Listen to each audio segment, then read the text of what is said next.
What's up, everyone? Sundown here, and I'm joined by Endless Reverse 2K. Reverse, how are you doing today? Doing pretty good. How about you? Can't complain at all. So for those who might not be familiar with you at home, why don't you give a little introduction? You've been around the Fortnite scene for virtually ever. I've been here since basically day one. Lumen gave me the opportunity to compete in the summer skirmishes and stuff. And basically, I got my name out there through that, and also competing with Ninja. How was it doing with Ninja, and what do you think would have changed if you guys had qualified for World Cup? You were absurdly close. At the time, Ninja was like the big Ninja, 200K viewers,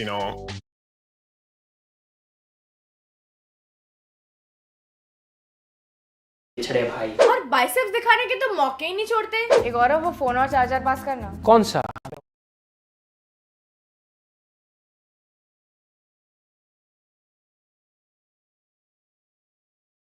Our 200K subs, ton of viewers, and we were 1 point off of qualifying for the World Cup, and I was like, man. What's it like being in a trio? Like, do you have to rein them in a little bit, or is it really just kind of like, no, I trust you guys to go? So overall, I'm not a strict IGL. I don't like to yell at my teammates and be like, yo, you're following my way or the highway, I'm not really like that. I don't think it works too much.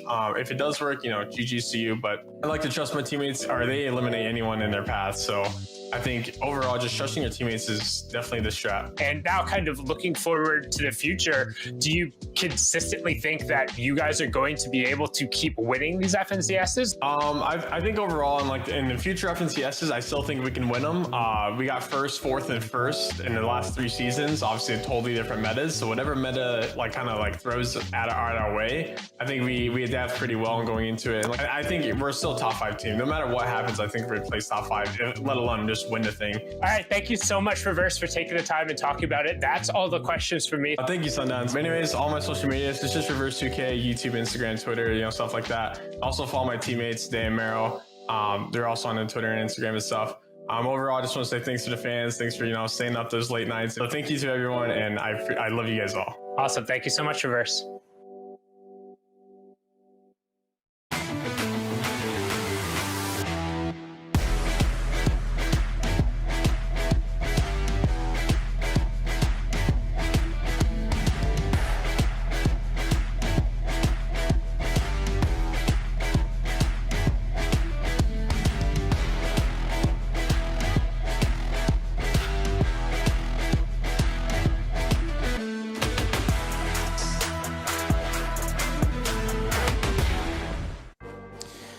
What it do, Fortnite fam? It is great to see all of your incredible faces. You look nice. Did you get a Victory Royale? You've gotten a Victory Royale. I can tell. It's good to see all of you. Guess what? This is the FNCS All-Star Showdown. We kicked off the day over in Europe, and now we're going to do it big. We're going over to NA East. Now, I can't do this alone. I need help from the boys. We got Vivid. We got Adam Savage. That's right, the 2 coolest cats in school. Second to me. Friends, how you guys feeling? FNCS All-Star Showdown. It's a little bit different than what we're used to. It is a little bit different than what we're used to, and that's what makes it so exciting for me, because I am really, really excited to bring the best players from FNCSs and have them compete in something that's completely different, something that we've never seen before, but it's also something that can prove who is better at something. We have a whole bunch of different courses that test out several different skills in each map, and it's just gonna be really, really awesome to see who comes out on top, because EU was really, really fun to watch. It certainly was. It is good to be back, boys. Love being back here on the desk with you. Obviously, All Stars is all about celebrating the top elite players out there. So we're going to get to really break down those skills. If you guys watching at home want to know exactly what makes or breaks the best of the best of the best, this is the place to be. All Stars, baby. I can't wait to get started. Oh, man. Adam, we're going to get started in just a second. First, we're going to help the Fortnite fan out. We're going to let them know what's going on. You guys know this is a global competition. We got 7 regions on deck. Now, don't forget, we're over here in NA East. Pretty simple. And later on in the day, we'll end it in NA West. Now, let's take a look at the prize pool, because you can't forget there's obviously going to be a prize pool. It's Fortnite, baby! Here's a breakdown. Earlier on the day, like we just mentioned, we did wrap up Europe. So nice big prize pool there for NA East. It's going to be an absolutely incredible time. But now we got to shift our attention a little bit, and we got to talk about the schedule itself. We've got 4 days. 4 days of continuous Fortnite action. And today, Vivid, we're starting things off with the Blueprint battle. Yeah, we're starting things off with the Blueprint Blueprint Battle. The Blueprint Battle is all about who is better at editing and who is better at consistently editing. I really like this map because it puts to test who can edit the fastest, but who can also edit consistently at that high rate of speed.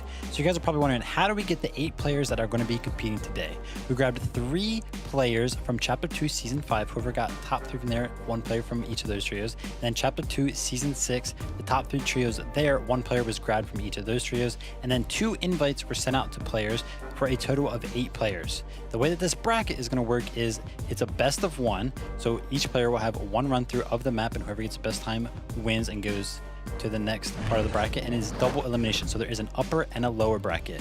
And at the very end, somebody takes home $10,000. That's a lot of money, man. Next up, we got Bullseye Bonanza. I mean, this is the next challenge. As you can see here, buildings, it is getting up the buildings as fast as humanly possible, but you are making sure to focus on aim. It's all about shooting targets in succession in order to progress through the map. It's so much fun. This is all about, as you can see here, the format trios. We have 1 player from each of the trios that came in the top 3 from Season 5 and Season 6. 2 invites sent out in total. That is 8 players. It's a best of 1. It is a double elimination, and boy, is this one going to be so much fun to watch. You can see as well, similar to as we were just said, in Bullseye, $10,000 going to the top Bullseye Bonanza player. It's all to play for. That is a lot of money, a lot of cheddar. Yes, it is a lot of cheddar. And there's more cheddar to be grabbed in the next competition, High Tier. High Tier is all about showing how fast you can build and how consistently you can build, running through, like, you know, there are a bunch of bots with their guns out and everything like that. We're gonna have 8 players for this competition as well. In Season 5, the top 3 trios, 1 player grabbed from each of those trios. Season 6, top 3 trios, 1 player from each of those trios. And then 2 invites were sent out for a total of 8 players. Now this one's a little bit different. It is a best of 2. So each player will do this map 2 times head to head, and whoever gets the best time out of those run-throughs will go further into the bracket, and it is double elimination as well. And here you go again. $10,000 to whoever takes home the first place slot in High Tier. All right, next up, the next challenge is Play for Keeps. This is a kind of a glorified Fortnite version of Hot Potato. It's all about keeping a llama for as long as possible. It's a 3v3 game mode. Top 4 FNCS trios in each region go head-to-head in a single elimination bracket. You can see here on screen there are 6 players. The top 2 trios from Season 5 and Season 6 go head-to-head, and there's 4 teams in total. It's a best of 3 format, a single elimination, as I mentioned there, but it's going to be so much fun to watch, real entertaining, and the top prize of this one, 12,000 big ones, 12,000 whoppers right there going to one of our teams as well. Play for Keeps is going to be absolutely incredible to watch. And then the grand finale, I guess you could say, our 4th day on Saturday, we're going to be taking a look at the solo competition. The first solo event in a very long time. 100 players have been invited to compete in this solo championship. As you can see here, from Season 5, the top 15 trios were invited for a total of 45 players. Season 6 as well, that is a total of 90 players. And then there was a little bit of an all-star plan where 10 players were invited from that. And basically, it's just 1 day of competition, 6 games in total. As you guys know, solo battle royale. And at the end, there is 1 solo champion. Oh, Vivid solos, man. I'm so excited. But we get a chance to do this together as a group as well. I'm so hyped for this, boys. As you can see here, the points format to every elimination is 2 points, should I say. You can see here the placings as well, from 1 point all the way up to the top 10 positions as well. 13 points, 10th position, all the way up to 3rd, 2nd, 1st, 22, 25, and 30 points going to the 1st place as well in those. So it's all to play for, as we saw at FNCS. A combination of the 2 is what it's really all about. And Vivid, the prizing, look at the prizing. Oh man, the players were talking about it. We're going to be talking about it. The prizing looks insane for this event. First place is going to be taking home $75,000. And a really, really cool element of this solo championship is the most elims per game is going to be taking home $453. So the added aggression, even with the format, you know, the 2 points per elim. And then there's the prizing as well. For whoever gets the most elims in a game, it's going to be so fun to watch. We're going to have our classic Fortnite, but then we're also going to have that aggressive Fortnite on the side. It's going to make for a great championship. It's the stuff that I live for, Vivid. It's everything I could ask for and more. This is my time to shine. This is the weird, kooky, crazy stuff that I like. Can't live without it. Now, another interesting little tidbit here. Don't forget, these trios that are coming in from last season, they're basically having to look at each other like if we were the trio, we'd be like, okay, we're going in a bullseye. Vivid, did you want to do that? You're an expert marksman. Did you want me to do that? I'm okay. Did you want, you know, that's how this is going to work. So these trios are looking at all these challenges and say, who are we putting into that? Wait, but then we can't put that person into that. And then that challenge, though, we can't forget, lot's going on here. A lot of things to consider. Now, we're hyped. You're hyped. He's hyped. You know who else is hyped? It's the players. Let's see how they got hyped up for the FNCS All-Star Showdown. It feels great to be here. I would say we could definitely win everything this season. Yeah, it feels really good. I'm excited for all these tournaments. We're here to smash the competition. Hopefully I can win it. I don't give no mercy, and I'm just going to give it all I got. Well, I think we're going to take first place. So I'm just glad to be playing with the best of the best players, and I can't wait to prove myself. Yeah, we're all excited to be here, me and my teammates. This is like a really unique thing, so I'm excited to see how it goes. My team is going to bring probably the smartest strats we've ever seen out of Fortnite yet. I'm ready. We're the best, and we're going to try our best. Let's go. Let's go! Let's go! Let's go, boys. Let's go, guys. Let's go, boys. I mean, how can you not get hyped? You know, they're ready. We're ready. There's a lot of things we're ready for, but we'll get to that in just a second. Let's actually dive in and break down what specifically we're looking at here in the Blueprint battle, just to make sure you understand what's happening, what you'll be seeing on screen. There's a lot of things to kind of break down. One of those things is actually the bracket to see who's going head to head. You know, we have to take a look at this beautiful fly through as well, so you can get a little sneak peek. Now, we're not going to spoil everything for you, right, Vivid? But there's some pretty challenging edits to be made here. There are some pretty challenging edits. There is a little part where you have to make a double edit and do a jump around at the same time. A lot of players in the region EU were failing there, making a little bit of mistakes there, and it was costing them. So I'm excited to see how NA East can tackle that really challenging edit. And I've ran through this course a little bit at times, and it is really challenging. Yeah, it is. I think there's over 600 edits to be made. I mean, the great thing is the players have actually had a chance already, I think, to get their hands on this and go through it and kind of get a feel for it anyway. But we're going to see as the competition progresses, it's I think, going to get faster and faster. But look at our, we look at our kind of standings currently here, the leaderboard and the upper bracket as it currently stands. You can see we have got some matchups that are going to blow your mind. I mean, Jacques versus Sprite is our first one, which is going to be such a big one. We've got FNCS champions here, don't forget as well. We've got Liquid Stretchman. This is kind of, I mean, I like to call the Stretch, Saf, and Avery combo the height lick maneuver. You see these guys every time, every FNCS battle, they always go for height straight off the bat. They love it. The height lick maneuver. I've coined that. That's my phrase. Against Canada as well, a huge player as well. So these matchups are going to blow our minds. Yeah, and it doesn't even stop there. Look at this. We have Edgy versus Skittles and Miro versus Felix at the end there. Gotta love Edgy. I've seen him do a couple videos for Energy where he did some edit courses, and he is very, very consistent and very smooth on those edits. So he might be a favorite for this one.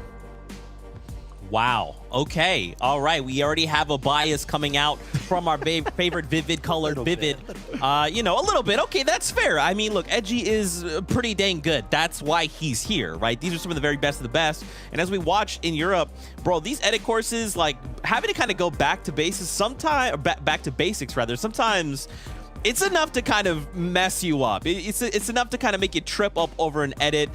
There's, again, I don't want to spoil too much, but there is a double window edit halfway through that some players was just like, it was a hard brick wall for them. It was like, okay, you got to kind of remember how you're doing this. I'm excited to see kind of how this all unfolds. And, you know, boys, I think we have like some predictions to talk through, you know, and these are kind of loose predictions, right, Vivid? You know, who we think could walk away with it. That's crazy. Whoa, Vivid. We have the same prediction.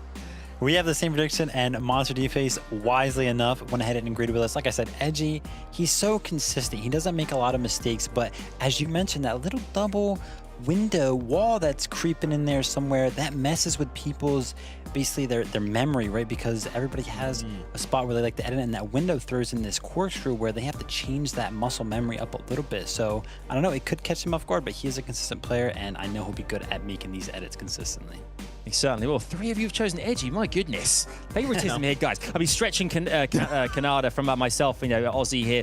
As I mentioned, we watched throughout the entirety of FNCS as well, like some of the edits made, the clutch ups, the way that all these players can kind of survive till the final circle as well. And it all comes down to the skill they have at editing and putting walls up and breaking them down quickly. And that's what it's really all about. And I think any of these players at this point in All-Stars, every single one is capable of absolutely dominating given the right opportunity. So whatever happens, you guys at home, you're going to have so much to get excited about. It's going to be absolutely amazing. Oh my gosh, and you know who else is excited about this? It's Aussie Antics, it's Monster D-Face, our casters for NA East. Let's send it their way to say hello. Thank you so very much, Zeke. Yes, here we are. We're setting things up for the Blueprint battle. Aussie, now we had some predictions. Obviously, we're leaning pretty heavily into Edgy. Let's talk about your pick though, man. You threw one out there. What was it, Canada?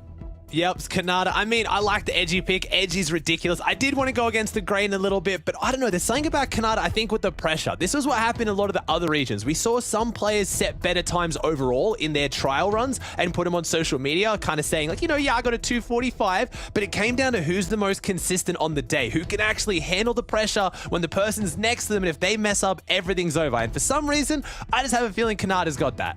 Hey, man, he's definitely got it. I mean, he's been here before in these big stage competitions. If there's anyone that I believe can give this entire bracket a run for money, it's him, right? We were talking about someone who is phenomenal in box fight type settings, and I think Edgy was chosen from his trio for that reason as well, right? When you have a trio like Scented, Commandment, and Edgy, and they have to pick who are you going to nominate, for them to put their faith in Edgy, that was enough for me to say, you know what, I'm going to go with this guy as well. Not that Macwood and company aren't making the best decision here either. So we'll see it though. Ultimately, this is just a kickoff, right? It's day one for all these fun games of competition, and this is just map one. So, pressure's going to be on here for the players.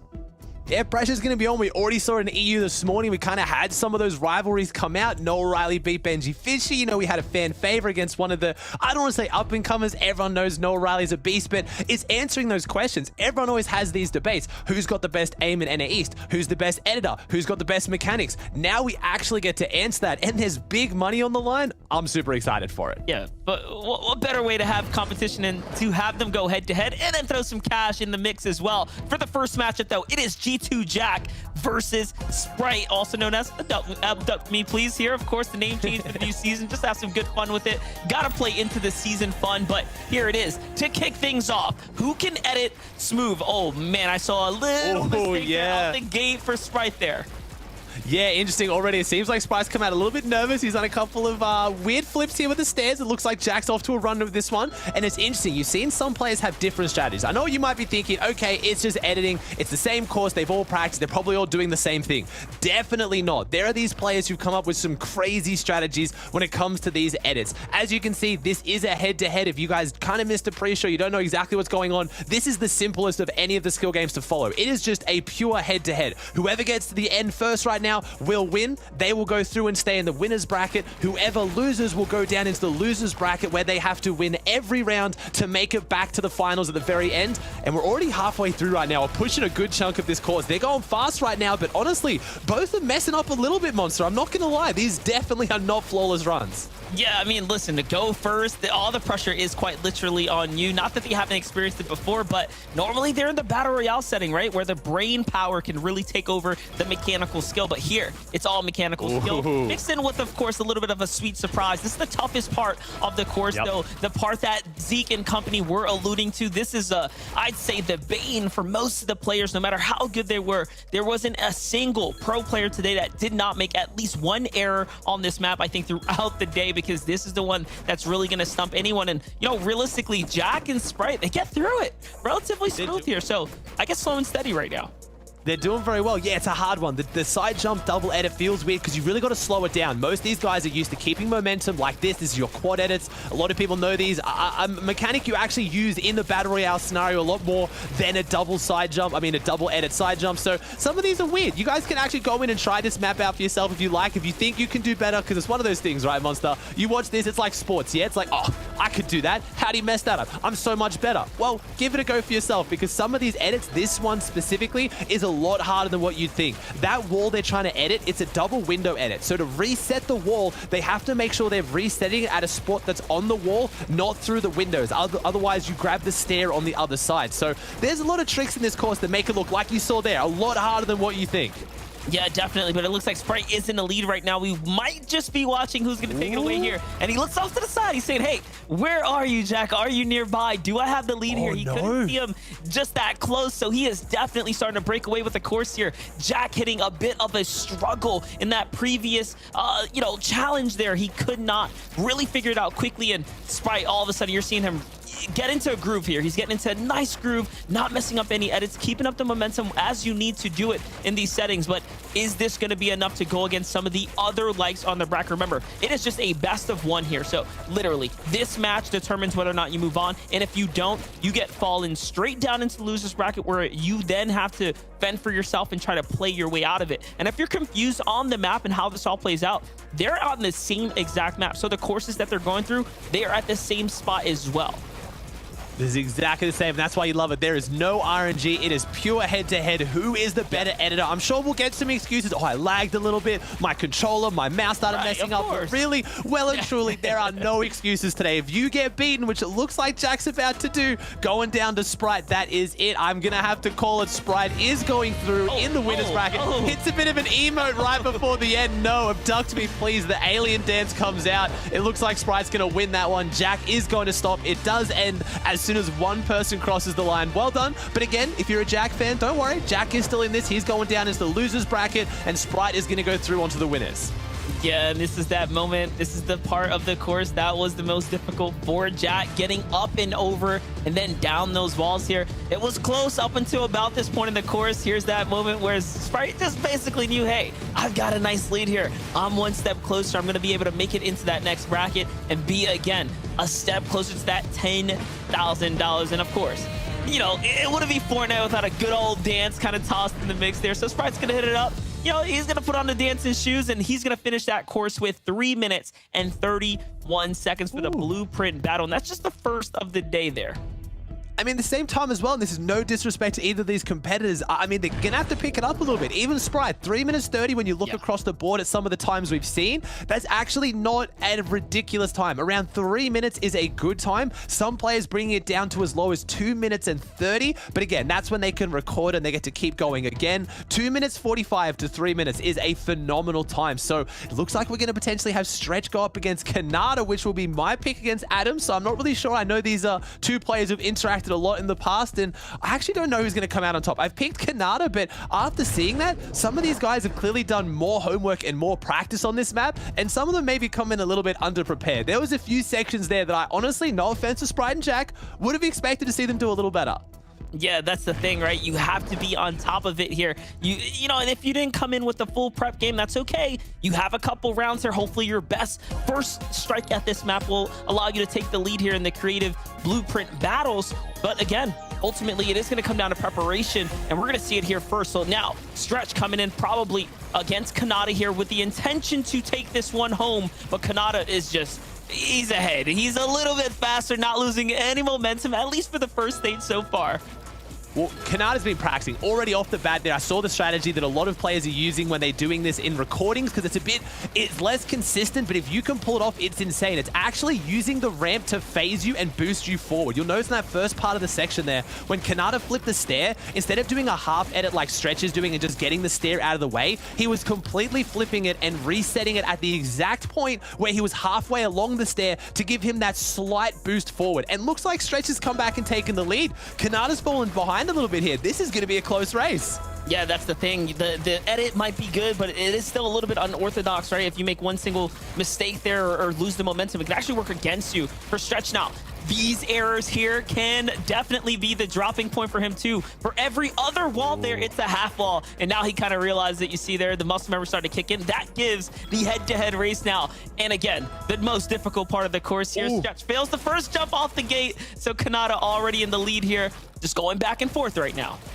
this really is the most annoying edit because it looks so simple, but it's actually so difficult because if you jump too far, it's pretty much doing a side jump while having to reset simultaneously and slow it down here, as we've got a pretty neck and neck one here. These are the ones that are really, really scary when you can hear the player next to you, because if you haven't done this course with someone else, or maybe you have, you know what I'm talking about. Not only can you see them out of the corner of your eye at certain parts, you can hear them. As Kanata's going a bit fancy, he was switching left to right there. I think maybe to stick it to one side, but no, Kanata's going through it. Okay, it's kind of changing up the direction here. A lot of the players who you've seen drill this one and practice it a lot before the tournament, they kind of stick to one specific edit the whole way, but Kanata's switching it. But here we go. Now he's getting into the stride of things. We're building up some momentum. This is why I predicted Kanata. I think if anyone's going to improve as the day progresses, it's going to be Kanata.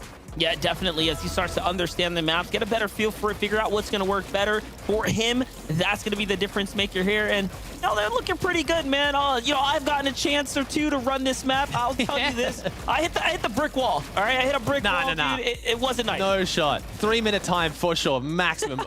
Monsters being modest. We all know Monster back in the skirmish days, competitor since the very beginning. I mean, I had the misfortune of doing this against Muzz. I was like, you know what? That's who I'm going to do this course with for the first time. I'm going to do it against the guy who has now won it for OCE, also won a tournament I had the joy of putting on for OCE, and that's who I went up against. So I actually haven't seen the end of this course myself, because I'd get about halfway through, the buzzer would go off and I didn't even get to finish off. It wasn't a confidence booster, but this map is a lot more difficult than what it looks. Yeah, definitely. And Kanata right there, you saw Sprite in the previous run. He had a pretty decent time with that one, but Kanata just made that look so easy. So you can tell how, you know, for Kanata, ramps, he's familiar with those, right? He's a box fight warrior. This is what he does. So certain kinds of pieces, you can just tell that he, you know, just interacts with a lot better. Now it seems like he's found a pretty optimal way to go ahead and traverse that part of the course there. And it's time to go on down. And again, these kind of ramps right here, this is what it's all muscle memory. He knows exactly what he's doing. And if you do this fast enough, you can actually fly through this.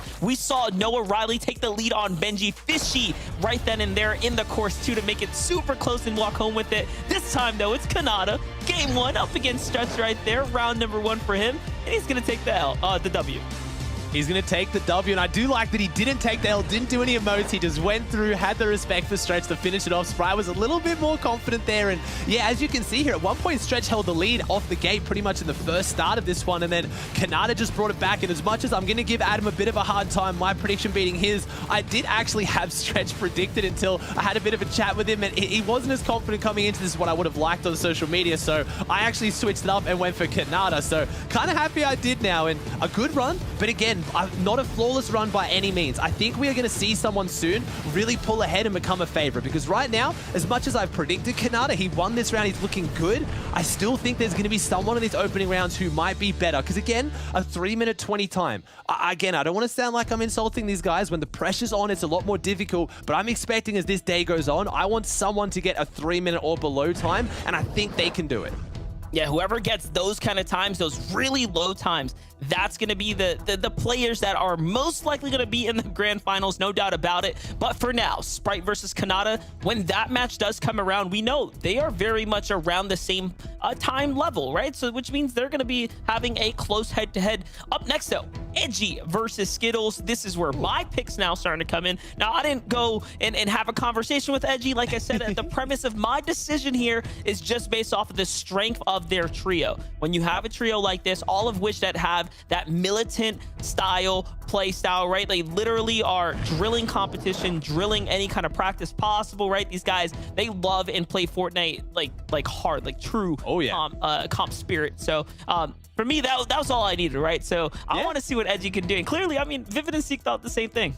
I mean, if you see Edgy, he does have to have some of the most underrated mechanics in NA East. They've come second in 2 FNCSs back-to-back. Edgy has obviously got to be one of the best fraggers in the world at that point. But my man does hit the creative. If he's ever fired up the stream, you've seen him free build, or you've seen him just go for edit courses in tournaments, he does have some freakish edits. I'm actually feeling less confident about my pick now. If anyone is going to hit that time, I think it might be Edgy, but Skittles could also be a dark horse in this one again. We're talking about underrated fraggers. Degen Ages and Skittles now looking like they may have actually split up since the last FNCS. I think Skittles has got a lot here. I mean, I would know Skittles more for just his pure fighting decision making, but you can't get top 5 in any FNCS in a major region and not have super clean edits. I agree with you. I absolutely do. So while that game's getting ready, I mean, we know where Ozzy's head is now. You know what? I think this is going to be equally close to Skittles. Is clearly a great player. We've seen what he was able to do just in major tournaments and community tournaments, right? In the come up of his story in recent time, he's really been one of those few flexible players that has kind of hopped around, right? Let's just talk about him a little bit here. He's been from team to team, hasn't quite found a home on his competitive level. So I'm interested to see how he's going to do, because remember, this is all in lead up to that big grand solo competition, right? So for everyone that's here competing today, you know, this is just an opportunity to take a stab at some big cash, because $10,000 is nothing to overlook. But ultimately, all these players still have something to prove. And for players like Skittles here, Ozzy, you know, he needs to find a home. He's probably looking for a trio to solidify himself in. We all have seen what solos can do for players, right? These kind of competitions really allow the community to see and then respect player skill. Well, even then as well, if Skittles wins this one, funny kind of tidbit, he'll go on to verse Kanata. He actually got dropped for Kanata to play with Dejan Age at the start of this season, and Skittles wasn't too happy about that. So there is rivalry. As much as this is All-Stars, it's a bit of fun, it's those skill game modes, there's going to be rivalries here, and you know these guys are going to want to prove over one another who's got the best edits, who's got the best aim, especially those guys who have that big name in the scene or they make content. There's always people in different chats, different areas, maybe like the Reddits, who is the best editor, who's the best aimer, and everyone wants to prove themselves. Oh no, I'm wrong, sorry, we have the bracket coming up, thank you production. It is going to have to require Kanata to beat Sprite and Skittles to beat whoever he goes through. So we might not get to see the Skittles Kanata head-to-head that I'd love to see, but you never know. Crazy things could happen here, and we haven't really talked about it too much. I'm actually thinking mouse and keyboard versus controller split in here, Monster. I see Miro, unless I'm wrong, I think Miro the only controller player in here right now. Yeah, that's a good point out right there. Miro is the only controller player that we see in the competition, at least according to the bracket. Interesting decision for Miro to be stepping up. Now, Miro has that competitive skill when it comes down to some of these editing stuff, right? Let's talk about it. He's been at IGL recently, kind of graduating, if you will, from just Fragger to now pick up more of the decision making. And you got to be able to lead TARP. You got to have mechanical skill in order to do so. And he's got just that. But how quick can he be in the competition here? So now we do get to see, though, before we get there, Edgy versus Skittle. This is going to be the third round now of competition here on the Blueprint Battle map, which is available to you guys. And to kick things off, players always favoriting that left side. Yeah, I think a lot of them do as well. It actually makes sense just being on the left side. It just feels more comfortable. None of these guys going for the ramp phase boost here. And Edgy pulling out this skin. Now, this skin takes me back to a really good day of Fortnite. This is when Edgy was playing with Chap, is when I would always see him wearing this skin. And with AV as well. AV would be wearing, I think it was like the Bigfoot skin. It was just hilarious. So honestly, I love Edgy bringing out this skin here. And looks like they're both pretty evenly matched right now. I think a few of them are messed up a couple of times here in the early segment. So Edgy's not pulling away with it in any crazy way so far, at least. Yeah, no, it's still a head-to-head competition here. Remember, this is just the opening kind of, you know, edit course here. When things get a little bit later into these more trickier segments, this is where players start to get frustrated, right? If you fail edit, you have to assume that, you know, you get a little flustered, right? But you can't let that emotion build up. You have to, you know, cross it away and get back into it and then reset here. And now, this is the other portion now. They're going to start leading to that difficult part of the map here. Yeah, this is the one. And we've actually seen no one mess this up right now, Monster. I feel bad. I think we saw Stretch mess it up once. You and me have been hyping this up as this crazy difficult part. It really ruins their momentum. These guys are just jumping out and hitting it flawlessly. I promise you, it is harder than it looks. But Edgy right now, okay, I'm starting to feel a bit more nervous with my pick here. I like to go against the grain. I would have loved to have been the guy who, you know, picked differently to you guys. But right now, he's looking good. And honestly, this part, the quad edit, is the one that is the most utilized in competitive Fortnite out of probably most of these edits, and Edgy is just almost full sprinting straight through it. This is very difficult. Skittles has fallen a bit behind here now. Dude, Edgy looks like he almost does this in competitive or something. Like, I don't know, dude. These edits are good. I've seen it. He's pulled out a quad edit on an opponent in FNCS. It is ridiculous right now. This guy really, truly is one of the most underrated mechanical players. It's just, again, a lot of these guys, because if they don't make content, you don't really get to see just how good they are. But if you're a pro player, you know how nuts Edgy is, and he's just proving it right here. As you can see, a quick stat, Edgy and teammates Centered are the only players with top 3 FNCS finishes in different regions. Obviously, shout out to that. This is an NA East competition. Edgy and Centered came off West, and man, he is absolutely running away with it, Monster. I feel, sorry, Kanata, man, I feel terrible about my pick now. Yeah, and you know what? Just to kind of touch on that point about Edgy and Sente coming from West, they still represent West.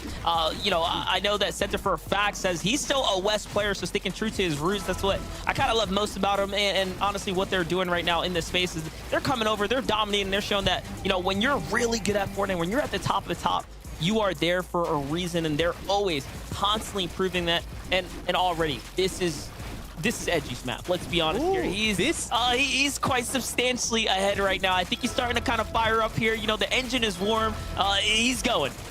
That cone edit scares me though. Edgy is the only one doing it like that, and it's actually a really inefficient way to do it. Normally you edit the cone up, go through, and then flip it, so it doesn't matter because Edgy was that much further ahead. No, I want to see him go across. I want to see someone get the 3-minute time. No, he's going to sit there and he's going to watch him until it finishes, and no, we're cutting him off just there. We're calling it. He has won it. He's going to turn back.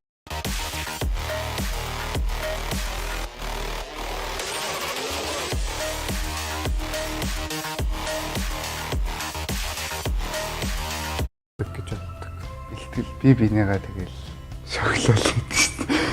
Тэгэл тоглолтын дундуурсан тэгэл би бинийгаа хөөргөж зориг. Зиндааны тэмцээнд оролцох хэмжээнд энэ спорт хөгжиж байгаа юм байна гэдгийг харуулчлаа шүү дээ. Тийм болохоор залуучууд маань энэ цахим спортод дуртай байгаас тийм ээ энэ спортоор дамжиж технологитой танилцаас технологиор дамжаад хөгжлийн замд хүрээсээ энд бол Монголын бас хөгжлийн ирээдүй байна гэж би харж байгаамаа. Zeus e-sport багийн тамирчидаа спортын улам өндөр амжилт хүсье. Дэлхийн авраг болоорой гэж итгэж хүлээж байгаа шүү. Eventually, Ryzen and Liquid is going to be the only one left alive here, but Zeus not giving them the easiest time here. Ryzen's going to be the last after the soul. Zeus, they're on form. The Mongolian team here, they got 10 kills. They are on fire. They're looking to destroy them. Oh, Zeus. My goodness, you touched on the right wall. He swapped out the right wall, and now he's breaking the fight on. Zeus getting them so finally the first chicken dinner for them. They've been wanting this. They've been craving for this, and they got it. Юуны өмнө Zeus багийнхандаа дэлхийн авраг шалгалт тэмцээнээс хөл медаль хүртсэнд нь Месагийн зүгээс халуун баяр хүргэе гэж бодож байна. Одоо үндэстнэрээ нэгдэнэ гэж ярьдаг шүү дээ. Яг спортын хамгийн олон давуу талт чинь тэр байгаа. Яг үндэстнэрээ нэгдээд нэг одоо зүйлийг хамгаалж байгаа тэр зүйл нэг багийг нэгдээд дэмжиж байгаа тэр хэсэг байсан дээ. Тэр $30 ерөөсөө яг ганцхан зүгээр энэ e-спорт ч юм уу гейминг индустрид байдаг залуучууд баярлахаас гадна баг ер нь бол баг Монгол даяар залуучууд бүр залуучууд гэлтгүү энэ спортыг яг энэ төрлийг ойлгохгүй хүмүүс хүртэл ингээд хайп аваа бүгдээрээ их баяртай байсан. Яг энэ бол анхны хамгийн том бас хамгийн үн цэнтэй шагнал болов уу гэж бас бодогдоод байдгийн. Тэгэхээр Монгол залуучууд бол аюу таалантай. Бас магадгүй яг энүүгээр энэ спортоор ингээд өшөө ингээд цаашаа удаан хугацаа.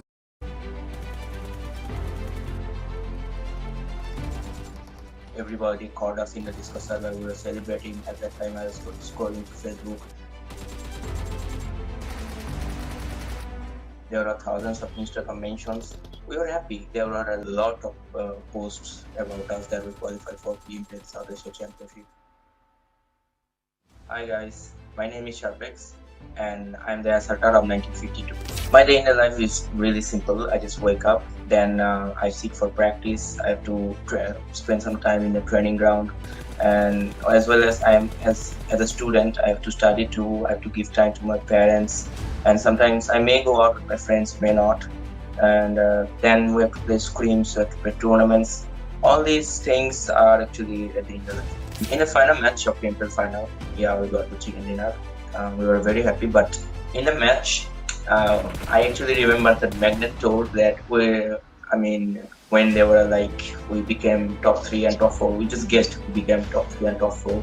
We actually understand that yes, we will be going for South Asian Championship, so why don't end it with a chicken dinner? And Magnet told that, come on, let's do a chicken dinner last match. So at that time, our players are like laughing. We were serious before the match, but our players are like laughing. And our entry told, yeah, let's do this. Tofik told, yeah, let's do this. So these kind of things were going through my mind. But We were at the beginning of the match, we were kind of in a pressure because that was a deciding match for us if we will be going for Southeast Championship or not. So yeah, these are the things. In these states, there are a lot of good teams, a lot of experienced teams, a lot of strong teams. But the most crucial thing that we learned from these teams is that our situation can be very worse. We may not have the game in our के लिए उस खिताब के लिए आगे जा रही है। मैं बिल्कुल उस टीम की बात कर रहा हूँ जो #2 पोजीशन पे, क्योंकि उनका ड्रॉप लोकेशन भी शेल्टर प्रिजन वाला काफ़ी दूर नहीं होता नोवो ब्रिज से। ये स्ट्रैटेजी हमेशा रह सकती है, बिकॉज अगर एस्ट्रा अकेडमी जल्दी एलिमिनेट होगी तभी चांसेस यहाँ पे यूसी स्पोर्ट्स के बनेंगे। एंड वो उनको पता है रैंगल के गेम्स के अंदर कि वो तो जाएंगे ही नोवो रिपनॉय। तो देखने वाली बात रहेगी कि किधर जाएगा वो सर्कल। एंड आपने बहुत अच्छी बात कही, अगर कोई भी सर्कल सदर्न आइलैंड पे नहीं गया कल के दिन, एंड क्या अगर आज ऐसा होता है तो क्या नोवो रिपनॉय लूट के एस्ट्रा अकेडमी टीम्स को रोटेट करने से रोक पाएगी या एक अच्छी पोजीशन होल्ड करके कुछ इंपॉर्टेंट पॉइंट्स निकलवा पाएगी? बिकॉज पिछली बार जब सदर्न सर्कल बना था एस्ट्रा अकेडमी ने बहुत ही जबरदस्त परफॉर्मेंस किया था, चिकन डिनर लेके गई थी उस गेम में। बिल्कुल, और बहुत अच्छे तरीके से वहां पे मैचेस निकाले थे। स्टॉलवर्ट ई स्पोर्ट्स जो सेम ड्रॉप लोकेशन पे वहां पे उतरते हैं मिलिट्री बेस आइलैंड पे, उनको भी रोका था। और T2K के साइड से कंपाउंड के ऊपर स्लैम इन दे के वहां पे नेट से फ्लश करके T2K जैसे बड़ी टीम, बड़े नाम, वो उनको लगातार वहां पे मुश्किलों का सामना करना पड़ा था। DRS भी टीम्स कहीं रिसीविंग एंड पे रही थी। तो जब सदर्न साइड पे वहां पे सर्कल बनी है irrespective of the flight path, Astra Academy को काफी ज्यादा फायदा मिला। मेरा बोलने का बिल्कुल ये मतलब नहीं है कि जब सर्कल ऊपर गई उनको फायदा नहीं हुआ, क्योंकि उस समय वो उसको मैक्सिमाइज कर सकती है, क्योंकि नोवो रिपनॉय और मिलिट्री बेस वाले आइलैंड पे उनका पकड़ सबसे ज्यादा। और आई गेस मैं उम्मीद रखूंगा कि एक बार फिर से सदर्न आइलैंड की सर्कल बनी, क्योंकि ये भी ट्रूपर की फेवरेट सर्कल होती है। मैं तो हमेशा ही उम्मीद करता हूँ जब भी हमको रैंगल में जाते हुए दिखते हैं कि वो पहला सर्कल मिलिट्री बेस पे बन जाए, बट वो यहाँ पे होगा या नहीं ये तो हमें पता चलेगा। कौन लेके जाएगा पूरी साउथ एशिया चैंपियनशिप का खिताब, उसकी रेस यहाँ पे आखिरी दिन तक पहुंच चुकी है। एंड जो मुकाबले की शुरुआत है वो एक बार फिर से रैंगल से होगी, एंड उसका प्लेन पाथ अब हमारे सामने आ चुका है। जॉर्जपूल सिटी से मिल्टा पावर, एंड ये कांस्टेंट पॉइंट्स रहे हैं इस पूरी प्रतियोगिता में रैंगल के अंदर बनने के लिए। मिल्टा पावर पे कई फ्लाइट पाथ्स जाके फिनिश भी हुए हैं एंड स्टार्ट भी हुए हैं। कल के दिन भी 2 प्लेन पाथ्स इसी तरीके से थे सिमिलरली, एंड ये एक बार फिर से यहाँ पे देखने को मिल रहा है। बिल्कुल क्लियर सिचुएशन है, स्टारवर्ड ई स्पोर्ट्स को फिर से व्हीकल लेके मिलिट्री बेस की तरफ जाना पड़ेगा। बट वही इंपॉर्टेंट सवाल, क्या यहाँ पे यूसी स्पोर्ट्स जंप करेगी शेल्टर प्रिजन पे? उसका जवाब है नहीं। They are going for their Georgopol drop. इसका मतलब क्लियर है कि they are not looking to hunt down Astra academy from the word go. एक डिसेंट स्टार्ट के लिए यूसी स्पोर्ट्स यहाँ पे जाती हुई 42 पॉइंट से ट्रेल करती हुई यहाँ पे ये टीम इस समय खिताब के लिए देखते हैं इस मैच के अंदर कितने पॉइंट्स कवर अप कर पाएगी। Because look at the kill leaders out there, 42 is the number of kills इस समय एक्शन के लिए भी। तो 42 is the number to go before the start of this game. Yes, बहुत अच्छी तरीके से एक्शन से भी इस पूरे टूर्नामेंट में खुद को रखा है। और इस पूरे 18 मैचेस में 42 किल निकालना इस लॉबी में आसान नहीं होता, क्योंकि दूर दूर तक उनके कोई भी प्लेयर नहीं दिखेंगे। क्रिप्टो आएंगे जरूर सेकंड प्लेस पे, पर वो भी अभी 12 टोटल किल्स में पीछे रहेंगे। एक एक करके सारी टीम्स अपने इवेंचुअली हर ड्रॉप लोकेशन की तरफ उतरते हुए दिखेंगी, जैसे कि T2K भी उतर चुकी है। एस्ट्रा अकेडमी भी ऐसा लग रहा है वो ग्लाइड करके नोवो रिपनॉय जरूर पहुंच जाएंगी। थोड़ी मुश्किलों का सामना उनको करना पड़ सकता है, पर glide is the only option जो वो करेंगी। सॉलिड ई स्पोर्ट्स थोड़ी डिफरेंट फ्लाइट पाथ उनके लिए रही, जिसके कारण उनको थोड़ा दिक्कत का सामना करना पड़ सकता है। पर एजे थोड़ी मुश्किलों में यहाँ पे मुझे देखते हुए नजर आ रहा है। सेंचर का लगातार प्रयास जरूर रहेगा कि वो व्हीकल से रन ओवर करके किल कंट्रीब्यूट कर, क्या वो उस स्टैक में उतरे हैं एक गन के लिए? Let's see, but AJ, he is now running out in the open and Sanchir might just try to run him over, or is he not going to? ये देखने वाली बात रहेगी, but yes, he is going to, and Ape Sanchir लेके आके DRS के दिन की शुरुआत को यहाँ पे बहुत ही बुरा करते हुए दिखाई दे रहा है। No, what is this? He's trying to run away, and finally AJ को यहाँ पे गिरा दिया है। पहला झटका DRS को ऑलरेडी लग चुका है। पोडियम के अंदर बैठी हुई ये टीम टॉप 3 से स्टार्ट कर रही थी अपना दिन, एंड अपने पहले प्लेयर को शुरुआती मिनट्स में यहाँ पे खो चुकी है। एंड एप्स ने all important first blood draw कर लिया है इस आखिरी दिन के पहले मुकाबले से। बिल्कुल खुश नहीं होगी यहाँ पे DRS के टीम्स, DRS के फैंस और उनके स्टाफ मेंबर्स, क्योंकि स्टार्टिंग डे मैच में आप इस हिसाब से अगर आपके एक प्लेयर गिर जाते हैं तो कहीं ना कहीं थोड़े बहुत आप बैकफुट पे आ जाते हो। पर अभी भी चीज़ें नहीं बिगड़ी हैं, क्योंकि वो धीरे धीरे करके वो ड्रॉप लोकेशन की तरफ बढ़ते हुए नजर आए। कुछ कंपाउंड जरूर लूटेंगे और उसके बाद फाइट में खुद को आते हुए देखेंगे। और एक चीज़ मैंने यहाँ पे नोटिस किया कि वो स्नाया पोलियाना पे पूरी तरीके से नहीं गए, जहाँ पे लिट ई स्पोर्ट्स ने ऑलरेडी उस एरिया को ऑक्यूपाई कर चुका है। एंड ये एक बहुत इंपॉर्टेंट चीज़ है, just because of the fact क्योंकि DRS डायरेक्टली स्नाया पोलियाना नहीं गई है। इसका मतलब उन्होंने यसनाया जाने से पहले व्हीकल्स को प्रायोरिटी दी है और ये वो लगातार इरांगल के अंदर कई बार करते हुए हमको दिखाई दिए हैं। बट ये पहली बार है, 3 दिन 12 मैच ऑलरेडी इरांगल में खेले जा चुके हैं। इसी तरीके की स्ट्रैटेजी डीआरएस अपना चुकी थी, लेकिन पहली बार उस एप्स के स्प्लिट में उनकी व्हीकल के साथ ऑल्टरकेशन हुई है। एंड ये अगर पहले हुई होती तो डेफिनेटली माफिया निंजा ने कोई और स्ट्रैटेजी यहां पे ढूंढी होती। बट आखिरी दिन जब वो चेज कर रहे हैं खिताब को, दिन की शुरुआत में इस पहले मैच के अंदर एज जैसे प्लेयर को खोना डीआरएस के लिए बिल्कुल अच्छे संकेत नहीं है। बिल्कुल, पर उसी के साथ यहाँ पे स्टॉलवर्ड ई स्पोर्ट्स ने इस बार मिलिट्री बेस आइलैंड, क्योंकि उनके ड्रॉप से थोड़ी दूर थी तो वो जाना यहाँ पे प्रेफर नहीं किया। अभी के लिए फेरी पेयर वाले इलाके में खुद को लूटते हुए नजर आएंगे। ब्लेड एक साइड रहेंगे, उजियम एक साइड रहेंगे, क्रिप्टो और जॉनी भी कहीं ना कहीं उसी इलाके में लूटते हुए नजर आएंगे। थोड़ा चौकन्ना रहना होगा क्योंकि एसडी गेमिंग के प्लेयर्स काफी करीब मुझे उसी विसिनिटी में दिख रहे हैं और धीरे धीरे करके वहां पे एसडी गेमिंग के प्लेयर्स भी लगातार लूटते हुए नजर आए। ज़्यूस एज यूजुअल अपने जॉर्जपुल के ड्रॉप लोकेशन पे भी उतरते हुए दिखेंगे। पीएनक्यू से क्या हम एक अर्ली रोटेशन एक्सपेक्ट कर सकते हैं जैसा कि उन्होंने डे 1 और डे 2 पे किया था? बिल्कुल कर सकते हैं, बिकॉज प्लेन पाथ जब भी उनके सेवर्नी सिटी के पास रहता है एंड वो एक्सेसिबल रहता है तो वो काफी जल्दी रोटेट करना स्टार्ट कर देते हैं। ये तो मेटा रहा है एंड वेस्टर्न सर्कल की तरफ वो कल भी बहुत तेजी से उतर के आए थे। तो क्या आज वो करेंगे ऐसा? क्या उनको चैलेंज मिलेगा आईएनवी या ज़्यूस ई स्पोर्ट्स जैसी टीम से या नहीं, वो हम देखेंगे बिकॉज उनकी रोटेशन उसी एरिया से गुजरती है। बट अभी के लिए अलग अलग टीम इस पहले 5 मिनट के अंदर रोटेट करना स्टार्ट कर चुके हैं। एसजी गेमिंग जिस तरीके से फेरी पेयर के नजदीक पहुंचती हुई दिखाई दे रही है, आई थिंक उनकी अगर रीडिंग ये है कि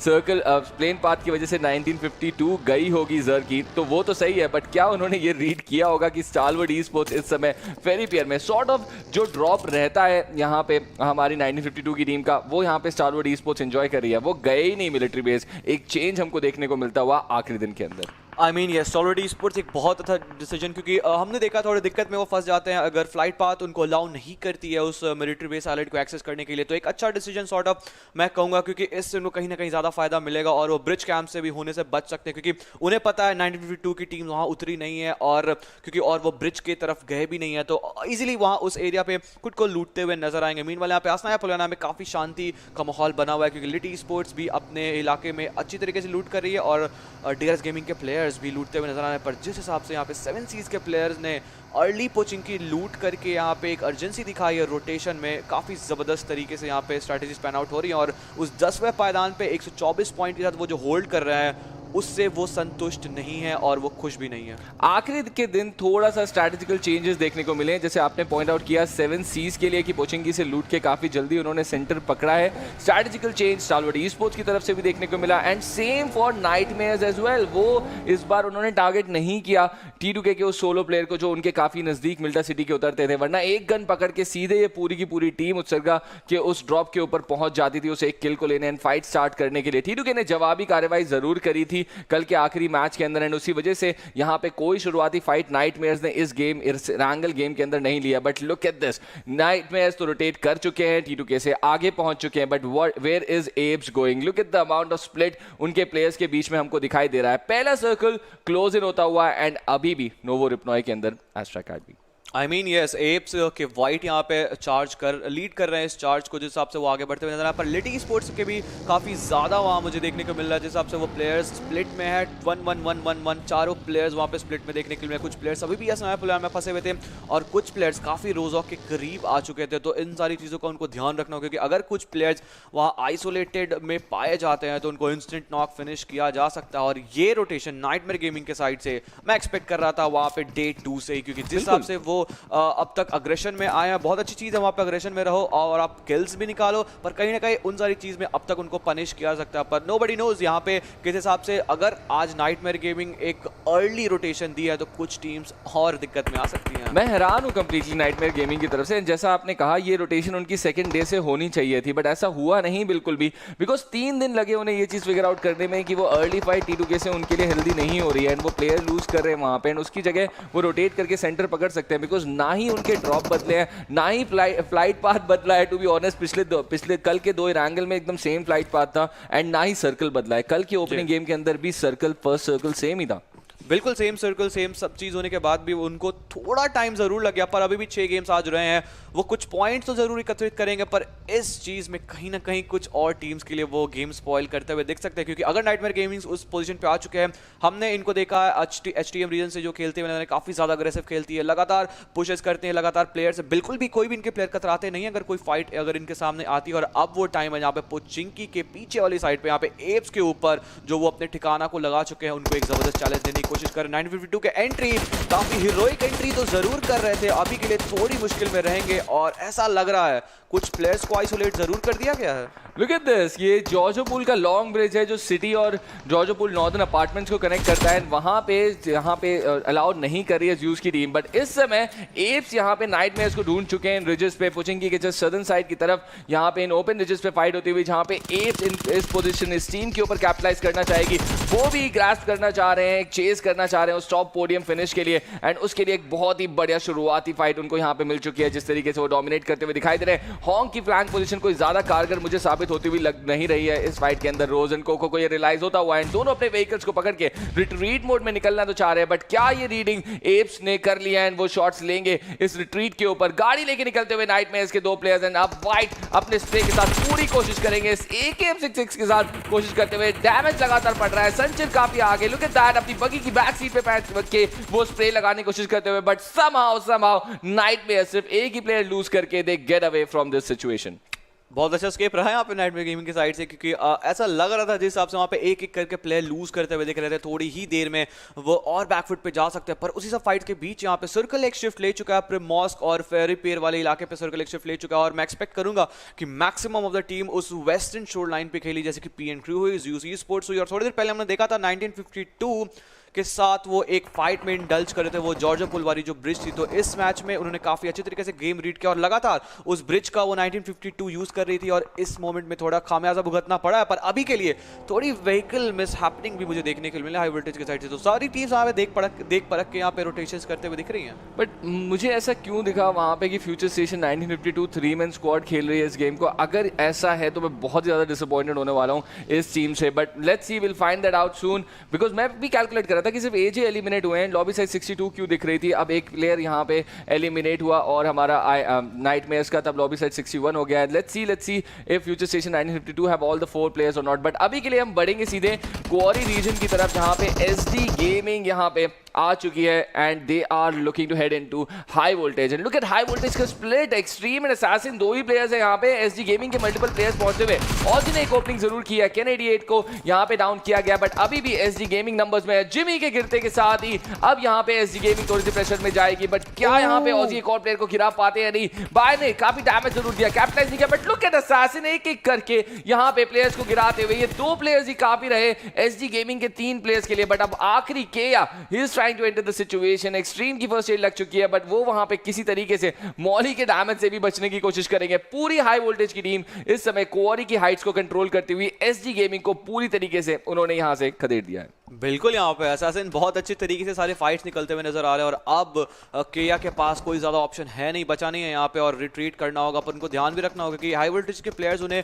बिल्कुल खोज निकालने की कोशिश करें। खूनी उस टावर का जरूर इस्तेमाल कर रहे हैं ताकि वहां पे प्लेयर्स को स्पॉट किया जा सकता है, और कुछ नेड्स भी वहां पे थ्रो इन किया जाए। और बिल्कुल यहाँ पे लोकेशन रिवील हो चुका है, हम जस्ट वेटिंग, वहां पे फाइनल नेलिंग द कॉफिन होगी, और उसके बाद एक टीम हमें इस लॉबी को एग्जिट करते हुए दिखेगी, क्योंकि हाई वोल्टेज भी काफी अच्छी तरीके से फाइट निकालते हुए नजर आए। अर्ली रोटेशन किया था स्कर्ट गेमिंग के ऊपर, उन्हें चढ़ के खेलने की कोशिश की थी, और उसका फायदा साफ तौर पे उनको देखने को मिल रहा है। बिल्कुल, एंड चढ़ के यहाँ पे एलिमिनेट कर दिया है पूरी तरीके से इन्होंने SD गेमिंग की टीम को, एंड हाई वोल्टेज की टीम यहाँ पे दिखाई देती हुई। लेट्स सी किस तरीके से ये 4 किल्स इन्होंने यहाँ पे अपने खाते में किए हैं। 13वें पायदान से इन्होंने शुरू किया है आज के इस दिन को, एंड 4 किल निकाल के इन्होंने अपने इस कैंपेन को आखिरी दिन में एक शेप दिया है। लेट्स सी किस तरीके से कितना आगे हाई वोल्टेज जाती हुई दिखाई देगी, बिकॉज बहुत ही मुश्किल होगा उनके लिए चैंपियनशिप खिताब आगे करना, बट वो जरूर चाहेंगे यहां से मैक्सिमम पॉइंट्स लेके, बिकॉज वी नो कि उनके पूरे रीजन के अंदर कितनी ज्यादा रिस्पेक्ट वैल्यू मैटर करती है। बिल्कुल, पर अब एक ऑन स्लॉट आ रहा है लिट ई-स्पोर्ट्स की साइड से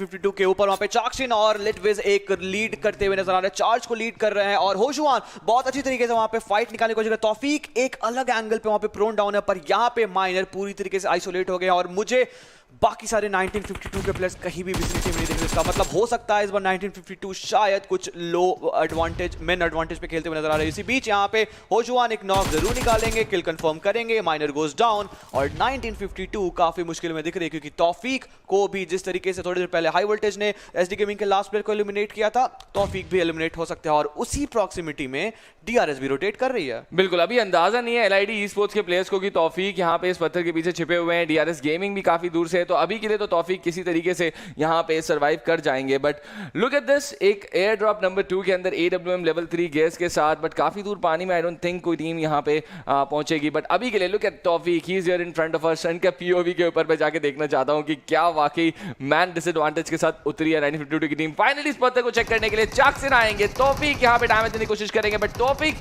भी यहाँ पे नॉक हुए। इनका मतलब उनके एक टीममेट भी अभी यहाँ पे अलाइव है। तौफीक के एलिमिनेशन के साथ फ्यूचर स्टेशन 1952 अपना दूसरा प्लेयर लूज करती हुई दिखाई दी है।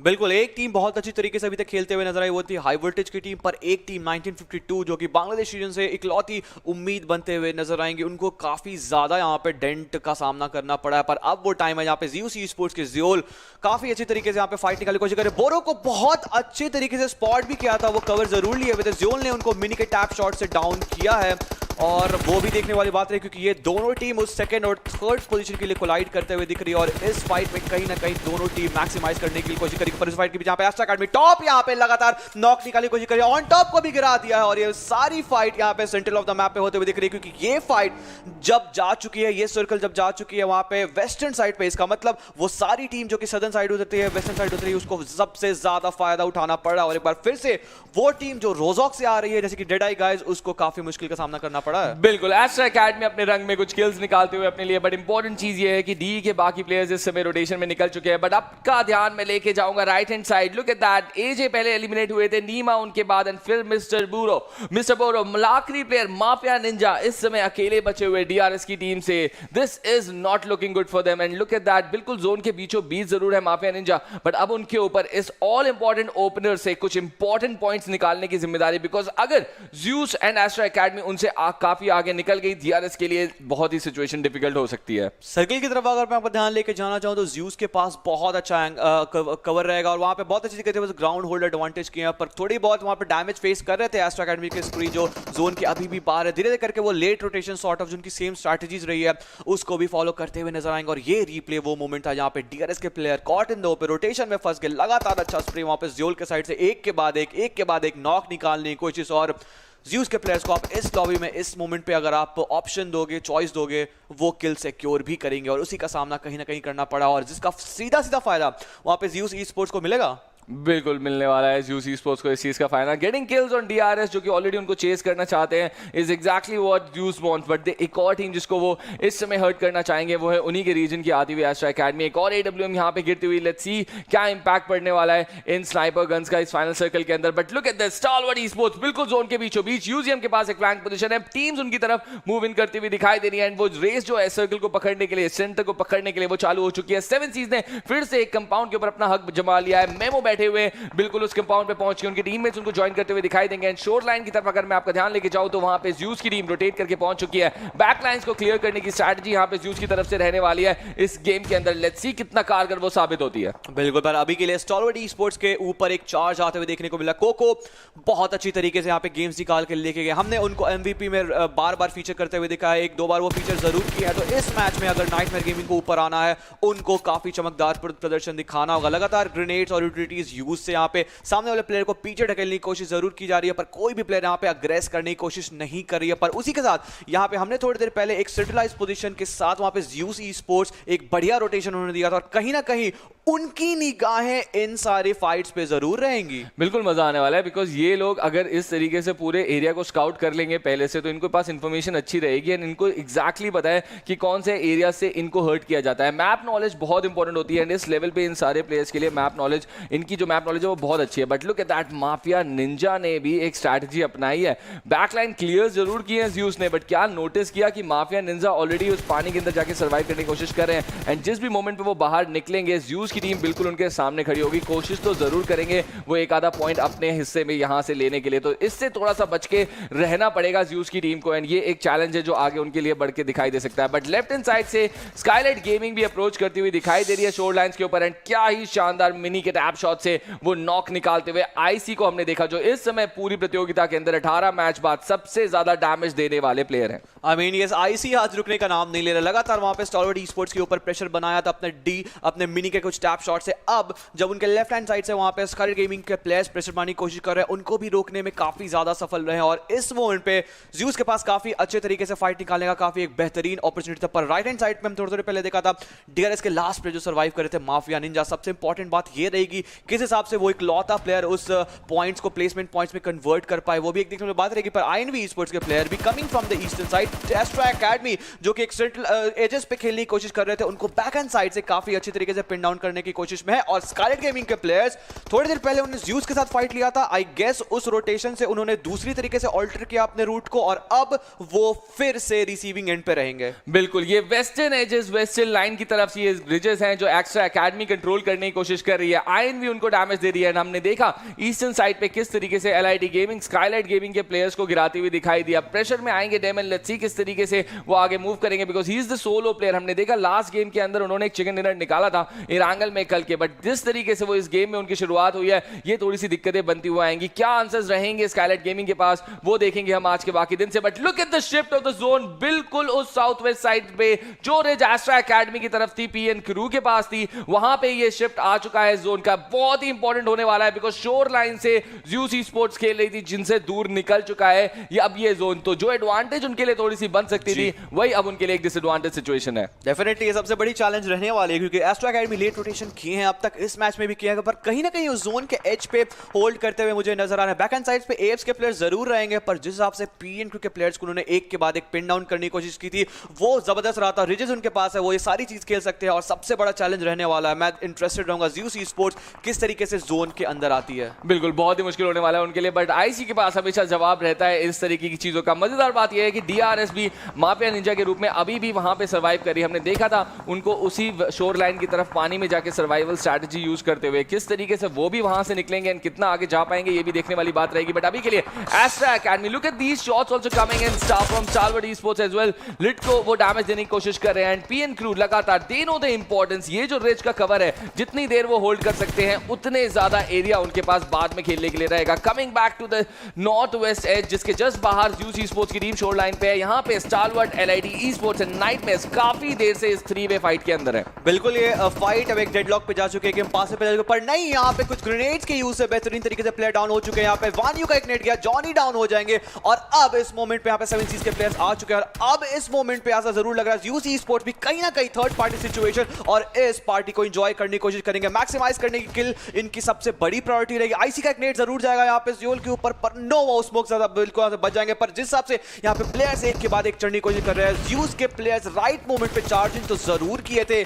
पर मेमो के द्वारा वहां पे पनिश भी किए गए हैं। दो प्लेयर खड़े हैं इस समय, ज़्यूल और आईसी, उनके ऊपर जिम्मेदारी। गॉडलेस का रिवाइव कभी भी होल्ड किया जा सकता है, टुरुलव के गिरने की वजह से वो टाइम बाय जरूर कर लिया है ज़्यूस ई-स्पोर्ट्स की टीम ने, बट प्लेयर्स यहाँ पे ज़्यूस के भी डाउन होते हुए दिखाई दे रहे हैं। उनके एक टीममेट को यहाँ पे ऑलरेडी एलिमिनेट कर दिया गया है, Abily is out of the game, but Smoky, let's see वो किस तरीके का इंपैक्ट अब डाल पाएंगे इन बाकी तीनों प्लेयर्स पे। लगातार इस कंपाउंड के लिए फाइट चल रही है, एंड ज़्यूस के लिए ये एक बहुत ही अच्छा ऑप्शन था। जिस तरीके से वो जोन से बाहर कटे थे, ये कंपाउंड उन्होंने चैलेंज किया है लेने के लिए 7C's से, उनके पास आउटकम्स काफी अच्छे आए हैं। मेमो भी इस समय डाउन दिखाई दे रहे हैं, बट देखते ही देखते 952 जो कि एक 3-man स्क्वाड आई थी इस गेम के अंदर, अब यहां से एलिमिनेट हो चुकी है, एंड ज़्यूस के 3 प्लेयर्स को सर्कल के अंदर जगह मिलती हुई। पीछे की तरफ अभी भी वो डेडलॉक जिसकी हम बात कर रहे थे, उसको 3 की जगह अब चौथी टीम एप्स ने भी ज्वाइन कर लिया है। बिल्कुल, वहां पे 4 टीम एक तरीके से वहां पे फाइट निकालने की कोशिश कर रही है, पर जिस हिसाब से वहां पे 7C's के टुरुलव को गिराया गया था, वो राइट मौका था। यहाँ पे ज़्यूस के तीनों प्लेयर अब खड़े हो चुके, पर एक नेट के साथ गॉडलेस का एक पिन पॉइंटेड नेट, मेमो बाहर होंगे, टुरुलव बाहर होंगे, और 7C's भी बाहर का रास्ता देखेगी। क्या शानदार नेट यहाँ पे गॉडलेस, वो चाप जिसकी हम बात कर रहे थे, अगर गॉडलेस ने आज के 6 मैचेस में छोड़ दी तो that is exactly what Zeus esports want. एकदम पॉइंटेड नेट, एकदम सटीक टाइम पे 2 प्लेयर्स नॉक थे 7C's के, रिवाइव वहां पे होने वाला था, अलाउ ही नहीं किया इस प्लेयर ने, उनको एलिमिनेट किया। अब 3 क्रेट है यहाँ पे ज़्यूस ई-स्पोर्ट्स के पास लूटने के लिए, लेकिन जोन अभी भी उनसे एक बार फिर से दूर जा चुका है, बट उनके पास इंपॉर्टेंट 4 किल्स आ चुके हैं इस गेम की स्टार्टिंग से। अभी भी एक चीज ये देखने वाली रहेगी कि 7 सीज के इस आखिरी प्लेयर स्मोकी को क्या वो ढूंढ के वाइप कर पाएंगे। ये 5वां किल भी उनकी टैली में जा सकता है, बिल्कुल जाएगा। आईसी इस किल को अपने नाम पे करेंगे। अब एक ही चैलेंज उनके लिए बचा है इस पूरी लॉबी के अंदर कि जल्दी से जल्दी वो एस्ट्रा एकेडमी को भी एलिमिनेट करें। डेफिनेटली इन सारे फाइट्स में एस्ट्रा एकेडमी अभी तक बीच में नहीं है। इसका मतलब coming from the eastern side उनके पास बहुत अच्छा अपॉर्चुनिटी, और कहीं ना कहीं 3-4 प्लेयर के साथ वो जोन में जब जाएंगे तो एक बहुत अच्छा चैलेंज फेस करेंगे। अब वो टाइम है जहां पे AFC स्पोर्ट्स के प्लेयर उस एज पे खेलते हुए नजर आएंगे, और T2K और सॉल्वेट स्पोर्ट्स के प्लेयर जैसे प्लेयर्स को दिक्कत में डालेंगे। और सबसे बड़ा चैलेंज यहां पे ज़्यूस स्पोर्ट्स के लिए एक सॉल्वेट स्पोर्ट्स के प्लेयर्स भी फेस करेंगे। गॉडलेस का एक लगातार नेट के साथ डाउन करेंगे, एक और नेट। गॉडलेस आज रुकने का नाम नहीं ले, शिफू भी यहां पे डाउन हो जाएंगे। PN crew is also coming into this fight. वो डेडलॉक नहीं खोल पा रहे थे स्टालवर्ड स्पोर्ट्स, नाइटमेयर एंड ये चारों टीम, तो वहां पे मदद करने के लिए गॉडलेस किल्स लेने के लिए पहुंच चुके हैं। नेट के साथ एक ओपनिंग, यूजीएम को डाउन किया है, क्रिप्टो की हेल्थ लो कर रखी है। 3 प्लेयर से अकेला ये प्लेयर इस समय फाइट लेता हुआ दिखा रहा है। This is the merciless mercenary from Mongolia in action ladies and gentleman. अगर ये अपने रंग में आज के पूरे मैचेस खेल गया तो ज़्यूस स्पोर्ट्स की टीम को रोक नहीं पाओगे आप। एंड लुक एट दैट, एक और नेट, एक और प्लेयर यहां पे डाउन होता हुआ। ब्लेड को डाउन कर दिया, 1v3 ऑलमोस्ट वहां पे कर सकते थे, बट अब ज़्योल भी आ चुके मदद करने के लिए। यूज क्रिप्टो को डाउन करी जाएगी। ज़्यूस की टीम में और किल्स आते हुए 8 किल निकाल चुकी है ज़्यूस स्पोर्ट्स की टीम ऑलरेडी इस गेम से, बट अभी भी उनके काउंटर पार्ट एस्ट्रा एकेडमी की टीम 3 प्लेयर्स लेके सर्वाइव करी है। चैलेंज लेकिन एक्सेप्ट कर लिया है ज़्यूस की टीम ने। Are they going to be the champion? This is what I am asking right now. Western side से 3-4 टीम को यहां पे एलिमिनेट करने के बाद अब ज़्यूस वहां पे रोटेशन का फेवर करेगी और सर्कल के बीच में आने की कोशिश करेगी, पर उसी के बीच यहां पे एप्स के ऊपर भी लगातार नॉक, सैंचो डाउन हो जाएंगे। एक प्लेयर यहां पे पूरी तरीके से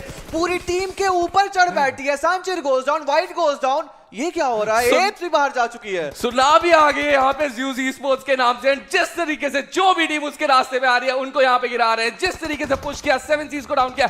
लुक एट यूटिलिटी यूजेस की हम बात करें, 4 टीमें डेडलॉक में थी, वो डिसाइड नहीं कर पा रहे थे कैसे बाहर निकले। ज़्यूस ने कहा हम आएंगे, आपकी मदद करेंगे, मल्टीपल टीम्स को एलिमिनेट करेंगे एंड किल्स लेके जाएंगे। 10 किल अपने खाते में ऑलरेडी ये टीम यहाँ पे कर चुकी है। एंड अब उनके रास्ते में आती हुई LID स्पोर्ट्स SCM रीजन के विनर्स अब आ चुके हैं। एक नॉक भी ऑलरेडी उनके ऊपर इंस्टॉल हो चुका है, बट वो नॉक लेट्स सी टीम की तरफ से दैट इज ज़्योल। एक और नॉक निकालते हुए ज़्यूस स्पोर्ट्स की टीम, बिल्कुल धमाकेदार परफॉर्मेंस जिसकी हमें आशा थी यहाँ पे ज़्यूस स्पोर्ट्स से मिलता हुआ। एक और रेड इस बार आईसी की बारी है।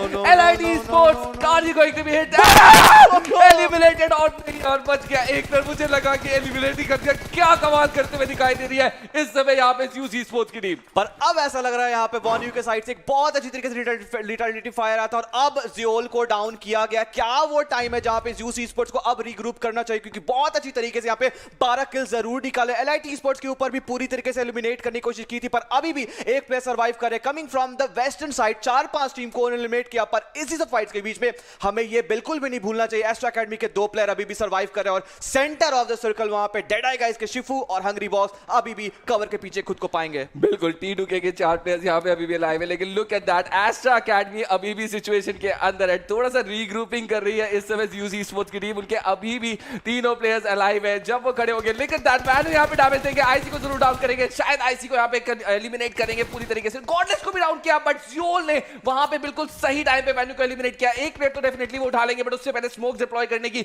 उनको जरूरत है, बिकॉज जिस एंगल पे वो यहाँ पे सर्वाइव कर रहे हैं, कोई कॉन्क्रीट कवर, किसी भी तरीके का हार्ड कवर उनके पास नहीं है। वो स्मोक से उनके इकलौते दोस्त हैं एंड गॉडलेस के ऊपर रिवाइव तो डेफिनेटली इजीली वहां पे मिल जाएगा, बट क्या आईसी को वो उठा पाएंगे? नहीं। But look at Astra Academy अभी भी सर्वाइव करते हुए इस सिचुएशन के अंदर वो प्रेशर जरूर बना रहे हैं, बट जवाब बहुत ही शानदार दे रही है ज़्यूस स्पोर्ट्स की टीम। बिल्कुल, पर हमें ये बिल्कुल भी नहीं भूलना चाहिए कि यहाँ पे सदन साइड से T2K के चारों प्लेयर जोन के अंदर आ चुके हैं और एक के बाद एक यहाँ पे प्लेयर करने की कोशिश जरूरी है, बट सर्कल के बीच में यहाँ पे डेड के शिफू जरूर बैठे थे, उनको एलिमिनेट किया जाएगा। और इस मैच में अब ऐसा लग रहा है T2K अब वो टाइम है 7 किल के साथ अब वो जोन डोमिनेट करने की कोशिश करेगी। पर लेफ्ट हैंड साइड में पे ज़्यूस के 3 प्लेयर रहेंगे, राइट हैंड साइड में पे PN के कुछ और प्लेयर्स रहेंगे और ऑपोजिट एंड में वहां पे एस्ट्रा एकेडमी के भी कुछ प्लेयर्स जरूर भी रहेंगे। आईसी फिर से खड़े हो चुके हैं। लुक एट दैट, T2K ब्ला ब्ला ब्ला को एक बार फिर से डाउन कर दी। क्या अगली टीम जो अब ज़्यूस के रास्ते में है वो है T2K। लेट्स सी क्या इंपैक्ट आएगा। एक और नॉक अगर यहां पे आएगा, नो, बट नॉक इस बार आईसी के ऊपर आएगा। जिस तरीके से वो एंट्री करने की कोशिश कर रहे हैं, बट देखते ही देखते ज़्यूस स्पोर्ट्स को यहां पे चौथे पायदान मैदान पे एलिमिनेट कर दिया गया है, बट जिस तरीके से वेस्टर्न साइड को उन्होंने पूरी तरीके से डोमिनेट किया जोन के उनसे दूर जाने के बाद, वो बहुत इंपॉर्टेंट था। लग नहीं रहा था कि वो इस मैच से कुछ ज्यादा खास पॉइंट्स निकाल पाएंगे। एक पूरा क्लस्टर भर गया था जोन के अंदर, एंड जिस तरीके से उन्होंने एंटर करके पॉइंट्स निकाले, वो कह रहे हैं ठीक है हम आगे तो नहीं जा पाएंगे बहुत ज्यादा बिकॉज जोन हमसे दूर चला गया, बट जो हमारी साइड में टीम्स हैं उन सबको हम एलिमिनेट करेंगे। 14-15 किल्स यहाँ पे ऑलमोस्ट यूज से निकाले हैं। ओवरऑल कितने पॉइंट्स रहेंगे वो तो हम देखेंगे, बट अभी के लिए T2K versus extra academy, and ये भी एक बहुत इंपॉर्टेंट फाइट होने वाली है। क्या एस्ट्रा एकेडमी को रोका जाएगा या फिर एस्ट्रा एकेडमी यहाँ से इस गेम से भी चिकन डिनर लेके चली जाएगी? आई मीन इस 4 वर्सेस 2 की ये फाइट बन जरूर जाएगी। फ्रैंकिंग काफी अच्छे तरीके से फ्लैंक एंगल में कोशिश करे। फ्रेंड्स यहाँ पे रेटेड काफी लो ऑन एचपी रहेंगे, 6 बैंडेज रहेंगी, काफी अच्छे तरीके से यहाँ पे हील उनको करना होगा। पर जिस हिसाब से यहाँ पे एक के बाद एक नॉक निकल रहा है एस्ट्रा एकेडमी के साइड से, एस्ट्रा एकेडमी काफी मुश्किल घर में दिखेगी। और अब वो मोमेंट है यहाँ पे 4 players from the sides of train to kill, and this is all what train to kill needs for. जिनके स्टार्टिंग में एक चिकन डिनर अगर उनके खाते में जाएगा, बिल्कुल जाएगा यहाँ पे। और जिस हिसाब से ट्रेन टू किल ने भी, हमने पूरी मैच में यहाँ पे यूज की बात की, पर कहीं ना कहीं इस मैच के सितारे यहाँ पे T2K के खाते में जुड़ जाएंगे। 15 पॉइंट यहाँ पे T2 के लेने में जरूर सक्सेसफुल रही है, बट इंपॉर्टेंट ये है कि उन्होंने एस्ट्रा एकेडमी को वहां पे दूसरे पायदान पे रोकने में सक्सेसफुल जरूर रहे हैं। T2K के लिए बहुत अच्छी बात है। चैंपियनशिप किताब जरूर उनसे काफी दूर है, बट 5 मैचेस अभी और भी बचे हैं। अगर T2K लगातार अच्छी परफॉर्मेंस करती रहेगी तो ये बहुत बढ़िया साइन है उनके लिए। बट जिस तरीके से ज़्यूस को हमने वहां पे उस पूरे वेस्टर्न साइड को क्लियर करते हुए देखा, लाजवाब। This is the South Asia championship, and ये सारी टीमें लूटेड अप थी, कंप्लीटली उनके पास रेडी थी फाइट लेने के लिए। कोई छोटा नाम नहीं था वहां पे। 7 सीज, स्टारवर्ड ई स्पोर्ट्स, नाइटमेयर्स, इतने सारे बड़े नामों के बीच में निकल के जिस तरीके से, जिस डोमिनेशन से एलिमिनेट किया है, आज के दिन मजा आने वाला है। ये सारा कुछ हम देखेंगे जरूर, but on the other side of this short break.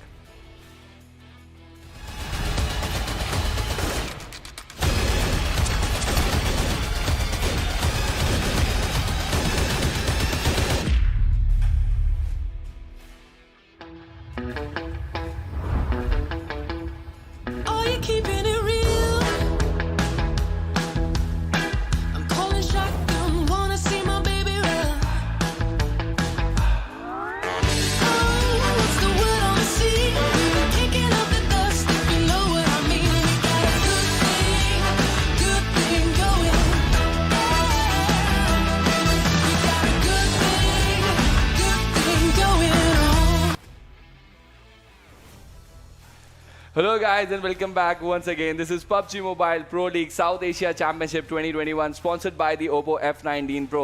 Hook up your fun and thanks to Oppo support for the PMPL events. And हमने अभी आज के ओपनर में T2K की टीम को यहाँ पे चिकन डिनर लेके जाते हुए देखा है, बट जो एक लीड वहाँ पे एस्ट्रा एकेडमी ने बनाई है, इन बाकी टीम्स के ऊपर देखना पड़ेगा कि कितनी वो रिड्यूस हुई है या वो और बढ़ गई है आज। बिल्कुल आई गेस बड़ी ही होगी, क्योंकि वो ज़्यूस और डीआरएस के ऊपर काफ़ी अच्छे तरीके से लीड बना के रखे थे। और कहीं ना कहीं ये 12 टोटल प्लेसमेंट पॉइंट्स सिर्फ, और किल पॉइंट्स अगर वो ऐड करोगे, देखना हो किस हिसाब से वहाँ पे किल पॉइंट्स बने हैं, तो कहीं ना कहीं 15, 17, 18, 19 के हिसाब से वो टैली बनते हुए आएगी। पर इस प्लेयर के बारे में जितना बात करो वो कम रहेगी। ज़्यूस के ज़ोल 6 किल्स, 894 का डैमेज, सर्वाइवल टाइम यहाँ पे 25 मिनट 50 सेकंड का रहेगा, और हीलिंग डन सिर्फ 136।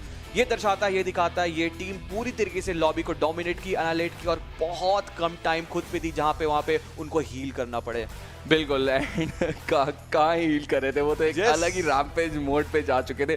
4-5 टीमें वहाँ पे बैठी हुई थी काफ़ी देर से उन कंपाउंड्स को लेके, जिस तरीके से उन्होंने एंटर किया एंड एक के बाद एक जिस तरीके से टीम्स को डाउन करने की कोशिश करी। फाइनली T2K को जब वो डाउन करना चाह रहे थे तब उनको रोका गया। And look at this, chain also getting important 5 kills for his team. बहुत ही अच्छा गेम यहाँ पे रहा उनकी तरफ से, बट टॉप प्लेयर्स एक बार फिर से वो नज़ारे जो पूरे PMPL सीजन 3 के अंदर हमने देखे थे। ज़्यूस के 3 प्लेयर्स हमको फिर से इस मैच के टॉप प्लेयर्स में दिखते हुए। Look at the number of kills जो उन्हें यहाँ से मिले हैं। मैं बिल्कुल देखना चाहता हूँ कि कितने पॉइंट्स ज़्यूस यहाँ से लेके गई है। 6, 4, 10 और 3, 13 तो टोटल 13 किल्स यहाँ पे ज़ियोल, आईसी, गॉडलेस ने निकाले। एक और प्लेयर करेंगे, वो अगर टैली में आएंगे तो वो देखने वाली बात रहेगी। पर जिस हिसाब से इस मैच में ज़्यूस ने पहले ही मैच में धावा बोल दिया, वो काफ़ी ज़बरदस्त था। और ये वो सारी चीज़ें थी जो हम एक्सपेक्ट कर रहे थे इस लास्ट डे में, फर्स्ट गेम में। और यहाँ से वो ट्रेंड सेट करना स्टार्ट करेंगे। मैक्सिमम असिस्ट और मोस्ट यूटिलिटीज़ की बात करें तो होशुआन आएंगे इस मैच में। काफ़ी अच्छी तरीके से 24 यूटिलिटीज़ यूज़ की थी, और इस मोमेंट पर उनको यूज़ ज़रूर करना पड़ा था, क्योंकि जो ज्यूस डोमिनेट कर रही थी, स्मोक्स और मॉलीज और उस सब सारी चीज़ की यूज़ भी बन जाती है। पर पीएन क्रू के संदेश भी आएंगे फाइट में, और काफ़ी टाइम से संदेश इस मैच समरी में मुझे फीचर करते हुए नजर नहीं आ रहे थे, तो मैं काफ़ी सरप्राइज था। और अब वो टाइम है जहाँ पे डे के स्टार्ट में संदेश जब वो उस लिस्ट में फीचर कर रहे हैं, तो कहीं ना कहीं ये बहुत अच्छा संदेश रहेगा पीएन क्रू के लिए। बिल्कुल, किसी भी लॉबी के अंदर 1000 का डैमेज किसी एक प्लेयर के लिए बहुत बढ़िया बात है, वो यहाँ पे उन्होंने किया है। Match ranking day 4 after match 19 हमारे सामने है। ट्रेन टू किल की टीम यहाँ पे एक चिकन डिनर लेके इंपॉर्टेंट 26 पॉइंट्स लेके गई है, but look at that, Zeus esports 21 points लेने में सक्सेसफुल रही है, बट सिर्फ 4 ही पॉइंट्स यहाँ पे वो एस्ट्रा एकेडमी के ऊपर कैच अप कर पाए हैं इस गेम से। बहुत ही डिसेंट गेम एस्ट्रा एकेडमी की तरफ से, एक बार फिर से टॉप 3 के अंदर आते हुए अगर इस तरीके की कंसिस्टेंट परफॉर्मेंस उनकी तरफ से आती रही, वो डेफिनेटली यहाँ से चैंपियनशिप का खिताब लेके चले जाएंगे। But look at that, PN crew 14 points उन्होंने भी, एंड डबल डिजिट में एलआईडी ई-स्पोर्ट्स भी आती है। बिल्कुल, बहुत अच्छी तरीके से रोटेशन वहाँ पे पीएन क्रू के प्लेयर्स ने दिया था, उसी का फायदा कहीं ना कहीं उनको देखने को मिला था। और इस मैच में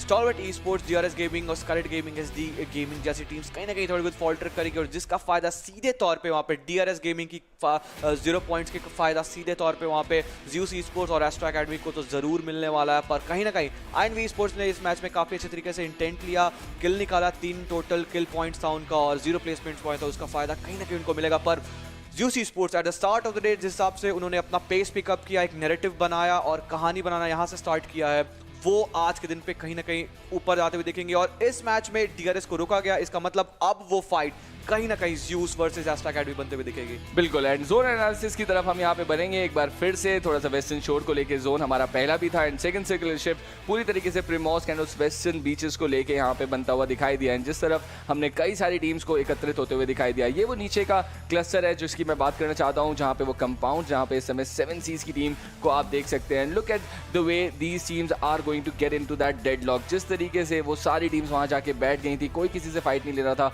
ओपनिंग क्रिएट करने की कोशिश कर रहे थे नेट्स के साथ, बट जिस तरीके से डोमिनेट किया है ज़्यूस ने आके उन कंपाउंड्स के अंदर, बहुत ही इंपेकेबल परफॉर्मेंस। बट तारीफ की यहाँ पे करनी पड़ेगी हमें, जिस तरीके से एप्स एंड एस्ट्रा एकेडमी भी खेलती हुई दिखाई दी थी। इंपॉर्टेंट पॉइंट्स उन्होंने यहाँ पे निकाले हैं इस मैच से। ट्रेन टू किल के बारे में भी मैं काफी अच्छे तरीके से बताना चाहूंगा कि फेरी पियर और क्वेरी के सदन साइड से वहाँ पे बहुत अच्छी तरीके से रोटेट करके चुपचाप से वहाँ पे घात लगा के सदन साइड से एंट्री दिया, जहाँ पे कोई भी प्लेयर, कोई भी टीम नहीं बची थी, और जिसका फायदा उनको सीधे तौर पे मिला। क्योंकि आप इस तरह के अगर fight mid game stage of fight से अगर आप खुद को दूर रखो तो उसका फायदा आप सीधे तौर पे आपको मिलेगा। और कहीं ना कहीं अगर आप 3 मैन और 4 मैन स्ट्रांग अगर आप जाओगे तो मेन एडवांटेज के कारण आपको फायदा भी मिलेगा, और वो हमें देखने के लिए मिला। PN crew same as usual, मैं एक्सपेक्ट कर रहा था वो वेस्टर्न साइड से, शोर साइड से वो एंट्री देंगी, उन्होंने एंट्री दिया, सेंटर में बैठा, फिर वो जाके वेस्टर्न साइड पे बैठी। एस्ट्रा एकेडमी को काफी ज्यादा वो प्रेशराइज करने की कोशिश कर रही थी, पर फिर एस्ट्रा एकेडमी एक के बाद एक उनके ऊपर चढ़ने की कोशिश की थी। और पीएन क्रू इस मैच में भी काफी अच्छा प्रदर्शन किया था, और जिस 3, 4, 5, 6, 7 की मैं बात कर रहा था उसमें पीएन क्रू भी अब हमें अच्छे तरीके से आते हुए नजर आएंगे।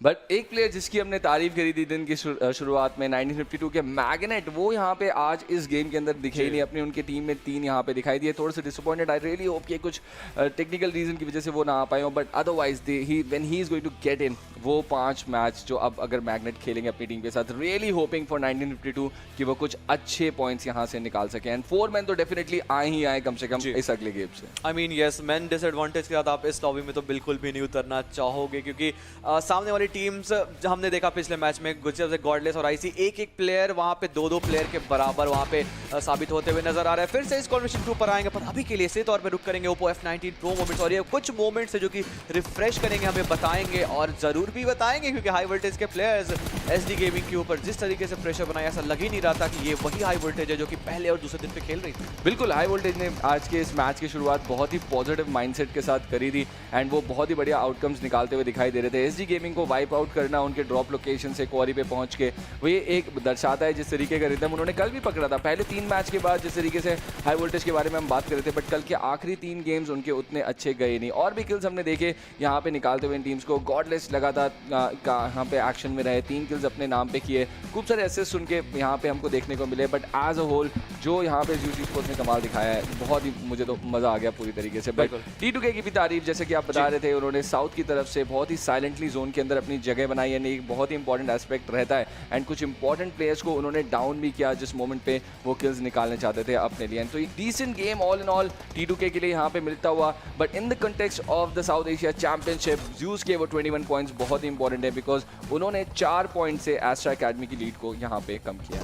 बिल्कुल वो देखने वाली बात रहेगी के हिसाब से वो सारे फाइट्स निकलते हुए नजर आएंगे। पर ट्रेन टू किल तारीफ करनी होगी इस टीम की। सेकंड चिकन डिनर रहेगी इस पूरे 19 मैच के अंदर और पहला चिकन डिनर इनका सानो के मैप पे जरूर आया था। रैंगल में लगातार अच्छा प्रदर्शन उन्होंने किया था, कहीं ना कहीं थोड़े बहुत फॉल्टर डाउन कर गए थे कुछ मोमेंट पे, पर इस मैच में कोई भी वो गलती नहीं की थी। और गलती की मैं बात करना चाहूँ तो 7 सीज के प्लेयर्स ने वहाँ पे थोड़ी गलती की थी क्योंकि वो एक्सपेक्ट नहीं कर रहे थे, क्योंकि गॉडलेस ने उनको देख लिया था जब वो क्रॉल डाउन कर रहे थे राइट हैंड साइड से, और उसके बाद उन्हें पता था कि दोनों प्लेयर वहीं पे थे। और इस मोमेंट पे 7 सीज के प्लेयर्स राइट मोमेंट पे जरूर इट सीम्स कि उनको अंदाजा लग गया था कि एक ग्रेनेड आने वाला है, और उस मोमेंट पे वो थोड़े बहुत फॉल बैक किए थे, थोड़ी दूर गए जरूर थे, और फिर वो एक एलिमिनेशन भी फेस किए थे। यहाँ पे थोड़ी अग्रेसिव मैं कहूंगा सॉर्ट ऑफ, क्योंकि जिस मोमेंट पे लगातार वो फाइट ले रही थी थोड़े बहुत टाइम आपको देना हो खुद की टीम के लिए भी, क्योंकि आपको नहीं पता लेफ्ट हैंड साइड पे आपके कौन से प्लेयर्स हैं नहीं है। थोड़ी गलती की वहाँ पे ज़्यूस ई-स्पोर्ट्स की टीम, पर वही बात है अगर आप एक बार उस मूड में आ जाते हो जहाँ पे आप सीधा स्लैम इन करोगे, रैम्पेज मोड पे जाकर आपको सिर्फ कार्नेज क्रिएट करना है, आपका एम अगर सिर्फ एक हो जाता है तो वहाँ पे थोड़ी सी चांसेस बढ़ जाती है और आप थोड़े वल्नरेबल हो जाते हो। बिल्कुल, एंड जिस तरीके के माइंडसेट उन्होंने शोकेस किया वो बहुत ही ज़बरदस्त था। डैमेज ग्राफ अब हमारे सामने आ चुका है, सबसे ज़्यादा डैमेज देने वाले 2564 का डैमेज यहाँ पे ज़्यूस ई-स्पोर्ट्स के खाते में रहा है, उनके ज़्यादा पीछे बिल्कुल भी नहीं थी T2K की ये टीम। 2538 का डैमेज, 11 किल्स T2K के खाते में रहे, 13 किल्स रहे ज़्यूस के। सबसे ज़्यादा किल्स लेने वाली ये दो टीम बन के उभरी हैं। Look at that, 24 kills share करती हुई दोनों टीम, बहुत ही शानदार परफॉर्मेंस आई है इनकी तरफ से। बट उसके बाद LIT ई-स्पोर्ट्स भी काफ़ी अच्छा डैमेज देती हुई दिखाई दी है, 7 किल्स उनके खाते में, 1741 का डैमेज LIT ई-स्पोर्ट्स की तरफ से। Decent performance all in all, खूब सारी टीम्स ने यहाँ पे दिया है। बट अब अंकित बारी है, we are going towards Miramar. बिल्कुल, मिरामार का वो मैप जहां पे आएगा, और हमने दिन के स्टार्टिंग में इस कुछ फैक्ट्स की तरफ नजर डाला था जहां पे एप्स एस्ट्रा अकेडमी की टीम ने वहां पे 2 चिकन डिनर अब तक मिरामार के मैप पे निकाल के लेके गई है। इस मैच में किल्स उनके ज्यादा नहीं थे, पर 12 प्लेसमेंट पॉइंट्स वो सिक्योर किए, और काफ़ी अच्छी तरीके से एस्ट्रा अकेडमी लगातार एक करने में सक्सेसफुल रही है। क्योंकि ज़्यूस ई-स्पोर्ट्स अगर आप देखो तो अगर वो किल हंगरी जाने लगती है और पूरी तरीके से रैम्पेज क्रिएट करती है, कार्नेज क्रिएट करती है, और फिर उनकी गर्दिशें वहाँ पे धूमिल हो जाती है। क्योंकि मैंने थोड़ी देर पहले यहाँ पे देखा, मैं सरप्राइज था, T2K ने भी वहाँ पे क्लोज टू 2500 का डैमेज लिया था। तो इस मैच में T2K ने भी काफ़ी अच्छा प्रदर्शन किया था, पर मैच की पूरी यहाँ पे ओवरऑल रैंकिंग आ चुकी है पोस्ट मैच 19, जहाँ पे एस्ट्रा अकेडमी अभी भी 245 पॉइंट्स के बाद वो टॉप पे बैठी हुई है। ज़्यूस ई-स्पोर्ट्स एक के बाद एक वहां पे डबल सेंचुरी लगाते हुए दिखेंगी, और अब वो मोमेंट है जहां पे DRS गेमिंग के लीग से वो बाहर हटना चाहेंगी और एस्ट्रा अकेडमी को वो चेज करना स्टार्ट करेंगी। बिल्कुल, 200 का आंकड़ा टच करने वाली दूसरी टीम बनती हुई ज़्यूस ई-स्पोर्ट्स, लेकिन कब तक वो दूसरी टीम रहेगी इस पूरी ओवरऑल रैंकिंग में, उस पर रहने वाली हमारी नजर। एक जंप हमें PN क्रूक से भी देखने को मिल रही है, उनकी परफॉर्मेंस के बेसिस पे वो छठे पायदान पे पहुंच गए। एंड ये एक टीम है जो रेगुलरली अच्छे मैचेस के लिए पिछले 3 दिनों के अंदर, एंड अब इस स्टेज पे ओवरऑल पेज के अंदर उनका चढ़ना बहुत ही अच्छे संकेत है उनके लिए। ट्रेन टू किल भी यहाँ पे 3 पायदान ऊपर आती हुई LIT ई-स्पोर्ट्स को धकेल के 10वें पायदान पे कर देगी। एंड थोड़ी सी बढ़त भी अब ट्रेन टू किल ने इन सारी टीम्स के ऊपर बढ़ा ली है, जिनके बीच में वो काफी टाइम से ट्रेल कर रहे थे। 7C को देखिए, वो भी यहाँ पे थोड़ा सा गिरते हुए दिखाई दे रहे हैं। जिस तरीके का चैलेंज उन्हें मिला था, अगर उस तरीके का चैलेंज उनको मिलता रहा तो ये उनके लिए बहुत ही दिक्कत हो सकता है। मैं बिल्कुल भी नहीं समझ पाया, क्योंकि 7C's के प्लेयर्स ने काफी अर्ली रोटेशन दिया था, पोचिंकी के सिटी को छोड़ा था, सेंट्रलाइज लोकेशन पे वो बैठे हुए थे, कंपाउंड्स की कवर्ड भी थे, पर जिस हिसाब से वहां पे ऑन स्लॉट एक के बाद एक ज़्यूस की साइड से आया था, आई गेस वो सिर्फ ज़्यूस की टीम थी, वहाँ पे ज़्यादा गलतियाँ 7C's ने नहीं करी थी, वो ज़्यूस की ब्रिलियंस थी जिस कारण वो गिरते हुए नजर आए थे। पर मैं ध्यान फिर से आपका एक बार फिर से लेकर जाना चाहूँगा, जहाँ पे वेस्टर्न शिफ्ट, इसका मतलब स्काईलाइट गेमिंग की टीम्स और SD गेमिंग को अच्छा खेलना था, पर एक बार फिर से वो फॉल्टर होते हुए दिखे हैं। बिल्कुल, SD गेमिंग के ऊपर तो हमने देखा किस तरीके से हाई वोल्टेज पूरी तरीके से चढ़ के बैठ गई, एंड स्काईलाइट गेमिंग के सामने LIT ई-स्पोर्ट्स ने बहुत ही स्ट्रॉन्ग सवाल रखे, एंड वहाँ पे उनके पास उसके जवाब थे नहीं, बिकॉज LIT ई-स्पोर्ट्स ने भी काफ़ी टाइमली रोटेशंस दी थी, एंड ये बहुत ही उनके फेवर में चली गई। अब बारी आ चुकी है ladies and gentleman desert action की। मिरामार, 2 मिरामार खेले जाने वाले हैं आज के दिन में। ऑल इंपॉर्टेंट पॉइंट्स, यहाँ पे बहुत सारे पॉइंट्स मिलने वाले हैं इस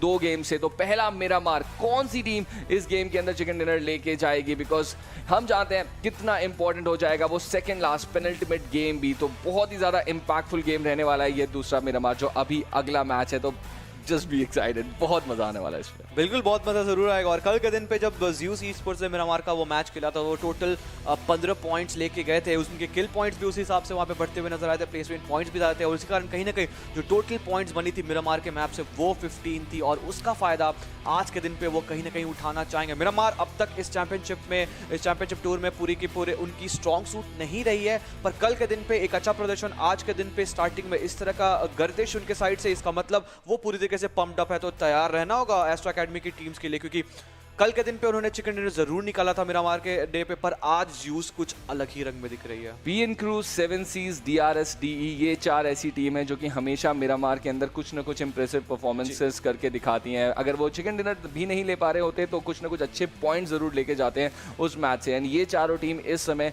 उस टॉप पेज के अंदर कुछ सीरियस साइड्स देना चाहती हैं। 7 Seas के अलावा बाकी तीनों उस टॉप पेज के अंदर सीरियस साइड्स देना चाहती हैं, तो बहुत ही अच्छी अपॉर्चुनिटी है DRS के लिए खास तौर पे। अगर इस मिरामार के अंदर वो एक सीरियस इंपैक्ट दे पाएंगे तो वो वापस अपने आप को उस रेस में ले जा पाएंगे। बट अगर इस गेम से पॉइंट्स नहीं निकाल पाती है DRS, उनका जो एक बैड रन पिछले 6 से अब 7 मैच तक चल चुका है, अगर 8वां मैच भी बैक टू बैक उनका एक थोड़ा सा खराब चला गया, ये उनके लिए दिक्कतें बढ़ा देगा। बिल्कुल बढ़ा देगा। और जिस हिसाब से वो सारी टीम्स खेलते हुए नजर आएंगे इस मिरामार के मैप पे, रेगिस्तान मैप पे, क्योंकि आज के दिन में 2 बार मिरामार खेले जाएंगे और 2 बार ऐसा मौका होगा जहाँ पे सारी टीम्स उस रेगिस्तान में उतरते हुए दिखेंगे। तो इंपॉर्टेंट हो जाता है आपने, अगर आपकी वीक लिंक है उसको स्ट्रॉन्ग बनाते हुए आप नजर रखो, क्योंकि अगर आपकी कोई स्ट्रॉन्ग पक्ष है उसमें तो आप पहले से ही फतह पा चुके हो, पर अगर आपकी कोई भी वीक लिंक बनी हुई है उसको स्ट्रॉन्ग बनाओ। और मैचेस यहाँ से तो बस 5-4-3-2-1 फॉर्मेट में घटती जाएंगी। बिल्कुल घटते जाएंगे। आज के दिन के एंड में, उस आखिरी मुकाबले के एंड में हमें पता चल जरूर जाएगा कि कौन सी है वो टीम जो साउथ एशिया चैंपियनशिप का खिताब अपने साथ आज यहाँ से ब्रैगिंग राइट्स के साथ $40,000 लेके जाने वाली है। एंड सब कुछ हमें पता चलेगा as the day goes ahead. But अभी के लिए आज के दिन का पहला मिरामार अब से कुछ ही देर में स्टार्ट होगा। एंड मैं बहुत ही ज़्यादा एक्साइटेड हूँ ये जानने के लिए कि क्या Zeus e sports Astra Academy को मिरामार में रोक पाएगी, बिकॉज ये एक स्ट्रैटेजिकल गेम है, ये एक टेक्निकल गेम है जो इन दोनों टीम्स को यहाँ पे निकालना पड़ेगा। पॉइंट्स उस रोटेशन के अंदर किस तरीके से ज़्यूस मेक श्योर करती है, बिकॉज कल आपको याद होगा कि ज़्यूस की टीम को थोड़ी सी दिक्कत हुई थी, उन्होंने प्लेयर्स लूज किए थे। गॉडलेस को एक बहुत ही शानदार हेडशॉट भी वहाँ पे हमने पढ़ते हुए देखा था सालवर्ड ई स्पोर्ट्स की तरफ से। एंड जिस तरीके से गॉडलेस को उठा के वो लोग फाइनल सर्कल में रिवाइव देके जब फाइनल सर्कल में लेके गए, उन्होंने वहाँ पे भी कमाल दिखाया, पॉइंट्स निकाले अपनी टीम के लिए। तो अगर ज़्यूस ई स्पोर्ट्स प्लेयर्स लेके जा पाएगी फाइनल सर्कल तक, क्या आईसी के पास वो जवाब है उन रोटेशंस का, ये हमको देखना पड़ेगा। एंड मिरामार एक्शन, 2 मिरामार खेले जाने वाले हैं आज, उसमें से पहला अब हमारे सामने यहाँ पे आ चुका है। And we will look at the plane path right away. And prison area से प्लेन पाथ स्टार्ट होके टोरे अहमादा की तरफ जाता हुआ, तो एल हजार काफी दूर दिखाई दे रहा है। So let's see where is team Zeus going to head. Astra Academy 242 point के साथ इस समय इस मैच की शुरुआत #1 पोजीशन पे करती हुई दिखाई देगी। 1952 की टीम इस समय 150 का आंकड़ा टच कर चुकी है। अगर एक डिसेंट गेम यहाँ पे उनको मिल जाता है, वो भी एक लंबी छलांग लगा सकते हैं, बिकॉज मैं आपका ध्यान लेके जाना चाहता हूँ उन पॉइंट्स के बीच में। देखिए 8th के लिए 1952 151 एंड 4th के लिए एप्स 159, सिर्फ 8 पॉइंट का फासला है उन 5 टीमों के बीच में। एंड ये काफी देर से इसी तरीके से कंसिस्ट रहा है। एक चिकन डिनर इनमें से किसी भी टीम के लिए सीधे उनको टॉप 4 या टॉप 3 स्थान पे रख सकता है। आई मीन ये अगर आप देखो, चौथे पायदान पे एप्स बैठी है 159 पॉइंट के साथ, और 8वें पायदान पे 1952 बैठी है 151 पॉइंट्स के साथ। सिर्फ 8 पॉइंट का गैप है और वहाँ पे 5 से 6 टीम्स दिख रही है। जिस हिसाब से ये लॉबी बनते हुए नजर आई है, काफी जबरदस्त रहा है। D2K भी काफी पीछे नहीं है वहाँ पे 143 पॉइंट के साथ, अगर 8 पॉइंट सिर्फ पीछे अगर जिस पिछले मैच में चिकन डिनर निकाला, अगर इस मैच में भी काफी अच्छे तरीके से अगर वो प्रदर्शन करते हैं, कुछ इंपॉर्टेंट प्लेसमेंट पॉइंट्स निकालते हैं, कुछ किल पॉइंट्स निकालते हैं, तो वो फिर ऊपर जाते हुए दिखेंगे। और किसी भी मोमेंट में किसी भी टाइम को वो 1952 या स्टॉलवर्ट ई स्पोर्ट्स या PN Crew या डेड आई गाइस जैसी टीम को पीछे करते हुए दिखेंगे। पर इस फ्लाइट पाथ के हिसाब से मैं थोड़ा सरप्राइज रहूंगा INV स्पोर्ट्स के थोड़े एक ड्रॉप लोकेशन के हिसाब से, क्योंकि मिनास के साइड वो उतरे, अब तक उन्होंने ट्रिल पार्क और वेस्टर्न साइड पे ड्रॉप लोकेशन को एक्सेस करते हुए दिखा था। तो इस second obviously first Miramar for the day में वो थोड़ी चेंज इन स्ट्रैटेजीज उनके साइड से देखने को मिली। और Train to Kill as usual अपने लॉस लियोनेस के ड्रॉप लोकेशन पर उतरते हुए दिखे। ज़्यूस ई स्पोर्ट्स भी अपने मॉन्टे नियो के सदर्न साइड पे वो उतरते हुए हमें दिखे। बिल्कुल, ये सारी टीम्स स्टार्ट कर चुकी है, बट दिस ऑलरेडी पहला नॉक हमें यहाँ से मिल चुका है। दैट इज यूजियम विद अ शॉटगन उस रेंज के अंदर। आई थिंक डैमेज जरूर मिनी से भी ट्रांसफर किया गया था ब्लेड द्वारा, एंड यूजियम को वहाँ पे वो फर्स्ट ब्लड इवेंचुअली मिलता हुआ दिखाई दिया। बट अब हम यहाँ पे आ चुके हैं आगे स्काईलाइट गेमिंग के काफ़ी नज़दीक। नाइटमेयर्स एक बार फिर से शुरुआती फाइट मिलती हुई नाइटमेयर्स के प्लेयर को। होंग है यहाँ पे उनके सामने, एंड रायन भी अब नज़दीक करते हुए दिखाई दे रहे हैं। बट स्काईलाइट गेमिंग के 3 प्लेयर्स इस समय इस बिल्डिंग के ऊपर। लेट्स सी होंग किस तरीके से इस चैलेंज का जवाब देते हैं। लियोन एकदम चढ़ चुके हैं उनके ऊपर, बट होंग ने पहला नॉक निकाल दिया है। स्काईलाइट गेमिंग के ऊपर एक नॉक, एक शॉटगन के साथ वो इस समय इस सिचुएशन को हैंडल करना चाह रहे हैं। दूसरा नॉक नहीं निकाल पाएंगे होंगे यहाँ से, एंड जोकर चढ़ बैठेंगे पूरी तरीके से उनकी तरफ। कोको जरूर आ चुके हैं। Skylight gaming nightmare making a mess of each other. Early half of Miramar, तीसरा मिनट है, ये दोनों टीमें फाइट के अंदर जा चुकी है ऑलरेडी, एंड रोज को भी यहाँ पे गिरा दिया है। चारी भी जाते हुए दिखाई दे रहे हैं। जोकर के ऊपर एक भारी जिम्मेदारी, कोको उनकी तरफ बढ़ते हुए दिखाई दे रहे हैं। लेट्स सी किस तरीके से जोकर वाइप आउट कर देंगे पूरी तरीके से। यहाँ पे 4 किल्स रहे हैं जोकर के खाते में, 1v4 करके नाइटमेयर को कर दिया है, नाइटमेयर गेमिंग को यहाँ से बाहर। तो PMCO SCM रीजन की इस टीम के nightmare run south Asia championship के अंदर कंटिन्यू होता हुआ दिखाई दे रहा है। सामने 952 तौफीक के ऊपर अब हंगरी बॉक्स यहाँ पे चार्ज करे। तो हमने देखा ये सिर्फ मैच का तीसरा चौथा मिनट इस समय चल रहा है। लुक एट दिस, ऑलरेडी एक टीम वाइप हो चुकी है, दूसरी टीम यहाँ पे फाइट के अंदर जाती हुई दिखाई दे रही है। सो ऑलरेडी जो हमने एक्सपेक्ट किया था कि काफी अर्ली ऑल्टरकेशंस हमको देखने को मिल सकते हैं, वो यहाँ पे फिर से हमको देखते हुए 952 तौफीक इस समय एक थॉमसन लेके आगे बढ़ रहे हैं। एक्सटेंडेड भी लगी हुई है 50 एमोस के अंदर, एंड उनके टीममेट मैग्नेट फाइनली लॉबी के अंदर, गेम के अंदर यहाँ पे दिखते हुए एंट्री के साथ पहुंचे हैं। तौफीक के तीनों प्लेयर्स अब चढ़ने की कोशिश करते हुए बॉक्स के ऊपर। बॉक्स जो एक थोड़ी देर पहले ऐसा लग रहा था चार्ज ले रहे हैं, अब थोड़ा सा रिट्रीट मोड में इन फुटस्टेप्स को सुन के थोड़ा धीमे होते हुए, बट सरप्राइज कर जरूर सकते हैं मैग्नेट को। मैग्नेट उनके काफी नजदीक, बट बॉक्स ने कोई साउंड क्यू यहाँ पे दिया नहीं है। अब वो चाह नहीं रहे इन मल्टीपल प्लेयर्स के साथ इस समय इस फाइट को पिक करना। लेट्स सी कितना कारगर साबित होते हैं बॉक्स यहाँ पे पेशेंटली बैठे हुए हैं, बट जाने दे रहे हैं मैग्नेट को बाहर। तौफीक एंड एंट्री, एंड अब शार्प भी ऑलरेडी इसी विसिनिटी के अंदर पहुंच चुके हैं, तो प्रेशर अब रहेगा डी के ऊपर। क्या उनके बाकी टीममेट्स आएंगे इस इन्फॉर्मेशन को लेके, एंड क्या फ्लैंक करने की कोशिश करेंगे 1952 के इन प्लेयर्स को, ये देखने वाली बात रहेगी। ऑप्शन जरूर रहेगा उनके पास, बट लेट्स सी कितनी दूर है उनके बाकी प्लेयर्स, ये देखते हैं। हम काफ़ी दूर लग रही है, अगर आप देखो पोजिशन में मैप के अंदर तो डेड आइस की टीम काफ़ी दूर दिखाई दे रही है, बट एक अनयूजुअल चीज़ यहाँ पे हमको INV गेमिंग से दिखाई दे रही है। लॉस यूगोस, मिनास जलसुर, इस सारे एरिया की तरफ बिल्कुल बॉटम हाफ, एंड जो पहला जोन है वो कंप्लीटली नॉर्दर्न साइड की तरफ है, उससे बहुत ज़्यादा दूर INV गेमिंग के प्लेयर अपने आप को पाते हुए दिखाई दे रहे हैं। बट वंस अगेन लॉस यूनोस, T2K and Stalwart esports यहाँ पे एक साथ बैठे हुए दिखाई दे रहे हैं। बिल्कुल, पर एक बहुत अच्छी तरीके से यहाँ पे रोटेट करते हुए दिखे है मुझे हाई वोल्टेज की टीम। एल्पोजो के करीब वो आ जरूर चुके हैं, थोड़ी जल्दी रोटेशन उन्होंने दिया जिसका फायदा उनको सीधे तौर पे देखने को मिलेगा। ऑन द अदर साइड ज़्यूसी स्पोर्ट्स की टीम अभी भी मॉन्टेनेग्रो के एरियाज पे वो लूटते हुए नजर आ रहे हैं, और ज़्यादा उनको फायदा मिलेगा अगर वो रोटेट करते हुए दिखेंगे। पर SD गेमिंग के प्लेयर्स, हमने थोड़ी देर पहले इनको स्काईलाइट गेमिंग के साथ हेड टू हेड जाते हुए देखा था, तो कुछ अर्ली फाइट में, कुछ अर्ली गेम में same strategy SD gaming, nightmare gaming early game में लगातार प्लेयर लूज करते हुए देखा। थ्रू आउट द टूर्नामेंट इस 19-20 गेम में हमें देखने को मिला, और इस गेम में भी चीज़ें अभी भी उसी तरीके से सामान्य तौर पे बढ़ते हुए नजर आ रही हैं। बिल्कुल, एंड ये जो पहला जोन हमने देखा है ये DRS गेमिंग के ड्रॉप के बिल्कुल अनुकूल यहाँ पे बनता हुआ दिखाई दिया है। तो DRS के लिए अगर एक मौका है इस गेम को करके अपने खाते में लाने का, वो बिल्कुल चाहेंगे एक चिकन डिनर निकालना, एंड बिल्कुल मुमकिन है उनके लिए। पूरी तरीके से जोन उनके फेवर में जाता हुआ दिखाई दे रहा है। तो लेट्स सी यहाँ पे DRS कितने इम्पैक्टफुल गेम खेलने में सक्सेसफुल रहेंगे, बिकॉज बाकी सारी टीम्स अब इस जोन के अंदर धीरे धीरे पहुँचती हुई दिखाई दे रही हैं। सिर्फ 3 या 4 टीम है जो अभी भी थोड़ी सी दिक्कतों में है, वो एक रोटेशन कर रहे हैं। 952 मैग्नेट हमारे सामने, एंड उनके साथ यहाँ पे on top. Let's see DE versus 952। काफी देर पहले से हंगरी नजदीक थे इस पूरी की पूरी टीम के, बट अब उनके बाकी प्लेयर्स को भी 952 टूट चुकी है। बिल्कुल, और एज गैस से पहली बार हो रही है यहाँ पे मिरामार के इस मैच में, क्योंकि ऑब्वियसली मिरामार के मैचेस कम भी खेलेगा, और अब 1952 को चैलेंज फेस करना होगा। मैग्नेट जिस मोमेंट पे वो इस लॉबी में आए, 1952 को ज्वाइन कराएं, उनको वो प्रेजेंस फील भी कराते हुए दिख रहा है। मैग्नेट इनिशियल लॉक निकाल चुके हैं, ऑन टॉप के साइड से एक रोटेशन आने की कोशिश जरूर करी है, पर वो स्पॉट करने के डाउन करने की कोशिश जरूर करेंगे, पर he fails to take him down, और अब उनको रिवाइवल मिल जाएगा।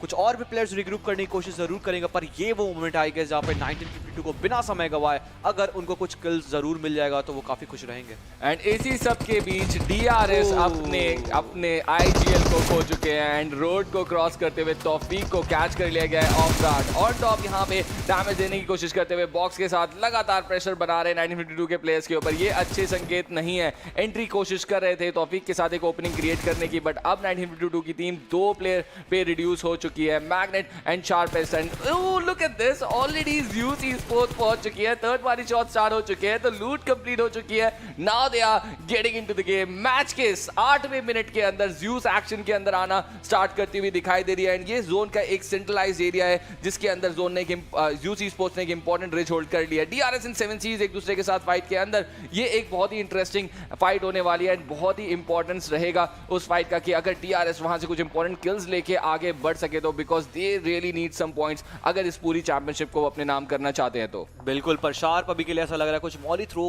करने की कोशिश में, कुछ फिराक में, क्योंकि थोड़ी देर पहले हमने एक नॉक देखा था। आई गेस एक अननेसेसरी पुश वहां पे एंट्री के साइड से था क्योंकि बहुत अच्छी तरीके से वहां पे पोजीशन किए हुए थे 1952 के प्लेयर्स और थोड़ी सी वहां जल्दीबाजी कर गए। पर इस मोमेंट पे ज़्यूस के एबिली जो थोड़ी देर पहले वहां पे शॉट्स ले रहे थे उनको अब शॉट्स पड़ते हुए नजर आ रहे हैं क्योंकि एप्स के प्लेयर अब उनके पीछे बैठ चुके हैं। गॉडलेस यहां पे उनको रिवाइवल जरूर मिलेगा। ज़्योल काफी लो ऑन एचपी है, उनको भी हील करना होगा और एबिली के ऊपर सारा दारोमदार आ जाता है क्योंकि ज़्योल वहां पे रिवाइवल देने की कोशिश कर रहे हैं। सुयोग लगातार प्रेशर मारने की कोशिश, तो इन सारे छोटे एरियाज में टोटल 4 टीम फंस के रह गई है। अगर यहाँ पे ज़्यूस लूज कर गई प्लेयर्स तो अपने चांसेस को बहुत ही ज्यादा हर्ट कर लेगी बिकॉज एस्ट्रा एकेडमी अभी भी कहीं भी एक्शन में दिखाई नहीं दिया। एप्स आगे बढ़ते हुए, आईसी इस समय डाउन है एंड लेट्स सी किस तरीके से इस कॉन्टेस्ट को यहाँ पे झेला जाएगा। वाइट एक लौते प्लेयर है जो पूरी की पूरी ज़्यूस टीम को पिन डाउन कर रहे हैं, बट ये इन्फॉर्मेशन क्या है ज़्यूस स्पोर्ट्स के पास या नहीं ये देखने वाली बात रहेगी। थोड़ा सा रिट्रीट मोड में जरूर गई है ज़्यूस की team, but they are just trying to buy some time. वो बिल्कुल भी इस फाइट को अवॉइड नहीं करेंगे बट वो थोड़ा सा टाइम बाय करना चाह रहे हैं। हाई डिसएडवांटेज सिचुएशन में 2 प्लेयर डिप्लॉय कर चुके हैं फ्लैंक लेके उस हायर ग्राउंड की तरफ जाने के लिए एंड वाइट को शायद इस चीज की भनक लग चुकी है, इसीलिए वो थोड़ी सी पोजीशन लेके उसी रिच के क्लोज जा रहे हैं ताकि उस रिच से उनके ऊपर शॉट्स ना लिए जा सके। अब उनके लिए ये एंगल ओपन हो जाएगा जहां से वो आईसी एंड एबिली को नोटिस कर सकते हैं एंड एबिली somehow 3x से बच के निकल गए एंड आईसी भी रिट्रीट कर गए। तो पूरी की पूरी ज़्यूस स्पोर्ट्स इस इंपॉर्टेंट क्रूशियल टाइम पे somehow गेट अवे कर गई वाइट के इस कहर से। बिल्कुल ऐसा बहुत कम होता है जहां पे इस हेड ऑन हेड फाइट में प्लेयर्स यहां पे रोटेट करने को उनको मौका मिला, पर जिस हिसाब से यहां पे ज़्यूस के प्लेयर्स एक बैकस्टैप सिचुएशन में करते हुए दिख रहे हैं, यहां पे एप्स के प्लेयर्स को अंदाजा बिल्कुल भी नहीं लग चुका है कि यहां पे किस तेजी से ज़्यूस के प्लेयर्स ने रोटेट कर दिया वाइट के ऊपर। अब यहां पे ज़्यूस के प्लेयर चढ़ चुका, पर वाइट का एक शानदार नेट जाएगा और गॉडलेस जैसे बड़े प्लेयर को डाउन कर जाएंगे। अब यहां पे 1v1 फाइट, पर उसी बीच हसला की एक छोटी सी गलती और वो फॉल डैमेज के कारण अब हो चुके हैं नॉक। अब सारा दारोमदार यहाँ पे कनिक सांचेर वाइट के ऊपर आ चुका, पर सांचेर अभी भी काफी दूर है। क्या ये फ्लैंक एंगल उनको फायदा देगा या नहीं देगा वो देखने वाली बात रहेगी। इसी बीच दूर से यहाँ पे डी ने गॉडलेस का किल कंफर्म करके वो पॉइंट अपने नाम पे जरूर कर लिया, बट प्रेशर अभी भी इन बाकी 3 प्लेयर्स के ऊपर कम नहीं होगा। गॉडलेस को खोने के बाद किस तरीके से ये टीम इस मिरामार गेम को खेलेगी एंड ये बहुत इंपॉर्टेंट इसीलिए था कि क्या ज़्यूस अपने सारे प्लेयर्स फाइनल सर्कल तक ले जा पाएगी या नहीं। आईसी का वहां पे एक फैसला आता हुआ उन्हें लग रहा है कि ये फाइट उनके अगेंस्ट जा सकती है, अदर टीम्स भी हैं विसिनिटी के अंदर एंड इसीलिए ये रिट्रीट मोड पे ज़्यूस स्पोर्ट्स यहां से निकल चुकी है। बहुत ही इंपॉर्टेंट रिट्रीट था ये, बिकॉज अगर ज़्यूस यहां पे एलिमिनेट हो जाती उनके चैंपियनशिप के सपने चूर चूर हो सकते थे। ये पूरा रन उनका #2 या 3 पे खत्म हो जाता, बट अब उन्होंने इस इंपॉर्टेंट रिच से रिट्रीट करके अपने लिए चांसेस एक बार फिर से ओपन कर लिए हैं। बहुत अच्छी डिसीजन मैं सॉर्ट ऑफ कहूंगा क्योंकि उन्हें ध्यान में पता है, उन्हें पता है डीआरएस की टीम जब यहाँ पे मिरामार के मैप पे खेलती है और खास तौर पे इस तरह का जब जोन शिफ्ट होता है जहाँ पे नदन साइड पे जाते हैं, क्योंकि वो टीम लाख कुबरिया साइड से रोटेट करते हुए नजर आई है, तो उनको कहीं ना कहीं सीधे तौर पे वहां पे फायदा मिलेगा। पर इस हेडशॉट की मैं बात कर रहा था, थोड़ी देर पहले वहां पे आईसी के ऊपर गया था, सांचिर थे इस बार जरूर, हसला नहीं थे, पर चीजें सामान्य तरीके से बनते हुए नजर आई थी। पर अब फाइट कुछ और टर्न लेते हुए देखी। थोड़ी देर पहले हमने सेकंड पोजीशन की टीम को फाइट में जुलझते हुए देखा था, अब वो टाइम है जहां पे थर्ड पोजीशन पे आई हुई टीम डीआरएस को काफी हेड ऑन हेड चैलेंज देखने को मिला है यहाँ पे 7 सीज के द्वारा।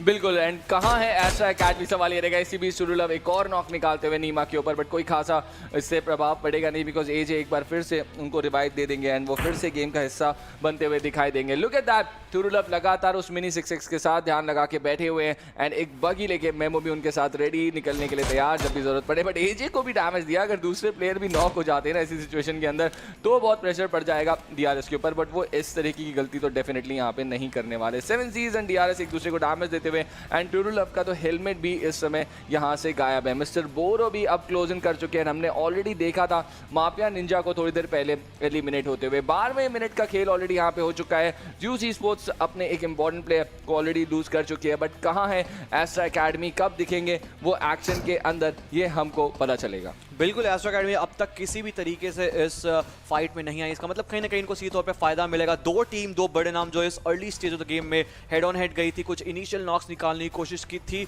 जिसको उनको उसमें काफी ज्यादा उनको फायदा मिला भी, पर कहीं ना कहीं गॉडलेस का एक लॉस जो उनको बहुत ज्यादा भारी पड़ने वाला है, क्योंकि पिछले मैच में ये वो प्लेयर थे जिन्होंने इनको इनिशियल नॉक्स दिखाया था, ये वो प्लेयर थे जिन्होंने इनको ओपनिंग दिलाया था, और ये वो प्लेयर थे जिसने पूरी की पूरी दारोमदार उनकी पीठ पे उठाई थी और उनको आगे बढ़ाया था। पर एक चीज यूज के खाते में जो जाएगी वो बहुत बेहतरीन तरीके से वो होगी एल पोजो के अराउंड जो सर्कल बनी है उसमें यूज के खाते में अभी भी सर्कल रहेगी, और ईस्टर्न साइड से मल्टीपल टीम्स जो भी आएगी उनको ये प्रॉब्लम देंगे उस रिज की मदद से। पर देखो एसजी गेमिंग कितनी ज्यादा सुपर लेट रोटेशन उनकी तरफ से आ रही है, बिल्कुल मैं समझ नहीं पा रहा है इतनी ज्यादा लेट रोटेशन का क्या यहाँ पे रीजन देखने को मिल रहा है। एक M249 भी जरूर आई है ड्रॉप के अंदर, बट एसजी गेमिंग कुछ समझ आ रहा है अंकित इतनी ज्यादा लेट रोटेशन ये क्यों करते हुए दिखाई दे रहे हैं?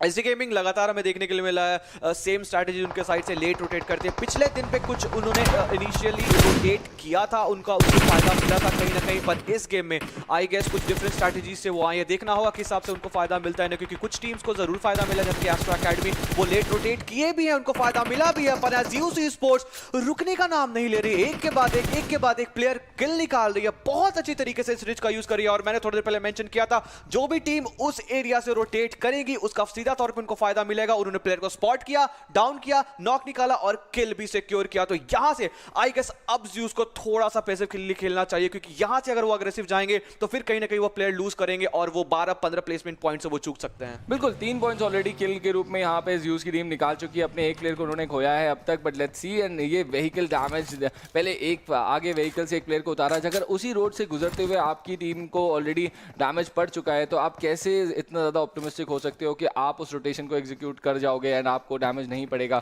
एंड ये एक गलती यहाँ पे 7 सीज की टीम की तरफ से देखने को मिली, एंड इस तरीके की गलती एक्सपेक्ट नहीं कर रहा था मैं यहाँ पे। इस तरीके के किल्स अगर ज़्यूस को यहाँ पे मिलेंगे तो उनके लिए जो रास्ता है वो थोड़ा सा आसान होगा, बट जो चैलेंज ओवरऑल उनके सामने है वो अभी भी काफी बड़ा है। लुक एट किस तरीके से एप्स यहाँ पे डोमिनेट कर रही है इस पूरी लॉबी के अंदर, एंड इस पूरी रिच को उन्होंने पकड़ रखा है। एक तरफ डी ही है उस पूरी हायर ग्राउंड के जहाँ पे वो होल्ड अप करे, दूसरी तरफ 1952 के प्लेयर्स एंड एसजी गेमिंग भी रोटेट करके अब उसी डायरेक्शन में आ रही है, बट एक बार फिर से बहुत ही साइलेंटली साउथ की तरफ से जेन अपनी टीम को लीड करके फिर से जोन के अंदर लेके जाना चाह रहे हैं। ज़्यूस ने भी इंपॉर्टेंट रेस जरूर पकड़ी है, बट T2K से सावधान रहना पड़ेगा उन्हें। जिस तरीके से वो पिछले गेम में बिल्कुल चढ़ गए थे एंड चिकन डिनर अपने नाम पे लेके चले गए थे, उसी तरीके की एक बहुत ही कारगर रोटेशन फिर से T2K करती हुई दिखाई दे रही है। आई मीन यस, दो टीम T2K एसडी गेमिंग काफी लेट रोटेट जरूर की थी। SD gaming coming from Impala ये उसी इलाके से बार बार रोटेट करते हुए अब तक हमें दिखे, और कहीं ना कहीं इसका फायदा उनको मिलना चाहिए, क्योंकि पिछले मैच में T2K ने काफी शांति तरीके से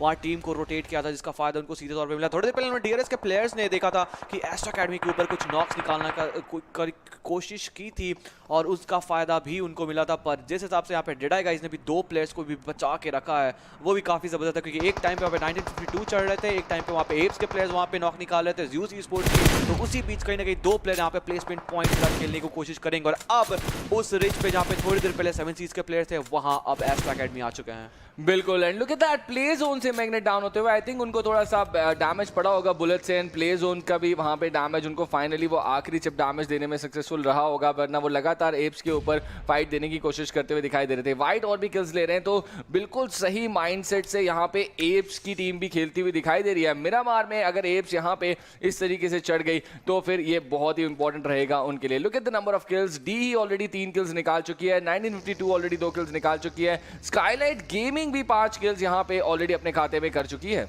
और सबसे बड़ी बात, स्काईलाइट गेमिंग के 2 प्लेयर्स अभी भी बचेंगे, पर डेटा गाइस के प्लेयर्स के साइड से काफी अच्छा ट्रिगर डिसिप्लिन देखने को मिला। उन्हें पता है ये 2 प्लेयर ऑन टॉप और हंग्री बॉक्स के हिसाब से यहाँ पे प्लेसमेंट पॉइंट्स निकाल सकते हैं, क्योंकि सेम एरिया से वहाँ पे एप्स की पूरी टीम रोटेट करते हुए दिखी। और एप्स की अगर मैं मानूं तो यहाँ पे एक चिकन डिनर बहुत लाजमी बन जाता है, क्योंकि अभी भी वो सॉल्वर्ट ई स्पोर्ट्स के साथ 2 टीम बन जाती है, जो कि फर्स्ट ऑफ द चार्ट में अभी भी कोई चिकन डिनर नहीं लेके गई है। इस मैच में काफी अच्छी तरीके से सारी फाइट्स निकाली हैं, एक किल अभी भी उनके खाते में है, 4 प्लेयर स्ट्रांग है, पर उनके सामने बहुत बड़ा चैलेंज अभी भी बन के रही है ज़्यूस स्पोर्ट्स की टीम वाले। यहाँ पे ऑन टॉप अब हसला को गिराएंगे, इसका मतलब उस रोटेशन में कहीं ना कहीं कनिक भी फंसते हुए दिखेंगे, और कनिक फंसेंगे नहीं, फंसाएंगे उस जाल में, और ऑन टॉप का यहाँ पे कवर फायर बहुत इंपॉर्टेंट बन जाता है। लेट्स सी एट 1952 शार्प एक ट्रिपला लेके निकलने की कोशिश करते हुए, motorcycle with a side car लेके यहाँ पे आगे बढ़ने की कोशिश करते हुए, आई कॉल इट ट्रिपला ऑलवेज, बट मीनवाइल कनेक यहाँ पे सामने आ चुके हैं। लेट्स सी किस तरीके से, ओह नहीं, अलाउ नहीं किया जाएगा ऑन टिप द्वारा शार्प को यहाँ पे कंप्लीटली गिराते हुए, बट प्ले जोन से T2K के ब्ला ब्ला ब्ला को भी डैमेज पड़ा है। And look at this rotation, SD यहाँ पे पूरी फाइट चल रही है, where are you cruising from, and निकल के भी चले गए, पूरा एक्शन चल रहा है। एंड एक प्लेयर वहां पे एलिमिनेट हुआ रोटेशन के अंदर, एंड SD गेमिंग के बाहर निकले आगे, बट जाके शिकार बने वहां पे ज़्यूस स्पोर्ट्स का। अगर आप देखो डिटेगर्स के पास ज्यादा ऑप्शन था नहीं, वो अगर ज्यादा राइट लेफ्ट पीक करते तो बच जरूर जाते, पर ज़्यूस के प्लेयर्स यहाँ रुकने का नाम नहीं ले रहे हैं। वहां पे एप्स के प्लेयर्स को भी एक के बाद एक डाउन करने की कोशिश रहेगी। T2 के प्लेयर्स अब स्टॉलवर्ट ई स्पोर्ट्स के प्लेयर्स के ऊपर काफी ज्यादा इंप्रेसिव फाइट बनने की कोशिश करें। एप्स के players coming from the eastern sides, they have lost 2 players, white and हसला, पर साइंटेर और कनेक उस रोटेशन में सक्सेसफुल एग्जीक्यूट किए थे। और एप्स के ऊपर, एस्ट्रा एकेडमी के ऊपर काफी बड़ा ह्यूमंगस चैलेंज बन चुका है, क्योंकि सदर्न साइड से पूरी तरीके से इनगल्फ कर चुके हैं। कनिक आगे से चार्ज इन करने की कोशिश, संचित अगर ये नेड कनेक्ट करता है, this can be a game end for Astra Academy, पर नहीं, वो नेड ओवरशूट करेगा। इस 1v1 फाइट में क्या यहाँ पे कार 98 का क्विक स्कोप देखने को मिलेगा, वो देखने वाली बात रहेगी। बिल्कुल, पीका को उन्होंने कार 98 के शॉट के साथ वहां पे गिरा दिया क्लोज रेंज के अंदर। This is an amazing knock, इतने क्लोज रेंज में पीका को यहाँ पे एप्स की टीम डैमेज देती हुई दिखाई दी है। 2 प्लेयर्स यहाँ पे एस्ट्रा एकेडमी के ऑलरेडी डाउन दिखाई दे रहे हैं, जिनको इंस्टेंटली एलिमिनेट भी कर दिया जाएगा। This is apps changing the game for यहाँ एस्ट्रा एकेडमी की टीम। लेट्स सी कितना इंपैक्ट वो छोड़ेंगे। कने कभी भी उस रिच को होल्ड अप करते हुए दिखाई दे रहे हैं, जिसके जस्ट सामने यहाँ पे बाकी DRS के प्लेयर्स भी है, but action, look at action right now. अकेले जिम्मेदारी लेते हुए अपनी पूरी टीम की, कनेक्ट को फाइनली यहाँ पे डाउन कर दिया गया है, एंड आई थिंक नीमा के खाते में वो गया, बट एक्शन को एलिमिनेट कर दिया गया है। एस्ट्रा एकेडमी 12वें पायदान पे इस मिरामार गेम में एलिमिनेट होगी। ज़्यूस के 3 प्लेयर्स अभी भी बचे। एक बहुत ही इंपॉर्टेंट मौका, एक बहुत ही प्राइसलेस मौका ज़्यूस के पास, वो 38 पॉइंट की लीड जो इस मैच की स्टार्ट से पहले एस्ट्रा एकेडमी ने उनके ऊपर बना रखी थी। क्या दूसरे पायदान से कितना आगे उसको कवर कर सकती है ज़्यूस स्पोर्ट्स की टीम? सबसे बड़ी बात ज़्यूस स्पोर्ट्स के लिए कि वो अभी भी एज के पास रहेंगे। सर्कल शिफ्ट होने के साथ वो एज से बाहर हो जाएंगे। 170 मीटर की ये उड़ान, ये वो दूरी रहेगी जो उनको फॉलो करना, और बहुत अच्छी तरीके से वो एज टू एज खेलते हुए नजर आए। पर सडन साइड से वहां पे उनको और चैलेंजेस देखने को मिलेगा, जहां पे स्काई गेमिंग की टीम, आईएनवी की टीम वहां पे आते हुए नजर आएंगे। नॉर्थ वेस्टर्न साइड पर हाई वोल्टेज की टीम, जिसने अभी अभी एस्ट्रा एकेडमी के लास्ट प्लेयर को एलिमिनेट किया था, अब वो टाइम है जहां पे पीएन की आइसोलेटेड प्लेयर को एलिमिनेट करेगी, और हाई वोल्टेज की टीम के पास भी काफी अच्छा यहां पे अपॉर्चुनिटी रहेगा इस मैच को आगे बढ़ाने के लिए। बिल्कुल, एंड DRS बिल्कुल थिक में है प्लेयर्स के, उनके आसपास काफी टीम्स हैं। इसी तरीके की फाइट अगर वो वहां पे लेके उभर के आ सकते हैं इस मिरामार गेम के अंदर, तो उनके कॉन्फिडेंस को वो बूस्ट मिलेगा जो उनको बहुत ही ज्यादा जरूरत है इस समय। अगर DRS उस पूरे क्लस्टर को क्लियर करके आगे बढ़ जाएगी, इमेजिन अभी भी 4 मैचेस बचे हैं, जो कारनामा ज़्यूस यहां पे पॉसिबली पुल करके दिखा सकती है। DRS भी बहुत ज्यादा दूर नहीं है ओवरऑल रैंकिंग या पॉइंट्स के मद्देनजर, अगर हम देखें ये 5 मुकाबले को, एंड अभी भी वो इस गेम के अंदर मौजूद है। ये किल, ये फाइट बहुत ही क्रूशियल है।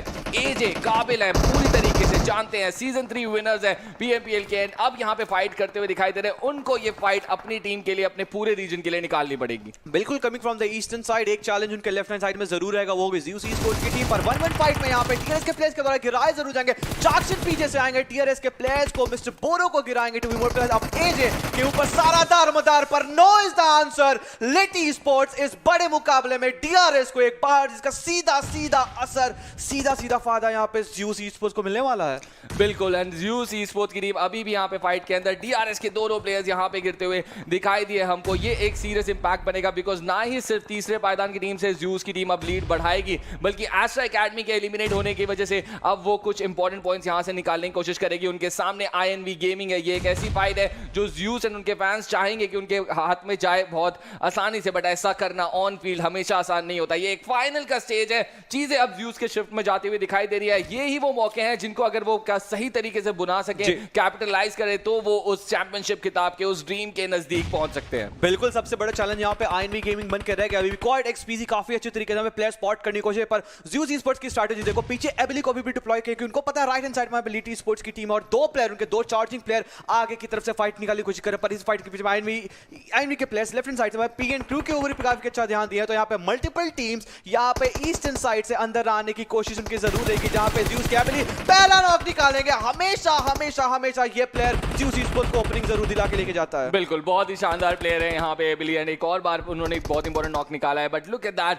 जिस तरीके से हाई वोल्टेज अभी 4 प्लेयर्स लेके अंदर अग्रसर कर रही है इस जोन के, बहुत ही बढ़िया स्टार्ट उनकी तरफ से। बट पीछे से ये क्या देख रहा हूँ मैं, एलआईडी स्पोर्ट्स के होजुआन को नोटिस कर लिया गया, उन्होंने डैमेज दिया, आईसी चढ़ेंगे उनकी तरफ एंड यहाँ पे आईसी डैमेज देने की कोशिश जरूर करेंगे। बट बहुत ही स्ट्रॉन्ग चैलेंज आता हुआ होजुआन को फाइनली यहाँ पे गिरा दिया गया एंड पीछे से एलआईडी अब कवर देना चाह रही है। दूसरा नॉक भी किसी सेकंड यहाँ पे निकल सकता है, बट आईसी की हेल्थ खुद कम होती हुई उनको यहाँ पे गिरा दिया जाएगा। लेट्स सी किस तरीके से इस सिचुएशन को अब डील करेंगे। जिब 11 क्लोज करने की कोशिश करते हुए, वानू आगे बढ़ते हुए व्हीकल लेके प्रेशर में जाती हुई इस सिचुएशन के अंदर एक सैंडविच सिचुएशन में नेट पड़ता हुआ ज्यूस स्पोर्ट्स के ऊपर। क्वाइट का नेट कितने गलत टाइम पे, ये वो मौका था जो ज्यूस को बुलाना था। जो लेफ्ट से प्लेयर खड़े हैं, डैमेज होता हुआ एलिमिनेट होती हुई दो टीमों के बीच में फंस के, दो बीएमपीओ एससीएफ रीजन की टीम्स के बीच में फंस के ज्यूस स्पोर्ट्स यहां से एलिमिनेट हो चुकी है 7वें 8वें पायदान के ऊपर। एंड अब यहां पे आईएनवी एंड एलआईडी स्पोर्ट्स एक दूसरे को डैमेज देती हुई दिखाई देंगी। 2 प्लेयर के साथ यहाँ पे आईएनवी स्पोर्ट्स की टीम आगे बढ़ेगी, लीट स्पोर्ट्स के ऊपर चार्ज इन करने की कोशिश रहेगी। क्वाइट काफी तरीके से एंगल होल्ड किए हुए, पर उनको भी वहां से पीछे से जिबलम के साथ नॉक जाएगा। यूएमपी का एक शानदार नॉक जाएगा और क्वाइट हो जाएंगे डाउन। उनको शांत अभी तक के लिए जरूर रखा गया, पर यहाँ पे वॉन यू काफी अच्छी तरीके से फाइट करने की कोशिश। एक्सपीजी के ऊपर एक मॉली जरूर गया है, इस चीज को सेंस करके वो पीछे की कोशिश की, स्मोक के पीछे गया और अब वो मोमेंट है जहां पे लिट स्पोर्ट्स को जोन के अंदर जाना है, क्योंकि यहाँ पे डबल वैमी सिचुएशन बढ़ते हुए नजर आएगी। पर मैप के अदर एंड पे 7 सीज के मेमो डोमिनेशन मोड पे आ चुके हैं 3 किल। इसका मतलब पीएन जो अब तक बहुत अच्छी तरीके से खेलते हुए नजर आई है, वो भी हो जाएगी जोन लॉबी से बाहर। 7 सीज की टीम के मेमो सोलो प्लेयर बचे थे। हमने देखा था किस तरीके से एबिली उनके बाकी 3 प्लेयर्स को एलिमिनेट कर चुके थे, बट अब बारी है हाई वोल्टेज की। वो second page of the overall ranking पे जरूर है, बट यहां से they are playing for the respect, they are playing for the name जो हाई वोल्टेज हमेशा कैरी करती है। एंड असैसिन यहां पे आगे बढ़ते हुए, एक्सट्रीम भी उनके आईजीएल एक जबरदस्त प्लेयर फ्रॉम द रीजन इस समय इन चारों प्लेयर्स को लीड कर रहे हैं, अपने चांसेस को सिग्निफिकेंटली इंप्रूव करते हुए दिखाई दे रहे हैं सेकंड डिनर के लिए। एंड अभी भी एलआईटी एंड आईएनबी गेमिंग उस फाइट के अंदर कंसिस्टेंट है जो उन्होंने उस ईस्टर्न एज पे स्टार्ट करी थी। एक्सपीजी किस तरीके से स्कारल का इस्तेमाल करके सप्रेस करने की कोशिश करते हुए, चाक्सिन खड़े अब उनके सामने यूजी का इस्तेमाल करके उनको पिन डाउन करने की कोशिश की जा रही है। But LID sports they are playing in bundles but going down in bundles as well. And INB sports को यहां पे फाइनली चाक्सिन अपनी यूजी से एलिमिनेट जरूर करेंगे, बट उनके मल्टीपल प्लेयर्स इस समय यहां पे डाउन है। हाई वोल्टेज यहां 4 प्लेयर के साथ नजर साइड से एंट्री जरूर दे दी। अगर आप मैप की तरफ देखो, मिनी मैप की तरफ, ऑजी राइट हैंड साइड में एसएसएन बीच के पोजीशन में है, यहां पे काफी अच्छी तरीके से यहां पे जोन का कवर उन्होंने खुद को बना लिया है। 2 टीम अभी बस ये 4v4 फाइट है, यहां पे पूरी तरीके से हाई वोल्टेज डोमिनेट कर सकती है। अभी भी ये टीम मैं देखना चाहूंगा 12वें पोजीशन पे बैठी है और बहुत अच्छा इनके पास एक मौका है, एक चिकन डिनर उसी खाते में लेके जहां पर देखते होजुआन को पूरी तरीके से फिनिश किया गया। 1 भी goes down and now this is up to Extreme and Assassin. पर उसी सब के बीच यहां पे चाक्सिन एक बड़ा नाम लेफ्ट हैंड साइड से अग्रेस करने की कोशिश, ऑजी को डाउन जरूर किया गया। लिटविज अच्छी तरीके से वहां पे हील करने की कोशिश करे, चाक्सिन धीरे-धीरे करके आगे बढ़ने की कोशिश करे। एक्सट्रीम क्या उनको स्पॉट किया है, नहीं किया है, देखने वाली बात रहेगी। पर असैसिन अभी भी पीछे हैंड साइड पे अगर ये मॉली कनेक्ट करता है ट्रूपर, बहुत डिट्रीमेंटल होगा। बहुत कम एंगल से यहाँ पे लिट स्पोर्ट्स के बाद, बट वो कैपिटलाइज कर रहे हैं। अब असैसिन को भी गिरा दिया है उन्होंने। मैं सरप्राइज हूं पूरी तरीके से, एक्सट्रीम बाहर निकलेंगे अब, but he goes down as well. Aussie की हेल्थ भी लो है, but finally Aussie does the work. High Voltage के हाथ से ये चिकन डिनर नहीं जाना चाहिए था। लुक एट दैट, वो वहां पे शोकेस करते हुए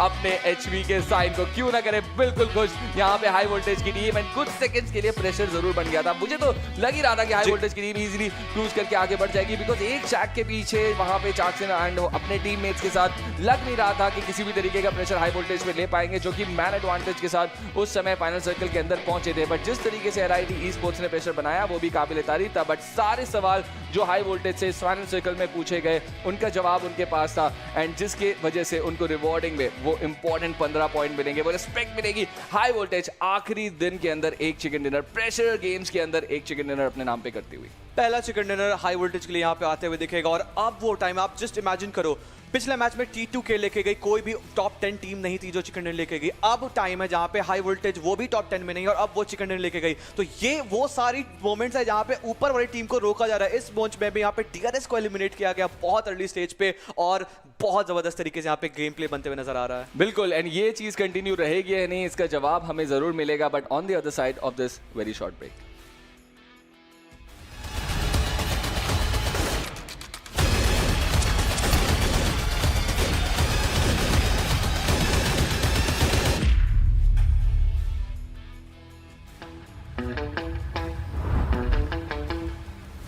Keeping it real, I'm calling shot.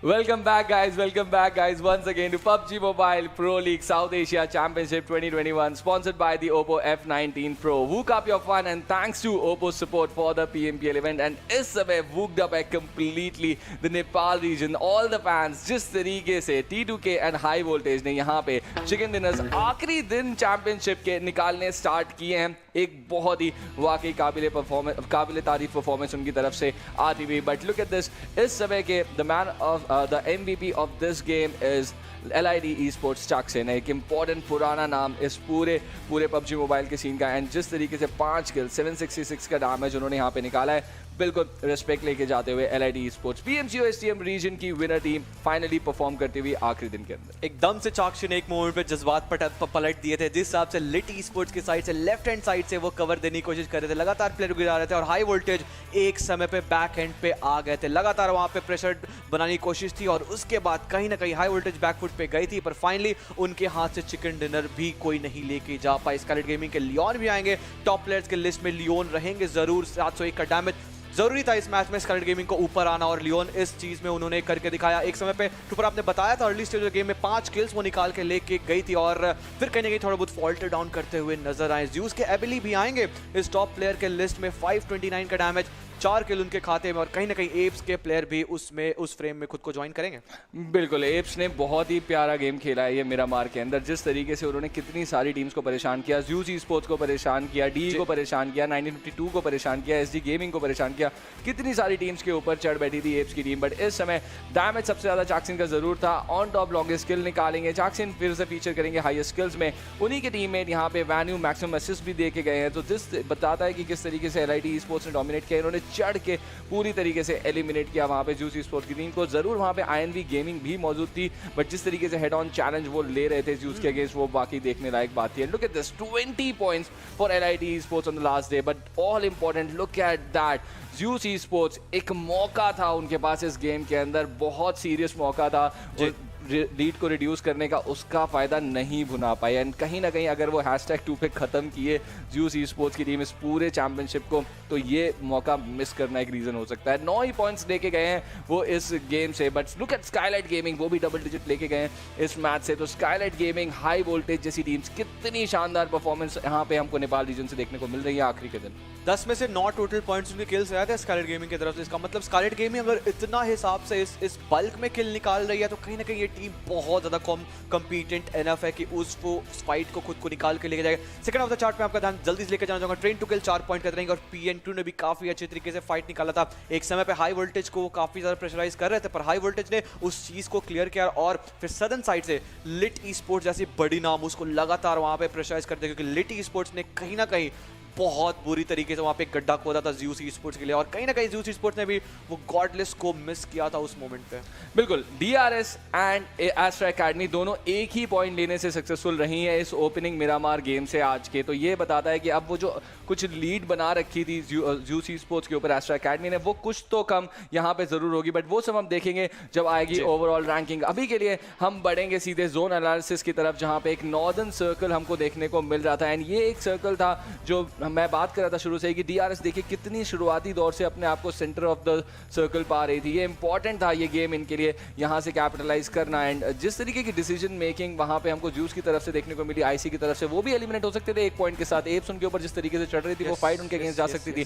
वो रिट्रीट कितना इंपॉर्टेंट है ये यहाँ पे दर्शाया हमें इस टीम ने. एंड ऐसी इस टीम की तारीफ नहीं करते, हर एक स्टेप जो ये टीम लेती है, कहाँ फाइट लेनी है कहाँ नहीं, वो बहुत ही खूबसूरत रहता है. जब ये शिफ्ट गया वेस्टर्न साइड की तरफ, उन्होंने थोड़ी देर के लिए गेट कीपिंग करी, अलाउ नहीं किया. बट इस सब के बीच में T2K एक बहुत ही शानदार रोटेशन देके कोशिश जरूर कर रही थी, बट इस बार उनकी ये साइलेंट रोटेशन कामयाब हुई नहीं. But on the other hand high voltage जो ऑलरेडी एक्सट्रीम रोटेशंस के लिए जाने जाती है, बट ऑलरेडी जब सर्कल के अंदर थी, कैपिटलाइज किया, विसिनिटी को पूरी तरीके से क्लियर किया, PN क्रू को एलिमिनेट किया एंड फाइनल सर्कल में जाके LID ई-स्पोर्ट्स के सवालों का जवाब भी दिया. आई मीन यस, हाई वोल्टेज के इस रोटेशन से मैं काफी खुश रहूंगा. चुमजर के एरिया पे वो लूट के बहुत early stage of the game, I guess 4 और 5 मिनट में उन्होंने रोटेट के और एल्पोजे के वो सिटी पे, वो बड़ी सिटी पे वो जाके बैठ गए और लगातार उनके आईजीएल से ये कॉल आ रहा था कि बिल्कुल आप यहाँ बने रहो, सर्किल हमारे ऊपर आएगी और वो सेम चीज़ होते हुए देखी।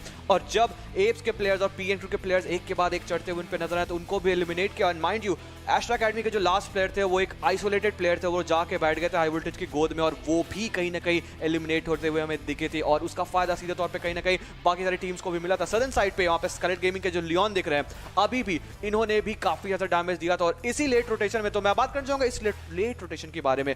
लेट रोटेशन में कहीं ना कहीं बाकी सारी भी टीम फंसी, जैसी SD गेमिंग, T2K और फिर SG गेमिंग। तो इस मैच में लेट रोटेशन उन सारी टीम्स को भारी पड़ी है जो भी उस फ्रेम में नजर आई हैं। बिल्कुल, एक बहुत ही हार्ड शिफ्ट हमको देखने को मिला था towards the western side. And अगर लेट रोटेट करेंगी ये टीम्स, SG गेमिंग जैसी जो इम्पाला से अपनी जर्नी की स्टार्ट करती है, उनके लिए तो डिफिकल्टी होने ही वाली थी एंड ऐसा ही हमको यहाँ पे देखने को मिला। बट जिस तरीके का सर्कल बना था एंड क्योंकि सर्कल वेस्ट शिफ्ट हो गया था एंड सर्कल के वेस्ट ईस्टर्न एज पे हायर ग्राउंड्स थे जो एप्स एंड ज़्यूस जैसी टीम कंट्रोल कर रहे थे, तो रोटेट करना वैसे ही बहुत मुश्किल था सर्कल के अंदर एंड चैलेंजेस एंड क्वेश्चंस लगातार पूछे जा रहे थे रोटेट करने के अंदर। तभी T2K मूव कर रही थी, हाई वोल्टेज को एडवांटेज मिला क्योंकि वो ऑलरेडी बैठे हुए थे वहाँ पे उस सर्कल के अंदर। एक इंपॉर्टेंट रोटेशन उन्होंने पहले ही एग्जीक्यूट कर दी थी। अब आ रही है ओपो F19 प्रो मोमेंट्स के अंदर जहाँ पे हम देखेंगे सबसे पहले नाइट में गेमिंग को एलिमिनेट होते हुए स्काईलाइट गेमिंग के हाथों एंड ये ओपनिंग 1v4 जोकर की तरफ से हमको इस गेम के अंदर देखने को मिला। इस एक गेम के साथ पूरी तरीके से सफाया करते हुए वो दिखाई दिए नाइट में गेमिंग का। बिल्कुल, और उसी समय कहीं ना कहीं स्कलेट गेमिंग पूरी अच्छी तरीके से किल सिक्योर करते हुए दिखी थी और इसके बाद यहाँ पे 7 सीज के प्लेयर DRS को काफी ज्यादा डैमेज दे चुके थे और आज के दिन पे कहीं ना कहीं DRS उस एक प्लेयर के लॉस पे, क्योंकि DRS भी वो टीम है जहाँ पे अगर एक प्लेयर अगर स्टार्ट ऑफ द मैच में लूज कर देती है तो फिर वो मोमेंटम कैरी ऑन करना उसके साइड से भी मुश्किल हो जाती है। एंड संचिर का ये शानदार कार 98 शॉट हमको देखने को मिला एंड पीका को भी याद करिए आप, उन्होंने क्लोज रेंज के अंदर कार 98 शॉट वहाँ पे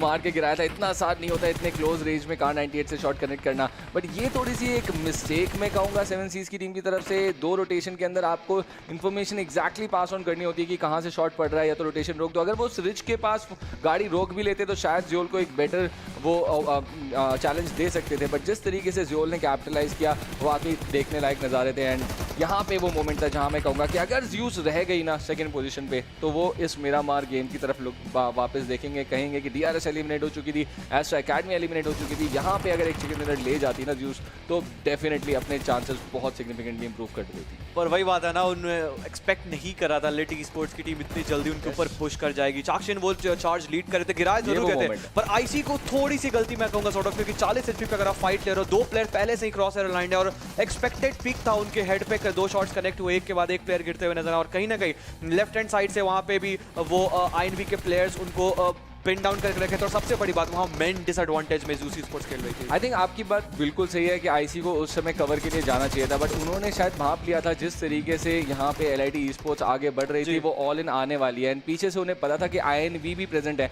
एंड उन्हें टाइम बाई करना ही था अपनी टीम के लिए, उसी लिए वो तीसरी बार निकले डैमेज लेके एंड वहाँ पे गिरे एंड जूसी स्पोर्ट्स वहाँ पे एलिमिनेट हुई। बट डैमेज ग्राफ की तरफ अगर हम बढ़ेंगे तो LIT esports 1650 का डैमेज लेके सबसे ज्यादा डैमेज लेने में सफल रही है। तो PMCO STM रीजन की champion team finally south Asia championship के आखिरी दिन के अंदर एक रिदम में दिखाई दे रही है। #9 से दिन की शुरुआत उन्होंने आज के दिन करी थी, देखते हैं कितना आगे ये चिकन डिनर उनको ये गेम उनको लेके जाता है। इन सारे बड़े इमारतों के बीच में मुझे एक बहुत छोटी सी इमारत दिख रही है PN2 के लिए, बस 78 का डैमेज, जिसका मतलब कहीं ना कहीं ये बहुत खराब मैच गया। आई गेस PN2 के इस पूरे 19 मैच या 20 मैच के सफर में PN2 का सबसे खराब मैच अगर डैमेज के सॉर्ट ऑफ और किल के मामले में मैं बोलना चाहूँ तो PN2 ऑब्वियसली उतरती है उसी नदन साइड पे टोरो मौदा कैंपो मिलिटा वाले इलाके में, कभी ना कभी स्प्लिट में उतर जाती है। उसी सेम साइड से वहाँ पे बाकी सारी भी टीम्स उतरी थी जिनको काफी ज्यादा फायदा मिला। I am talking about DRS, क्योंकि 78 का damage in a match is something not acceptable. बिल्कुल बिल्कुल, इस लेवल पे आके they really need to like buckle up and get some important points for themselves और उनके पूरा रीजन उनको फॉलो कर रहा है। Look at that एप्स कितना आप क्लोज इन करते जा रहे हैं DRS के ऊपर and the number which started from 42 2 matches के बाद रिड्यूस हो चुका है अब 30 पे। 30 पॉइंट्स के साथ इस समय एस्ट्रा अकेडमी यूसी स्पोर्ट्स के ऊपर लीड करती हुई दिखाई दे रही है एंड दिन के अंदर अभी भी 4 मुकाबले यहाँ पे बचे हैं एंड DRS गेमिंग 183 पॉइंट्स के साथ they would really want to cross that 200 mark ASAP, बट क्या वो यहाँ पे इस अगले आने वाले सैनॉक गेम के अंदर वो 200 का आंकड़ा छू पाएंगे या नहीं? इस समय सबसे पहला सवाल उनके लिए ये है। 33 पॉइंट्स यहाँ पे यूसी स्पोर्ट्स DRS से ऊपर आ चुकी है और 30 पॉइंट पॉइंट से वहाँ पे एस्ट्रा एकेडमी से नीचे है। तो जिस हिसाब से वहाँ पे ज़्यूस स्पोर्ट्स ने बहुत अच्छा वहाँ पे क्वेश्चन बना लिया एस्ट्रा एकेडमी और ज़्यूस डीआरएस गेमिंग के ऊपर, अब ऐसा लग रहा है ज़्यूस स्पोर्ट्स अगले गेम में अगर एस्ट्रा एकेडमी को हेड ऑन चैलेंज दी तो कहीं ना कहीं उनको फायदा मिलेगा। पर लिटी स्पोर्ट्स +3 उनके नाम के सामने 20 मैच के बाद, इसका मतलब Stalwart e sports back to back खराब मैचेस स्टार्टिंग के 2 मोमेंट में, और उसका सीधा फायदा लिटी स्पोर्ट्स को मिलने वाला है। और कहीं ना कहीं अब PN crew dead guys apps INC को भी सावधान रहना होगा, क्योंकि LID sports they are all looking charge. अब दूसरे दिन पे इनका प्रदर्शन काफी अच्छा था, तीसरे दिन पे डिम जरूर रहते पर उतनी भी खराब नहीं रही थी, और आज दिन के स्टार्ट से ही सेकंड गेम में भी उन्होंने जिस हिसाब से प्रदर्शन किया वो आ चुके हैं फर्स्ट ऑफ द चार्ट में। बिल्कुल 7th पोजीशन में already LID esports 1952 slip down होके पहली बार, कितनी देर बाद, यहाँ पे पहले दिन के बाद मैं कहूंगा स्लिप डाउन होके दिखाई दे रही है दूसरे हाफ में। ये उनके लिए बिल्कुल अच्छी बात नहीं है। पहले दिन के खत्म होने के बाद भी उन्होंने कुछ अच्छे खासे पॉइंट्स गैदर कर रखे थे, दूसरे दिन भी आई थिंक 114-15 पॉइंट्स से बिल्कुल अच्छी परफॉर्मेंस नहीं है ये उनकी तरफ से। जितने कम पॉइंट्स उन्होंने कल के पिछले दिनों में एंड कल के पूरे 6 मैचेस में एंड आज के 2 मैचेस में यहाँ पे एकत्रित किए हैं, something is really going wrong for them in these final games and उनको बकल अप करना ही पड़ेगा। If they are representing their region here they really need a good performance coming in from them, and वो यहाँ पे आज के दिन भी एब्सेंट पे दिखाई दे रही है। बिल्कुल, और अगर मैं ध्यान लेके जाना चाहूँ 1952 2 चिकन डिनर लेके भी second of the chart, Train to Kill 2 chicken dinner लेके भी second of the chart, High Voltage की तो अभी भी एक चिकन डिनर आई है। तो कहीं ना कहीं ये मोमेंट, ये कंपटीशन इतनी टफ एंड रफ बन चुकी है कि सिर्फ चिकन डिनर का खेल आपके पास बन के नहीं रह जाता, आपको लगातार प्लेसमेंट पॉइंट्स, आपको लगातार किल पॉइंट्स निकाल के लेके जाने को देखने को मिला। क्योंकि पिछले मैच में हमने देखा एस्ट्रा एकेडमी कुछ ज़्यादा प्लेसमेंट पॉइंट्स और किल पॉइंट्स नहीं निकाल के लेके गई, पर फिर भी थोड़ा बहुत वो टोटल पॉइंट से संतुष्ट रहने की कोशिश जरूर करेंगे। पर 13, 14, 15 और 16 पे कोई भी चेंज देखने को नहीं मिलेगा। लगातार वहाँ पे nightmare gaming, SD gaming, आईएनवी sports उस तीनों पायदान को ग्रहण करते हुए दिखेंगे। स्कलेट गेमिंग के पास भी काफी अच्छा मौका था जरूर इस मैच में, पर इस मैच से भी काफी निराश वो लौटते हुए दिखेंगे। एमवीपी रैंकिंग ओवरऑल मैं आपका ध्यान लेके जाना चाहूंगा, एस्ट्रा एकेडमी के एक्शंस अभी भी 43 टोटल किल्स के साथ वहां ऊपर बैठते हुए दिखाई नजर आएंगे। ज़्यूस के आईसी आएंगे टोटल 31 किल्स के साथ सेकंड पोजीशन पर जिस हिसाब से गॉडलेस भी वहां पे चार्ज इन करते हुए दिखे हैं, एक कतार सी लग गई है आईसी, ज़्योल और गॉडलेस के बीच में, एक हेल्दी कंपटीशन अपने टीममेट्स के बीच में बिल्कुल लग गई है। बट अभी भी एक्शन के वहां पे उस पोडियम फिनिश को कोई चैलेंज करता हुआ नहीं दिखा रहा है। नजदीक जरूर पहुंच रहे हैं ज़्योल 36 किल्स के साथ, देखते हैं कितनी देर तक एक्शन वो टॉप नॉच परफॉर्मेंस हैंडल करेंगे। Look at the damage from IC, कितना ज़्यादा डैमेज वहाँ पे वो कमांड करते हुए दिखाई दे रहे हैं। ये फैक्ट्स यहाँ पे दर्शाते हुए कि क्यों ज़्यूस स्पोर्ट्स इतनी स्ट्रॉन्ग टीम है इस लॉबी के अंदर। ज़रूर एस्ट्रा एकेडमी के पास अभी ये 30 पॉइंट की लीड है, बट जिस रिदम में ज़्यूस स्पोर्ट्स पहले मैच के अंदर खेलती हुई दिखाई दी थी, वो 30 पॉइंट्स कुछ भी नहीं है, मानिए कुछ भी नहीं है अगर ज़्यूस स्पोर्ट्स ने एक गेम यहाँ पे चिकन डिनर के साथ अपने नाम पे कर दिया तो। बिल्कुल वो हो सकती है। पिछले मैच में भी मैंने देखा लगातार वो किल हंग्री जा रही है, क्योंकि उन्हें पता है प्लेसमेंट पॉइंट्स में वो कहीं ना कहीं चूक जाएं अगर, तो उस चीज़ को वहाँ पे किल पॉइंट से पूरी तरीके से नलीफाई किया जा सके। फिर से आएंगे इस कॉन्वर्सेशन के ऊपर, पर अभी के लिए रुक करेंगे सीधे तौर पर हमारे शेड्यूल के ऊपर, जहाँ पे अगला गेम सैनहॉक का होने वाला है। इरांगल मिरामार इरांगल फिर उसी फॉर्मेट में खेले जाएंगे, पर सैनहॉक का मैप, इसका मतलब कल के दिन पे जो T2K की टीम ने पहले चिकन डिनर इस पूरे मैच के लेके गई, और आज के दिन का भी सेकंड चिकन डिनर जो स्टार्ट किया उन्होंने डे से, तो इसका मतलब T2K अगर उस एरिया में, कैंप ब्रावो एरिया में अगर सर्कल कॉन्स्ट्रिक्ट होती है, तो वो सारी टीम्स को पूरी तरीके से सीधे तौर पे फायदा मिलेगा। बिल्कुल, एक तरफ नेपाल रीजन आखिरी दिन back to back chicken dinners already अपने नाम पे कर चुका है, एंड देखने वाली बात है कि अगला ये सैनहॉक कौन सी टीम चिकन डिनर निकालेगी, बिकॉज हमेशा हम यही कहते हैं कि सैनहॉक का गेम टेबल टर्नर रहता है, एक फास्ट पेस शॉर्ट गेम रहता है, जहाँ पे जो टीम्स कम बैक करना चाहती हैं उनको एक बहुत इंपॉर्टेंट चांस रहता है। देखते हैं क्या इस क्रूशल अपॉर्चुनिटी को कुछ टीम्स यहाँ पे कैपिटलाइज कर पाएंगी, ये एक सवाल रहेगा। एंड पीएन क्रू जिस तरीके से कम बैक कर रही है, सालवर्ड ई स्पोर्ट्स थोड़ा सा स्लिप डाउन हो रही है, इन सारी टीमों के लिए बहुत ही क्रूशल ये कॉन्टेस्ट हो जाता है। डीई वो भी बिल्कुल in the thick of things है, वो चाहें तो अगर 4 मैचेस के अंदर अच्छी परफॉर्मेंस दें तो वो भी अभी भी रेस के अंदर वापस आ सकते हैं उस टॉप 2 टॉप 3 के लिए, बट अभी इन पहले 2 मैचेस में डीई की तरफ से कुछ सिग्निफिकेंट हमको होता हुआ दिखा नहीं है। Definitely at the start of the day डेडाई गाइस को एक लौती टीम वहां पे परेशान कर रही थी, वो थी एप्स की टीम। अब जिस हिसाब से वहां पे लिटी स्पोर्ट्स ने भी चार्ज करना स्टार्ट किया था, क्योंकि उन्होंने पॉइंट निकाला तो था इस मैच में जरूर, पर आई वाज सरप्राइज टू सी कि वो फर्स्ट ऑफ द चार्ट में आ चुके हैं, 3 पायदान का सीधा सीधा छलांग और वो 7वें पोजीशन पे, क्योंकि स्टॉलवर्ट ई-स्पोर्ट्स उनके अब नीचे खिसक चुके हैं। तो इसका मतलब डेड आई गाइस को अब बहुत ज्यादा चैलेंज फेस करना होगा। और लिट ई-स्पोर्ट ने काफी अच्छी तरीके से सनॉक के मैप पे खेला, आपको याद होगा 1952 के प्लेयर्स का अगेंस्ट काफी अच्छे तरीके से वो मैच निकाल लेते हैं, अनटिल अनलेस वहां पे स्काईलाइट गेमिंग के जोकर आए थे और उनका गेम वहां पे स्पॉइल करके लेके गए थे। बिल्कुल, जोकर एक बहुत ही इंपॉर्टेंट रोल रहे हैं इस पूरे मैच के अंदर, एंड लेट्स सी इन आने वाले मैचेस के अंदर क्या यहाँ पे रोल जोकर अब अपनी टीम के लिए कर पाएंगे। बिकॉज फिलहाल के लिए हमने पहले ही देखा था उस ओवरऑल स्टैंडिंग के अंदर फिल्टर डाउन होकर PMCU STM रीजन की 3 टीम्स गिर चुकी थी, एंड उसके बाद अब कुछ नेपाली टीम्स वहाँ पे गैदर हो रही है। बहुत इंपॉर्टेंट है उनके लिए उन क्लस्टर को ब्रेक करके फर्स्ट पेज पे जाना, बिकॉज हम जानते हैं कितना इंपॉर्टेंट ये मुकाबला उनके लिए है। लेट्स सी, हम बढ़ रहे हैं अब सीधे सैनॉक के ग्रीनलैंड्स की तरफ, जहां से हार्टिन से शामी का प्लेन पाथ हमारे सामने आ चुका है। टीम्स जंप करेंगी towards their drop location, and ये देखना होगा कि क्या फेरबदल यहाँ पे ओवरऑल रैंकिंग के अंदर हमको देखने को मिलने वाला है इस गेम से। बहुत ही इंपॉर्टेंट सर्कल कुछ ही सेकंड्स के अंदर यहाँ पे हमको बनता हुआ दिखाई देगा, एंड वो डिसाइड करेगा कि किस टीम को लॉन्गर रोटेशन के लिए जाना है, एक्सट्रीम रोटेशन के लिए जाना है। एंड गलती से भी मैं रिकमेंड करूंगा यहाँ पे कोई बोट के लिए तो ना ही जाए। बिल्कुल, बोट से एक टीम गई थी रेड आई गाइस की टीम, और उनको पूरी तरीके से उस ट्रैप में, उस जाल में फंसाया था वहाँ पे ट्रेन टू किल की टीम ने उस मॉन्ग नाई के इलाके पे, और एक के बाद एक वहाँ पे रेड आई गाइस के प्लेयर्स ने अपने प्लेयर्स को लूज करते हुए देखा था। वो कुछ अच्छी साइड थी जरूर नहीं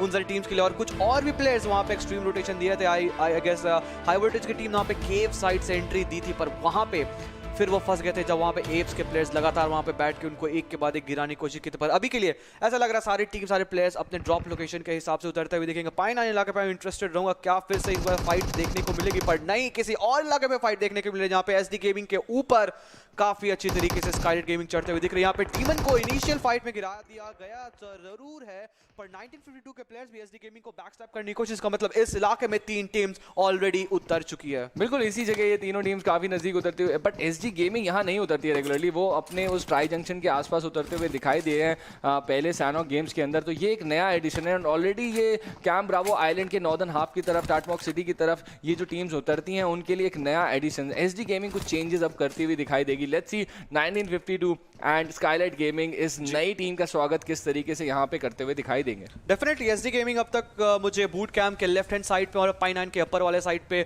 उतरते हुए दिखी थी, पर इस मैच में चेंज इन स्ट्रेटजी, इसका मतलब SD गेमिंग बाकी सारी टीम्स को अच्छा चैलेंज प्रोवाइड करेगा, और ये सारी चीजें होने वाली क्योंकि nightmare, INV gaming, SD gaming, उनके पास आई गेस लूज करने के लिए कोई बहुत ज्यादा कुछ बचा नहीं, क्योंकि all this just can do it is उन सारी टीम्स के ऊपर एक अच्छा चैलेंज थ्रो करे जो अभी भी कॉन्टेस्ट करिए 1 2 3 4 5 6 और सो ऑन वाले नंबर्स के लिए, और इस चीज के लिए सारी टीम, सारे प्लेयर्स को तैयार रहना होगा। पर जिस हिसाब से यहाँ पे सर्कल पूरी तरीके से एक सेंट्रलाइज शिफ्ट ली है, पूरी तरीके से वहां पे कैंप अल्फा कवर्ड है इस जोन में, कैंप ब्रावो की भी क्लोज टू 85-70% वहां पे ग्रास लैंड और जो लैंड है वो कवर्ड रहेगी जोन के अंदर।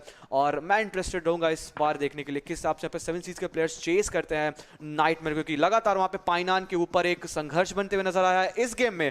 मुझे नहीं पता नाइटमेयर ने खुद को क्यों नहीं उतारा, क्योंकि ऑब्वियसली वो जब उतरते हैं उनको मुंह की खानी पड़ती है। क्या बिगाड़ा है यहाँ पे स्काईलाइट गेमिंग ने SD गेमिंग का? पूरी तरीके से चढ़ गई है SD गेमिंग इनके पास। लेट्स सी किस तरीके से इस फाइट का आउटकम होगा, एंड हम देखते थे नाइटमेयर्स को हमेशा गर्ली फाइट के अंदर जाना। Look at that, nightmares player गिरा रही है वहां पे 7 सीज के टूरुलव ने वहां पे रिस्पॉन्ड किया है, रायन को डाउन किया गया, बट मेमो का भी नॉक ले लिया गया है। इस समय ये नेट कुक होता हुआ, लेट्स सी क्या इंपैक्ट डालने में सक्सेसफुल होगा। जोकर का रेट डैमेज जरूर दिया गया है, बट मेरा लगातार ध्यान टूरुलव एंड नाइटमेयर के बीच में होती हुई उस फाइट के बीच में, जहां पे नाइटमेयर के प्लेयर अब गिरना स्टार्ट हो चुके हैं। टूरुलव के खाते में एक और किल आता हुआ, एक और नॉक निकाला है उन्होंने रोज के ऊपर, एंड फाइनली जोकर को यहाँ पे नॉक डाउन कर दिया गया है। ओपनिंग क्रिएट करती हुई SD गेमिंग एलिमिनेट करेगी उन्हें 4 ही बैकड्रॉप के अंदर अब दिखाई देते हुए। SD गेमिंग पूरी तरीके से यहाँ पे स्काईलाइट गेमिंग के ऊपर चढ़ बैठी है, एंड यहाँ पे 7 सीज एंड नाइटमेयर एक दूसरे के ऊपर सिग्निफिकेंट डैमेज देते हुए।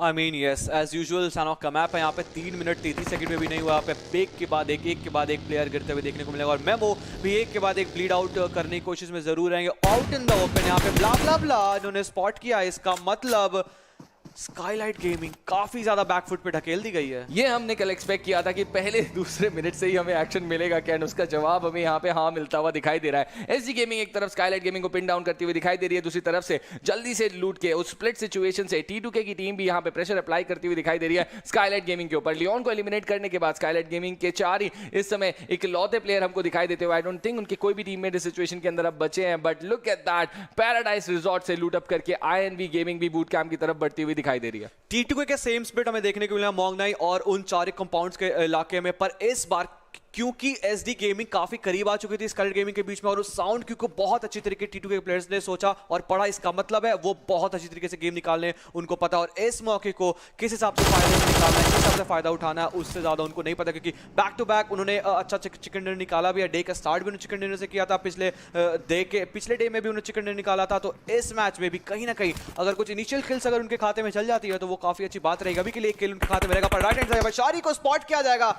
आई डोंट नो शारी ने ये क्यों प्रीएम्प्ट नहीं किया था, क्योंकि राइट हैंड साइड से पूरी तरीके से वो एक्सपोज थे। ये बहुत ऑब्वियस रोटेशन था जो SD गेमिंग के साइड से आ सकता था और बिल्कुल आया। 3 किल्स उनके खाते में रहेगा, 1 किल्स वो जो था वो स्टील हुआ था, T2 के खाते में गया था, पर बहुत अच्छी तरीके से स्काईलाइट गेमिंग को यहाँ early stage of the game में एलिमिनेट किया गया। बिल्कुल वाइप करते हुए यहाँ पे स्काईलाइट गेमिंग को काफी अर्ली, एंड वहाँ पे केन की तरफ से एक बहुत ही इंपॉर्टेंट रोटेशन आता हुआ दिखाई दिया हमें जरूर। एंड आपने बिल्कुल सही कहा, यहाँ पे मुझे लग रहा था कि वो प्रीएम्प्ट कर जाएंगे कि वहाँ पे उनको चैलेंज मिल सकता है। But look at this, we are just outside boot camp ladies and gentleman, and boot camp के अंदर लूट करती है एस्ट्रा एकेडमी, एंड उसके काफी नजदीक क्वारी से लूट करके इतनी नजदीक नहीं जाती है ज़्यूस स्पोर्ट्स की टीम बूट कैंप के। कभी भी बहुत ही रेयर ऐसा होता है कि इतनी तेजी से बूट कैंप के नजदीक पहुंचे क्वारी से लूट अप करके। इंटेंशन सारे पूरी तरीके से क्लियर है यहाँ पे ज़्यूस स्पोर्ट्स की टीम से। वो जानते हैं कि अपने पॉइंट्स तो बढ़ाने ही है, बट एक तरीका इस साउथ एशिया चैंपियनशिप को अपने नाम पे करने का ये भी है कि एस्ट्रा एकेडमी के लिए भी चांसेस स्लिम कर दिए जाए उनके लिए पॉइंट ऐड करने के लिए, एंड वो मौका उनके पास सैनॉक में जरूर मिलेगा। क्वारी बूट कैंप मैप के अंदर बहुत ज्यादा नहीं होते। क्या इस चैंपियनशिप की फाइट को यहाँ पे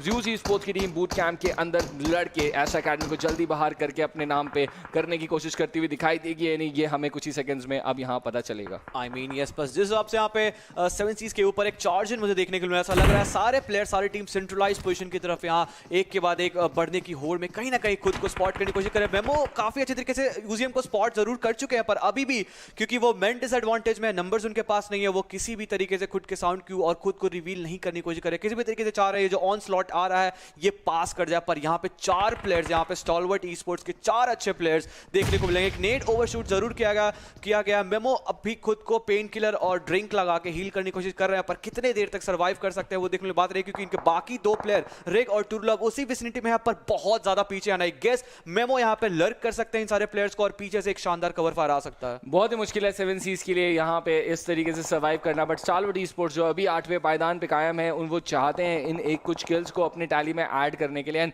ये कांस्टेंट नंबर रहा है स्टॉलवर्ट ई स्पोर्ट्स के लिए ओवरऑल स्टैंडिंग के अंदर 8वां पायदान। ये इससे निकलने की कोशिश जरूर करेंगे। 7 तक जाते हुए देखा है, 6 तक भी कभी कभी पहुंचते हैं, बट एक बार फिर से स्लिप डाउन होकर 8th पोजीशन पे है। कंपाउंड उनके कब्जे में है, मेमो उनके कंपाउंड के बाहर, बट दिक्कत अभी उनकी खत्म हुई नहीं है, बिकॉज उनके कंपाउंड के जस्ट ऊपर पीएन क्रू की टीम भी एक हाइट एडवांटेज होल्ड अप करके दिखाई दे रही है। एंड बैकड्रॉप के अंदर मुझे एक और टीम यहाँ पे क्लोज इन करती हुई, लेट्स सी किस तरीके से इस सेंट्रलाइज एरिया का क्लस्टर ब्रेक ऑफ होगा, क्योंकि अभी look at that, INV, dare eyes, LIT sports, 7C, PN crew, Astra Academy को किस तरीके से ज़्यूस स्पोर्ट्स के साथ कंप्लीटली घेरती हुई दिखाई दे रही है। एस्ट्रा एकेडमी बैठी है बीच में एक, एंड हर तरफ एक न एक टीम वहां पे उनके। बिल्कुल, और सेंट्रलाइज पोजीशन पे सारी टीम्स बैठे हुए देखने को मिलेंगे, पर ज़्यूस एक समय पे क्वेरी को छोड़ के जिस तेजी से वहां पे एस्ट्रा एकेडमी की ओर बढ़ी थी, ऐसा लग रहा था कोई फाइट किसी भी मोमेंट पे वहां पे इरप्ट हो सकता था। पर अभी के लिए ज़्यूस स्पोर्ट्स ने बहुत अच्छा डिसीजन लिया, वो खुद को होल्ड ऑफ किया, जांच पर रख रहे हैं, सारे प्लेयर्स के एग्जैक्ट लोकेशंस को पाने की कोशिश कर रहे हैं, उसके बाद वो शायद एक सीधे तौर पर चढ़ने की कोशिश करेंगे, जो कि बहुत अच्छी स्ट्रैटेजीज है, क्योंकि इरैंगल गेम में उनको थोड़ा बहुत पनिश किया गया था, वो चिकन डिनर उनका हो सकता था, क्योंकि लेफ्ट हैंड साइड से उनको लेडी स्पोर्ट्स के प्लेयर ने लगातार तंग कर रही थी। पर जिस हिसाब से यहाँ पे प्लेयर्स प्रोन डाउन है, हमने थोड़ी देर पहले देखा था ज़्यूस स्पोर्ट्स के काफी करीब होंग थे, और अभी भी वो उसी शैक के अंदर एक एक करके ज़्यूस स्पोर्ट्स के चारों प्लेयर की लोकेशन ड्राइव करने की कोशिश कर रहे हैं, और ये सारा जो कोऑर्डिनेट्स है वो अपने प्लेयर्स के ऊपर थ्रो इन करेंगे। फिर से अपने लिए मौका बनाने की फिराक में है वहां पे ज़्यूस स्पोर्ट्स, बट एक ओपनिंग क्रिएट करने की कोशिश यहाँ यूजियम को स्पॉट किया था, वहां इतनी डिस्टेंस पे पिन की आवाज यूजियम को नहीं गई होगी, उन्होंने एंटिसिपेट नहीं किया होगा, एंड कैपिटलाइज करने के लिए पॉइंट की सर्च में आगे बढ़ते हुए मेमो, उन्होंने डैमेज भी दे दिया है काफी अच्छा खासा क्रिप्टो के ऊपर, तो प्रेशर क्रिएट कर दिया मेमो ने अकेले यहाँ पे स्टारवर्ड ई स्पोर्ट्स की टीम के ऊपर। एंड जॉनी को भी अब क्लोजिंग करना होगा बिल्डिंग के लिए, कि उन्होंने ध्यान देना होगा कि इस सब के बीच में पीएन क्रू भी एक हाइट एडवांटेज लेके बैठी हुई है। मेमो पूरी कोशिश करते हुए दिखाई दे रहे हैं इस किल को लेने के लिए, उन्हें सिर्फ थोड़ा सा टाइम वेस्ट करना है, उनको पीछे से कवर दे रहे हैं उनके टीममेट टूरुलव जरूर। एंड 7 सीज इस अपॉर्चुनिटी को बिल्कुल जिस तरीके से बुना पाएगी ये देखने वाली बात रहेगी। मैंने 5 मिनट पहले इस चीज को बोला था, यहाँ पे टीम 7 सीज के प्लेयर साइड से वहां पे लर्क करने की कोशिश कर रहे हैं। सेम सिचुएशन यहाँ पे देखने के लिए मिला। राइट मोमेंट वहां पे उजियम के ऊपर एक शानदार ग्रेनेड गया, जिसके बाद उजियम का एक नॉक निकाला और अब मेमो राइट मोमेंट पे एक और यूटिलिटी यूज करने की कोशिश करे। स्मोक वो चीज है यहाँ पे, पर ये हमें दिख रहा है क्या वहां पे स्टारवर्ड ई स्पोर्ट्स के प्लेयर को पता है। राइट हैंड साइड से वहां पे एंट्री को ब्लॉक जरूर किया गया, पर इसी के साथ वहां पे मेमो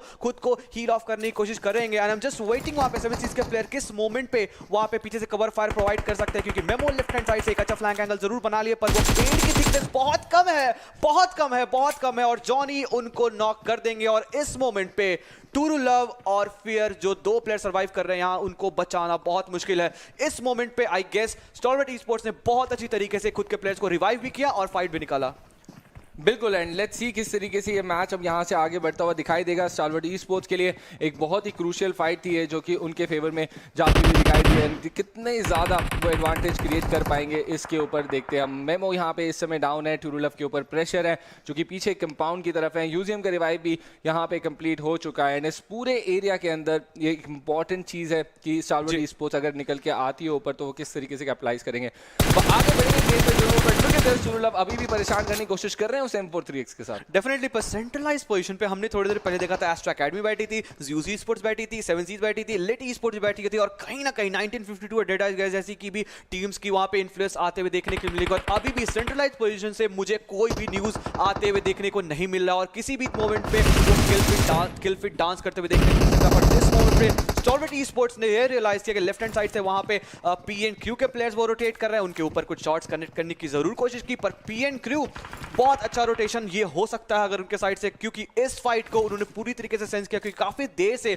वो उस हाई ग्राउंड एडवांटेज पे बैठे हुए थे, और अब वो मोमेंट था जहां पे पीएन2 ने एक रोटेशन दिया तो जरूर है, और पर अब वो काफी करीब आ चुके हैं। चाकिन को डाउन जरूर किया जाएगा। लेजेंड का एक शानदार स्प्रे 2x और M416 के ऊपर काफी जबरदस्त तरीके से पीएन क्रू भी एक कमबैक स्टेज करने की कोशिश करी है उस टॉप ऑफ द चार्ट में। बिल्कुल कोशिश करेगी वो यहाँ पे। नौजवान यहाँ पे एलिमिनेट होते हुए हसला उनको यहाँ पे डाउन करेंगे। एप्स की टीम बिल्कुल काफी नजदीक यहाँ पे बैठी हुई दिखाई दे रही है। लेट्स सी किस तरीके से अब यहाँ पे LIT esports के बचे हुए प्लेयर्स इसको हैंडल करेंगे। 15 टीमें, 51 प्लेयर्स। स्काईलाइट गेमिंग इकलौती टीम जो इस सैनॉक गेम से, आज के दिन के इकलौते सैनॉक गेम से एलिमिनेट हो चुकी है। एंड अब देखना पड़ेगा किस तरीके से अब ये गेम यहाँ से आगे बढ़ता है, बिकॉज ये रिवर जो है बहुत ही क्लोज रहने वाली है। हमने पहले भी देखा है किस तरीके से tri junction centre of the circle रहा है, एंड तब जब ऐसा रहा था सर्कल शिफ्ट हुआ था जरूर रूइंस की तरफ, बट क्या इस बार इस गेम में होगा या नहीं, ये देखने वाली बात रहेगी। ये सर्कल मुझे कल की सेम सर्कल की याद दिलाती है, क्योंकि सेम टाइप ऑफ शिफ्ट मुझे कल देखने को मिला था, जहां पे मैक्सिमम ऑफ द टीम को दिक्कत हुई थी। वहां पे हाई वोल्टेज ने फिर से एक लेट रोटेशन जरूर दिया था। इस बार भी सेम स्ट्रैटेजीज देखने के लिए मिली, पर 1952 कल के दिन पे भी फंसते हुए दिखे थे, जहां पे डेड आई गाइस के प्लेयर्स ने उनको अलाउ नहीं किया था उस साइड से आने के लिए। क्या सेम स्ट्रैटेजी सेम सर्कल पे आएगी वो देखने में बात रही, क्योंकि यहाँ पे कुछ डिफरेंट स्ट्रैटेजीज मैं एक्सपेक्ट कर सकता हूं। पर इसी बीच यहाँ पे लिट ई-स्पोर्ट्स के प्लेयर आफ्टर लूजिंग होशुआर, जो कि बहुत बड़े नाम आ जाते हैं अपने रीजन से, अपने टीम के साइड से, उनके लॉस पे यहाँ पे लिट ई-स्पोर्ट्स खेलते हुए दिखेगी। चाक्षन, Ziv11 और वानयू अभी भी उनके साइड से कंपाउंड का कवर लेने की कोशिश जरूर है, पर अभी भी जिस तेजी से हम इस गेम की तरफ बढ़े थे वो थोड़ी शांति देखने के लिए मिल रही है। थोड़े कुछ अर्ली प्लेयर लूज जरूर हुए थे, पर मैं एक्सपेक्ट कर रहा था सेंट्रलाइज पोजीशन में क्या वहां पे एस्ट्रो अकेडमी, ज़्यूज़ी ई-स्पोर्ट्स जैसी टीम 1-on-1 फाइट पे जा सकती थी, पर ऐसा अब तक तो नहीं हो पाया है। टीम्स ने इस समय एक इंपॉर्टेंट जगह होल्ड अप कर ली है, एंड सेकंड सर्कल के यहाँ पे जो क्लोज इन हो रहा है, थर्ड सर्कल का वेट करते हुए इस समय स्टांस में एक MK8X लेवल 3 गियर सीधे बूट कैंप के अंदर एस्ट्रा अकेडमी के लिए एक गिफ्ट के तौर पे यहाँ पे दिखता हुआ, एंड किस तरीके से वो इसका इस्तेमाल करेंगे ये हमको पता चलेगा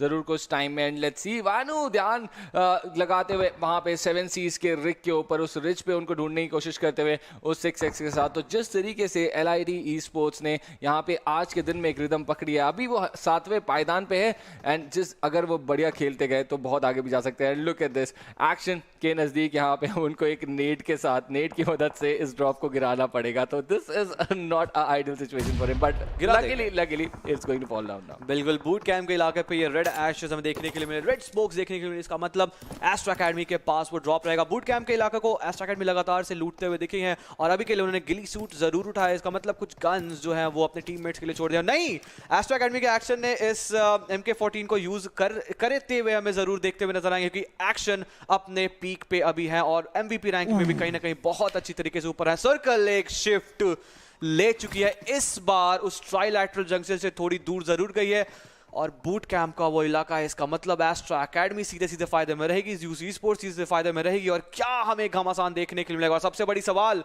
हाई वोल्टेज किधर से आएगी? इंपॉर्टेंट चीज ये थी कि अगर ये सर्कल इसके अलावा किसी भी दूसरे आइलैंड की तरफ जाता तो तीनों top 3 teams Astra Academy, Zeus and DRS को रोटेशन के अंदर जाना पड़ता है एंड किसी तरीके से उनके लिए मुश्किल होता अपने सारे प्लेयर्स को जोन के अंदर ले जाना, बिकॉज काफी क्लोज कॉम्पैक्टली ये टीम जिस समय इस पूरे एरिया के अंदर बैठी हुई थी। बट क्योंकि अब ये सर्कल बिल्कुल इन्हीं टीम्स के ऊपर बन चुका है, ये पूरी तरीके से अब इनके लिए गन गेम बनेगा।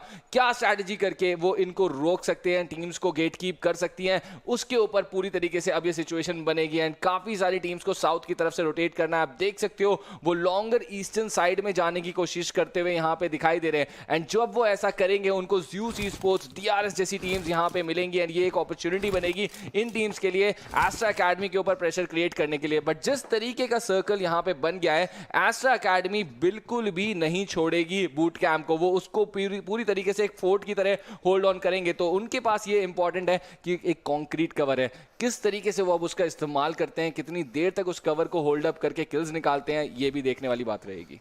यस, बहुत अच्छी तरीके से आपने बताया कि एस्ट्रा एकेडमी किस हिसाब से अपने फोर्ट को ब्रीच होने से बचाएगी, पर सबसे बड़ा सवाल ये रहने वाला है कि ज़्यूस स्पोर्ट्स की टीम अगर वो मन बनाती है कि उन्हें पता है एस्ट्रा एकेडमी अभी भी टॉप पे है और एस्ट्रा एकेडमी लगातार बूट कैंप के इलाके पे उतरती है, तो क्या यहाँ पे हमें DRS और एस्ट्रा एकेडमी होते हुए दिखेगा? और अगर ऐसा होता है तो एस्ट्रा एकेडमी जो लगातार से वहां पे बूट कैंप के इलाके पे उतरती है उसको किस तरीके से बचाएगी, और कहीं ना कहीं DRS की टीम की भी नजर उसी इलाके पे होगी। अभी के लिए तो टॉप ने बहुत अच्छी तरीके से एक फ्लैंक लेफ्ट एंगल बनाई और आप देख सकते हैं उस स्क्रीन के ऊपर चारों प्लेयर चारों एक अच्छे स्प्लिट में देखने के लिए मिलेंगे और एक के बाद एक प्लेयर गिराने की कोशिश करेंगे। पर यहाँ पे 1952 के शार्प के ऊपर काफी अच्छा यहाँ पे एक स्लैमिंग देखने के लिए मिल रहा है। क्या हाई वोल्टेज के प्लेयर को जरा सा भी अंदाजा है? ऐसा बिल्कुल भी नहीं लग रहा, क्योंकि एक्सट्रीम बेखौफ यहाँ पे बहुत आराम से रोटेट करने की कोशिश कर रहे हैं और जिस मोमेंट पे यहाँ पे शार्प को पाएंगे वहां पे ओपन नॉक करने की कोशिश करेंगे। पर यहाँ पे ड्रॉप शॉट शानदार यहाँ पे असैसिन के साइड से आएगा, तौफीक हो जाएंगे डाउन, पर मैग्नेट कवर फायर में यहाँ पे ऑजी और असैसिन को एक ही स्प्रे में लिटा देंगे। बिल्कुल, अब मैग्नेट की बारी है, देखते हैं वो कूनी को स्पॉट जरूर किया, डैमेज दिया, बट कूनी काफी लो HP पे बचेंगे एंड डाउन करेंगे। हाई वोल्टेज के लिए इंपॉर्टेंट ओपनिंग बनती हुई एंड देखते ही देखते 1952 की टीम को हाई वोल्टेज ने यहां से 15वें पायदान पे सैनो गेम के अंदर एलिमिनेट कर दिया है। इंपॉर्टेंट चीज ये है कि 1952 का जो स्ट्रॉन्ग सूट है वो सैनो के अंदर है, उन्होंने मल्टीपल चिकन भी निकाले हैं इस पूरी प्रतियोगिता के अंदर सैनॉक के मैप के अंदर एंड यहां पे 15वें पायदान पे आखिरी सैनॉक मुकाबले में उन्हें बाहर का रास्ता देखना पड़ा है। एक खराब प्रदर्शन मैं कहूंगा सीधे तौर पे, क्योंकि 1952 के प्लेयर्स काफी अच्छी तरीके से कैंप लगा के बैठे थे, उनके पास अच्छा साउंड क्यूज था, प्लेयर स्प्लिट में थे और on the other hand high voltage तो आज एक अलग ही रंग में खेल रही है। बिल्कुल, हाई वोल्टेज अलग ही रंग में खेल रही है। कल के दिन के पहले 3 मैचेस भी हाई वोल्टेज अलग ही रंग में खेली थी। बिल्कुल, उस चौथे रैंगल में एक अर्ली फाइट जो उन्हें ज़्यूस के अंदर मिले थे, but look at that, Zeus का नाम लिया है एंड यहाँ पे एबिली मुझे नॉक दिखाई दे रही है। एक प्रेशर सिचुएशन बनेगा अब ज़्यूस के लिए, उनके काफी नजदीक वहां पे नाइटमेयर के होंग थे जिन्होंने फाइनली सरप्राइज वहां पे ज़्यूस की टीम को दिया है। बट ये एक देखने वाली बात रहेगी कि अगला सर्कल किधर जाएगा, किस एरिया की तरफ शिफ्ट होगा। अगर ये DRS एंड ज़्यूस की तरफ हुआ तो एस्ट्रा एकेडमी के लिए दिक्कत होगी, बट नहीं, ये सर्कल बूट कैंप को लेके ही बन चुका है, तो अब यहाँ पे दिक्कतें फेस करनी पड़ेगी इन सारी टीम्स को। Look at the number of teams, 4 टीमें साउथ की तरफ towards the south west side and 3 टीमें साउथ की तरफ towards the south east side बाहर है, 7 टीमें इधर बाहर, 2-3 टीमें उधर बाहर, 10 टीमें खुद को जोन से बाहर पाएंगी इस सिचुएशन में। बिल्कुल, पर अब ऐसा मोमेंट है जहां पे होंग को गिराया जाएगा। लगातार सिंग नेट के साथ यहाँ पे होंग के ऊपर प्रेशर बनाने की कोशिश, ज़्यूस का नेट और होंग हो जाएंगे बाहर। इसका मतलब ग्रेनेड का खिताब भी जाएगा आईसी खाते में और नाइटमेयर को बाहर का रास्ता दिखा दिया जाएगा। पर इसी के साथ मैं आपका ध्यान लेके जाना चाहूंगा northern side of the the map के ऊपर, जहां पे एक छोटी सी आइलैंड का यूज कर सकते हैं वहां पे हाई वोल्टेज के टीम के प्लेयर्स, और उसके बाद वो कहीं ना कहीं आगे भी फाइट निकालते हुए दिखेंगे। पर अब वो मोमेंट है जहां पे एस्ट्रो एकेडमी के ऊपर काफी ज्यादा हीट बढ़ने वाला है, क्योंकि डीआरएस के नीमा और मिस्टर बोरो राइट हैंड से फ्लैग करने की कोशिश की है, पर एस्ट्रो एकेडमी के एक्शन ने काफी अच्छी तरीके से उनको स्पॉट जरूर किया था। पर on the back hand side यहाँ पे ज़्यूस के आईसी ने एजी को गिरा जरूर दिया, फिनिश भी कर दिया। इसका मतलब इकलौते आइसोलेटेड प्लेयर के ऊपर किस तरीके से कैपिटलाइज करना है, ये आप ज़्यूस से सीखो। बिल्कुल, एस्ट्रो एकेडमी के साथ डीआरएस अब बूट कैंप के अंदर एंटर कर चुकी है एंड आइसोलेटेड प्लेयर को एलिमिनेट करते हुए, बट ये क्या गॉडलेस को स्टारवर्ड ई-स्पोर्ट्स पीछे से वहां पे डाउन कर चुकी है। पिछले गेम के अंदर भी गॉडलेस को शुरुआती स्टेजेस में खो दिया था ज़्यूस की टीम ने एंड काफी सिग्निफिकेंट नंबर्स नहीं निकाल पाए तो उस मैच से आईसी डाउन हो चुके हैं, ज़्यूल डाउन हो चुके हैं, एपीली इकलौते प्लेयर इस समय खड़े हुए हैं ज़्यूस ई-स्पोर्ट्स के लिए। किस तरीके से वो इस मैच को आगे बढ़ाएंगे, प्रेशर सिचुएशन में चाहती हुई ज़्यूस ई-स्पोर्ट्स की टीम मिरामार में कैपिटलाइज करने में असफल रहे थे।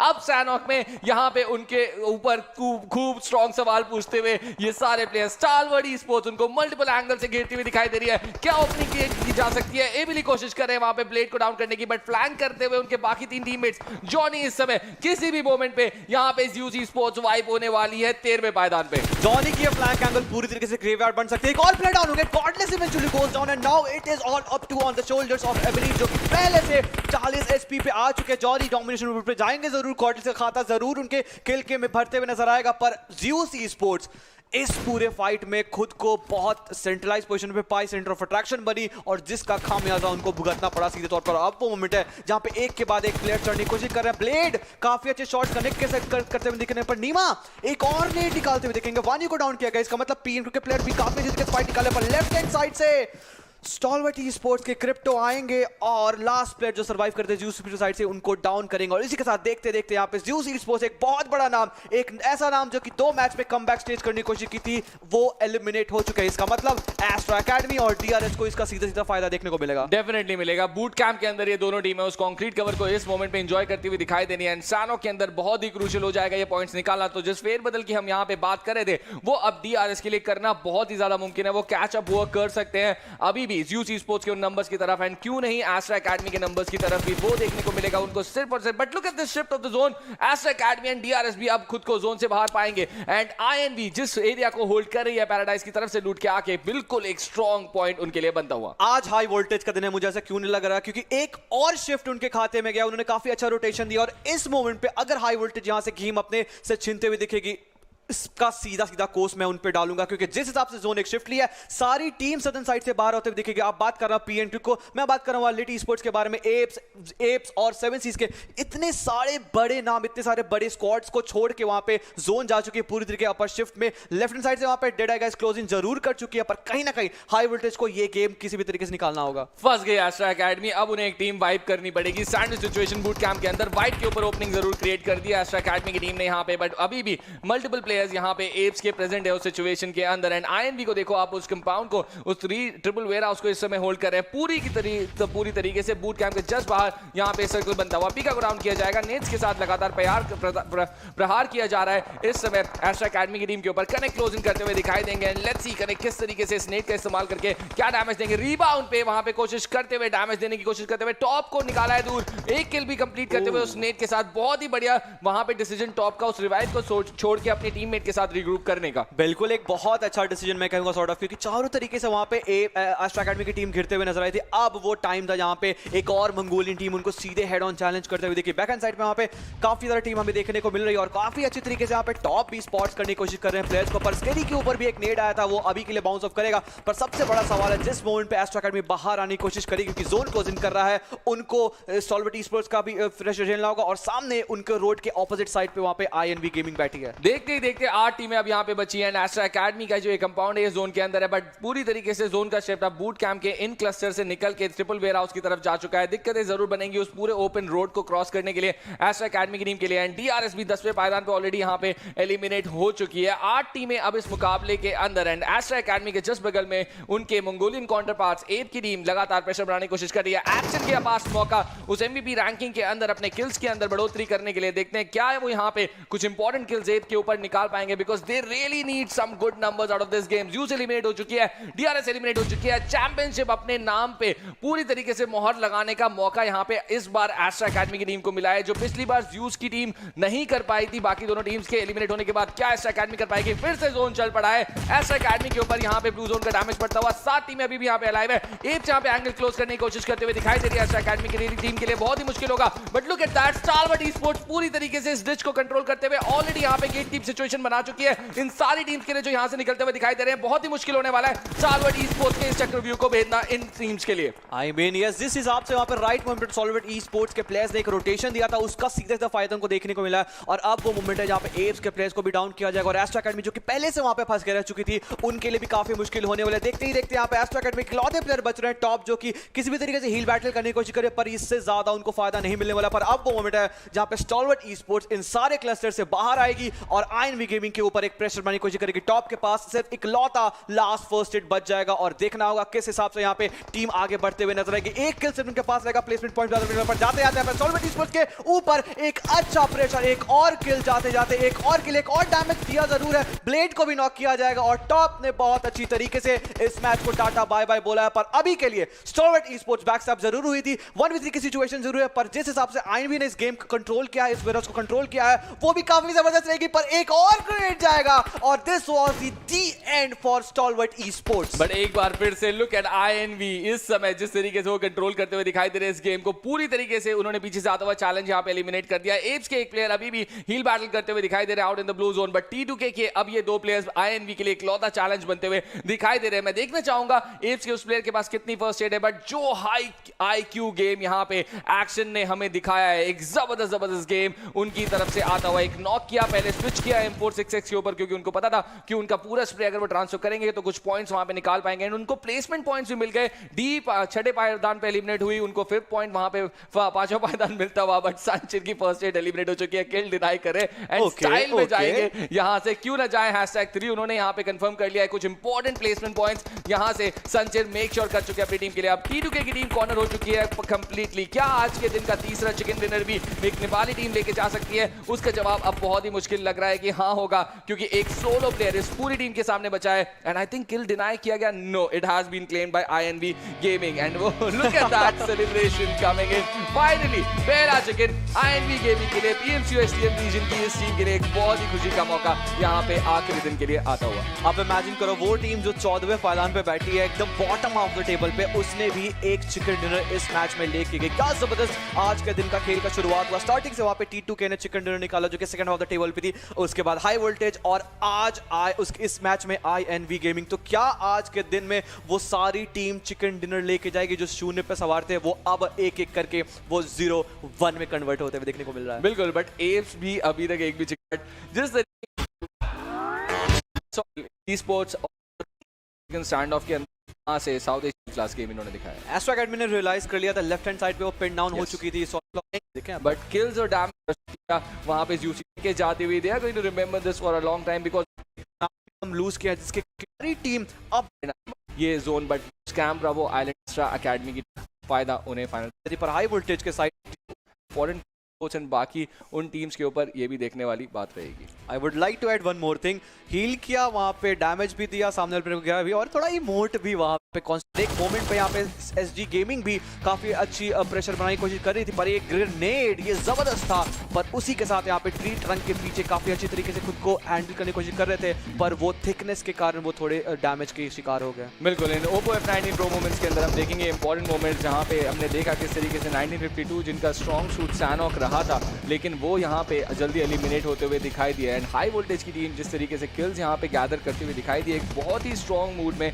वो यहाँ हमको खेलते हुए दिखाई दिया। बट कल भी यही स्टोरी रही थी, हाई वोल्टेज ने पहले 3 गेम्स के अंदर बहुत ही सिग्निफिकेंट परफॉर्मेंसेस दी थी, बहुत शानदार तरीके से रिदम अपने फेवर में लेके गए थे, एंड वही आज के दिन भी यहाँ पे हमको देखने को मिला है। ये वो मोमेंट है जहाँ पे स्टारवर्ड ई-स्पोर्ट्स ने ज़्यूस ई-स्पोर्ट्स को रोटेशन के अंदर कैच किया, एकदम से सरप्राइज कर दिया, पीछे से रिजस से उनको बैक स्टैप करके यहाँ पे पिन डाउन किया एंड एलिमिनेट भी किया। एस्ट्रा एकेडमी के ऊपर एप्स की टीम बिल्कुल चढ़ बैठी पूरी तरीके से, बट जिस तरीके से स्टारवर्ड ई-स्पोर्ट्स ने सिचुएशन को हैंडल करके वो एक sort of a gate keep बनाया, किसी भी टीम के पास कोई भी जवाब नहीं था, बट INV वाज रेडी, वो ट्रिपल वेयर हाउस को लेके बैठे हुए थे वो काफ़ी देर से, एंड एक इंपॉर्टेंट चिकन डिनर अपने नाम पे करते हुए दिखाई दिए। बिल्कुल, जिस हिसाब से वहाँ पे सारे प्लेयर्स निकाला, और ये वो मोमेंट था जहाँ पे INV के प्लेयर्स काफ़ी अच्छी तरीके से खुश वहाँ पे थे, और उस कोलाज के ऊपर मेरे ध्यान उसी प्लेयर के ऊपर थे जिन्होंने काफ़ी अच्छी तरीके से वहाँ पे एक अपनी डांस मूव दिखाई थी। डैमेज ग्राफ की तरफ मैं आप सीधी तौर पे आपको ध्यान लेकर जाना चाहूँगा, जहाँ पे काफ़ी अच्छा टावर यहाँ पे स्टॉलवर्ट ई-स्पोर्ट्स ने बनाया था, और ट्रूपर ये सारी चीज़ें यहाँ पे जस्टिफाई होगी, जहाँ पे वो ईस्टर्न साइड से आ रही थी, कुछ प्लेयर्स को एलिमिनेट किया, और उसके बाद उसी के कारण ये 1715 का डैमेज, 11 किल कितना इंपॉर्टेंट हो जाता है सैनॉक के इस मैप पे। बहुत इंपॉर्टेंट, 11 किल सैनॉक के मैप में वैसे ही एक बहुत ही हाई नंबर है, एंड वो ये टीम यहाँ पे करके दिखा चुकी है हमें। Look at that, Astra Academy इतनी देर तक रहे, 1269 का डैमेज भी उन्होंने वहाँ पे दिया, बट लुक एट दैट, सिर्फ 3 किल्स लेने में सक्सेसफुल रहे।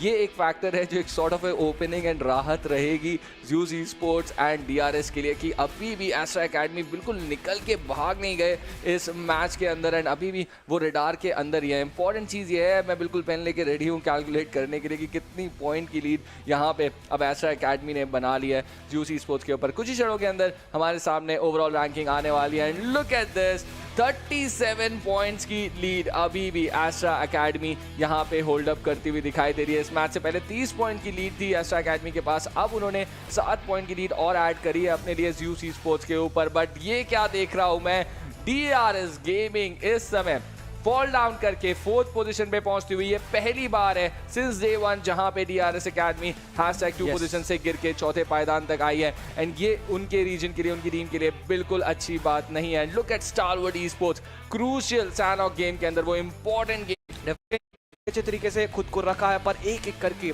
वो पायदान पे गिरते हुए नजर आया। एक और प्लेसमेंट पॉइंट्स का उनको एंगल में वाकई बहुत अच्छा खेलती है, वो है स्काईलाइट गेमिंग, उनके ऊपर भी हम नज़र रखेंगे ज़रूर इस गेम के अंदर। बट 37 इज़ द नंबर जो अभी उस चैंपियनशिप के लीड के लिए एस्ट्रा एकेडमी को कुशन देते हुए दिखाई देगी। We are heading towards the second Irangle of the day, ladies and gentlemen. Game number 4 on its way, and plane path यहाँ पे दोनों आइलैंड के बीच में से प्रेमोस के नज़दीकी से शुरुआत होकर लिपोवका के नॉर्दर्न साइड की शोर्स पे जाके खत्म होता हुआ दिखाई दे रहा है। तो जर की तो 1952 की टीम को जाना नहीं पड़ेगा इस गेम में, फेरी पियर पे वो ड्रॉप करेंगे, बट स्टारवर्ड ई-स्पोर्ट्स जाएगी मिलिट्री बेस की तरफ। तो एक ब्रिज कैंप सिचुएशन हमको इस मैच के अंदर मोस्ट प्रोबेबली शायद देखने को मिल सके, एंड देखते हैं किस तरीके से यहाँ पे 1952 इस गेम को खेलती हुई दिखाई देगी, बिकॉज पिछले इरांगल के अंदर वो एक 3-मैन स्क्वाड ही कूद गए थे। बट मैग्नेट अब हैं यहाँ पे स्लिप डाउन कर रहे हैं ओवरऑल रैंकिंग के अंदर, एंड आप अपनी स्क्रीन पे देख सकते हो कि टॉप 10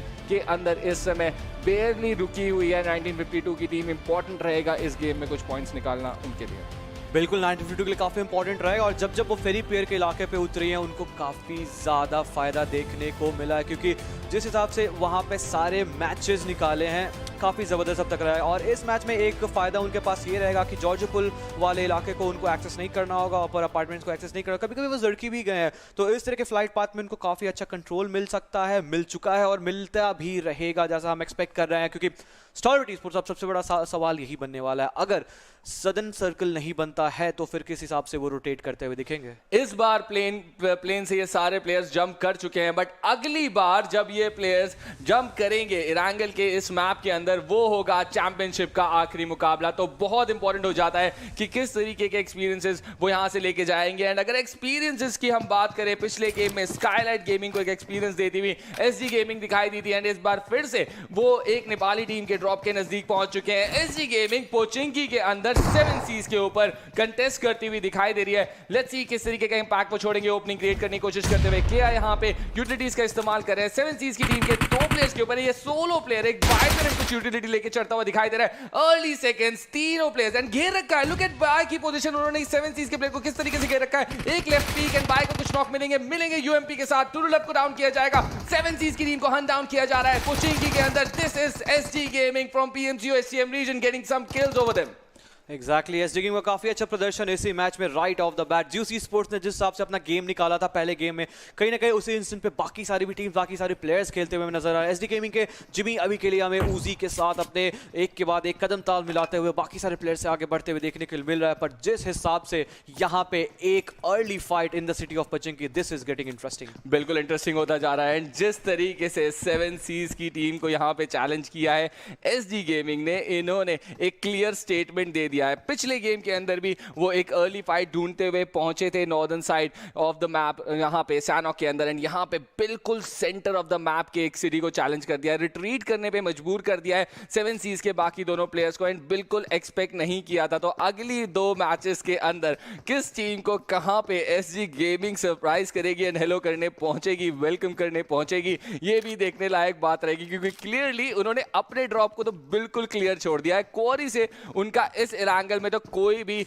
लेना देना है नहीं, एंड कमिश की गई है। Look at that PN crew की टीम, वो नहीं गए हैं सेवर्नी, तो कुछ चेंजेस हमको यहाँ पे डेफिनेटली अब देखने को मिलने वाले हैं। एप्स अभी भी लिपोवका स्प्लिट, मैंशन स्प्लिट की तरफ बढ़ी है, एंड 2 टीमें अभी भी हमको डीआरएस एंड एलआईटी दिखाई दे रही है यसनाया के अंदर की तरफ। ये एक स्टैंडर्ड ड्रॉप रहा है टीम्स के लिए, but look at where used that drop. वो गए थे शेल्टर प्रिजन की तरफ, एंड हमने उनको कई बार देखा है जब जोन उस जॉर्जोपुल एरिया को लेके बनता है तो वो शेल्टर प्रिजन से बिल्कुल निकल के एक जल्दी रोटेशन लेके चले जाते हैं जॉर्जोपुल सिटी के अंदर, एंड कुछ उस तरीके की रोटेशन है। बट इस बार उन्होंने थोड़ा सा टाइम लिया है, कुछ लूट अप किया है शेल्टर प्रिजन को, तो एक डिले रोटेशन थोड़ा सा उनकी तरफ से देखने को मिलता हुआ है। एंड मैं यूज के लिए डिले रोटेशन वर्ड मैच के 5th मिनट में यूज कर रहा हूं, बिकॉज ये चीज वो मैच के दूसरे मिनट में ही कई बार करते हुए दिखाई दिए हैं। पहला सर्कल यहाँ पे अगले 10 सेकंड के बाद क्लोज इन करना स्टार्ट करेगा, एंड हम देखेंगे किस तरीके से ये बचे हुए 7 सीज के 2 प्लेयर्स रिग एंड उनके टीममेट किस तरीके से, स्मोकी इस गेम में बचे हुए ये दोनों किस तरीके से खेलते हुए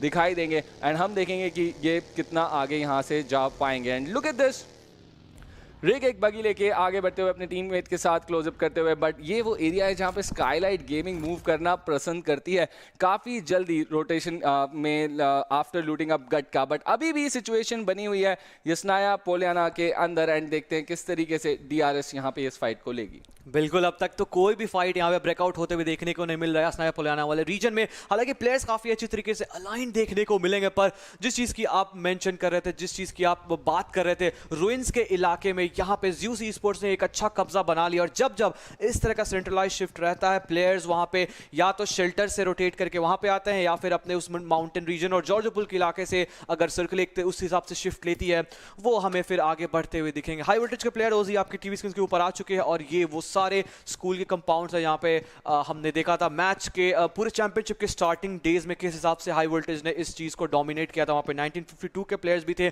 और वो डे 1 का मैच नंबर 1 था। पर अब वो टाइम है जहाँ पे डे 4 के कुछ लास्ट मैचेस बचने वाले हैं, और इसके बाद वो एक टीम होगी जिसके सर पे वो ताज सजेगा, वो साउथ एशिया चैंपियनशिप की सबसे बड़ी टीम बन के आएगी और साउथ एशिया का वो खिताब अपने नाम लेके जाएगी। पर उससे पहले अभी कुछ और चैलेंजेस रहेंगे, उससे पहले अभी ये कुछ और 3 मैचेस रहेंगे, और ऐसा लग रहा है यूसी स्पोर्ट्स को अब इस मोमेंट पे थोड़ा चैलेंज मिल सकता है आईएनबी गेमिंग के साइड से। बिल्कुल मिल सकता है, बट ये यूसी स्पोर्ट्स के लिए चैलेंज अब बढ़ता जा रहा है, बिकॉज दिन के शुरुआत में 42 पॉइंट्स का क्वेश्चन था एस्ट्रा एकेडमी के पास, एंड अभी भी वो 37 पॉइंट्स की लीड यहाँ पे यूसी स्पोर्ट्स के ऊपर बनाए हुए हैं। क्या वो एक चैंपियन टीम का खिताब अपने नाम पे कर पाएंगे? नहीं, इसके लिए अब उनके पास सिर्फ 3 मौके बचे हैं। Look at INB, they are getting close, they will get knock so easily. They use Godless के इस तरह नजदीक पहुंचना without information, he is going to pay you, and let's see क्या अब आईएनबी अपने बाकी 3 प्लेयर्स को कमिट करती है इन वेयर हाउसेस के क्लस्टर की तरफ, बिकॉज बहुत इंपॉर्टेंट हो जाता है अगर आईएनबी फुल फ्लैश इस फाइट के अंदर जाएगी। That is exactly what Zeus is looking for. Definitely, पर एक्सपेक्ट नहीं कर रहा था आईएनबी गेमिंग किसी भी तरीके से यहाँ पे गॉडलेस के ऊपर से एक पुश आएगा, पर गॉडलेस को थोड़ा सा चौकन्ना रहना होगा, क्योंकि पूरी अच्छी तरीके से वहाँ पे प्लेयर्स ने क्रॉसहेयर को टिका के रखा, लगातार क्रॉसहेयर अपने होवर कर रहे थे जिस इलाके पे गॉडलेस थे। पर अभी के लिए आराम से यहाँ पे आईएनबी के प्लेयर्स उस अर्ली असॉल्ट के बाद, उस अर्ली फिनिश किल के बाद वहाँ पे लौटने की कोशिश करेंगे, पर उसी बीच यहाँ पे आईसी को भी गिराया गया है। तो एक कॉन्टेस्टेशन जो हम एक्सपेक्ट कर रहे थे at the early stage of the game, ये हमें होते हुए देखने को मिला। दोनों साइड से यहाँ पे नेट जरूर पुल हुआ है, पर देखना होगा कौन से प्लेयर्स सबसे ज्यादा डैमेज इन्फ्लिक्ट करते हैं इस नेट के साथ। पर दोनों के ग्रेनेड्स यहाँ पे या तो ओवरशूट हुए या तो डिफ्लेक्ट हो चुके हैं दूसरे डायरेक्शन में। एवलिन ने बहुत अच्छे से रीड किया कि वो रेड उनके शोल्डर के ऊपर से जा रहा है, तो उन्होंने थोड़ा सा क्लोज इन किया, बट डैमेज यहाँ पे एक्सपीजी को जरूर ट्रांसफर हुआ है। मल्टीपल एंगल से यहाँ पे उनको घेरने की कोशिश की जा रही है। एक और यूटिलिटी का का इस्तेमाल करते हुए एक्सपीजी इस सिचुएशन में एवरी शॉट्स ले रही है। पूरा एक्शन इस समय जॉर्जो पूल कंटेनर्स के ट्रिपल वेयरहाउस से हमारे सामने आता हुआ। एक्सपीजी एक बगी का भी इस्तेमाल करते हुए दिखाई दे रहा है, बट पीछे फ्लैंक एंगल देके गॉडस बैठे हुए एक्सपीजी को गिरा दिया एवली ने अपनी एकेएम के साथ। ये दूसरा किल होगा। वो लीड जो है एस्ट्रा एकेडमी की इन पॉइंट्स द्वारा कम की जा रही है एक एक करके, एंड आईसी का रिवाइव भी यहाँ पे कंप्लीट हो चुका है। ज़ूस स्पोर्ट्स अभी भी 4 मैन स्ट्रॉन्ग खड़ी हुई है, एंड 37 पॉइंट का नंबर रिड्यूस होके अभी के लिए 35। एक बगी का भी इस्तेमाल करते हुए दिखाई दे रहा है, बट पीछे फ्लैंक एंगल देके गॉडस बैठे हुए एक्सपीजी को गिरा दिया एवली ने अपनी एकेएम के साथ। ये दूसरा किल होगा। वो लीड जो है एस्ट्रा एकेडमी की इन पॉइंट्स द्वारा कम की जा रही है एक एक करके, एंड आईसी का रिवाइव भी यहाँ पे कंप्लीट हो चुका है। ज़ूस स्पोर्ट्स अभी भी 4 मैन स्ट्रॉन्ग खड़ी हुई है, एंड 37 पॉइंट का नंबर रिड्यूस होके अभी के लिए 35 हो चुका है। बिल्कुल, बहुत अच्छी तरीके से आप मैच स्टिक कर रहे हैं, क्योंकि बीच के मैच में ही हमें पता चल जा रहा है किस हिसाब से वहां पे टीम्स के बीच वहां पे एक के बाद एक फाइट और एक के बाद एक चीजें घटते हुए दिख रही है। पर मेरे साइड से भी एक अच्छा स्टैट थ्रो होते हुए देखने को मिला, क्योंकि इस 3 मैचेस में डीआरएस ने सिर्फ 3 पॉइंट निकाला है, और ये सबसे बड़ा चोट लगने वाला है।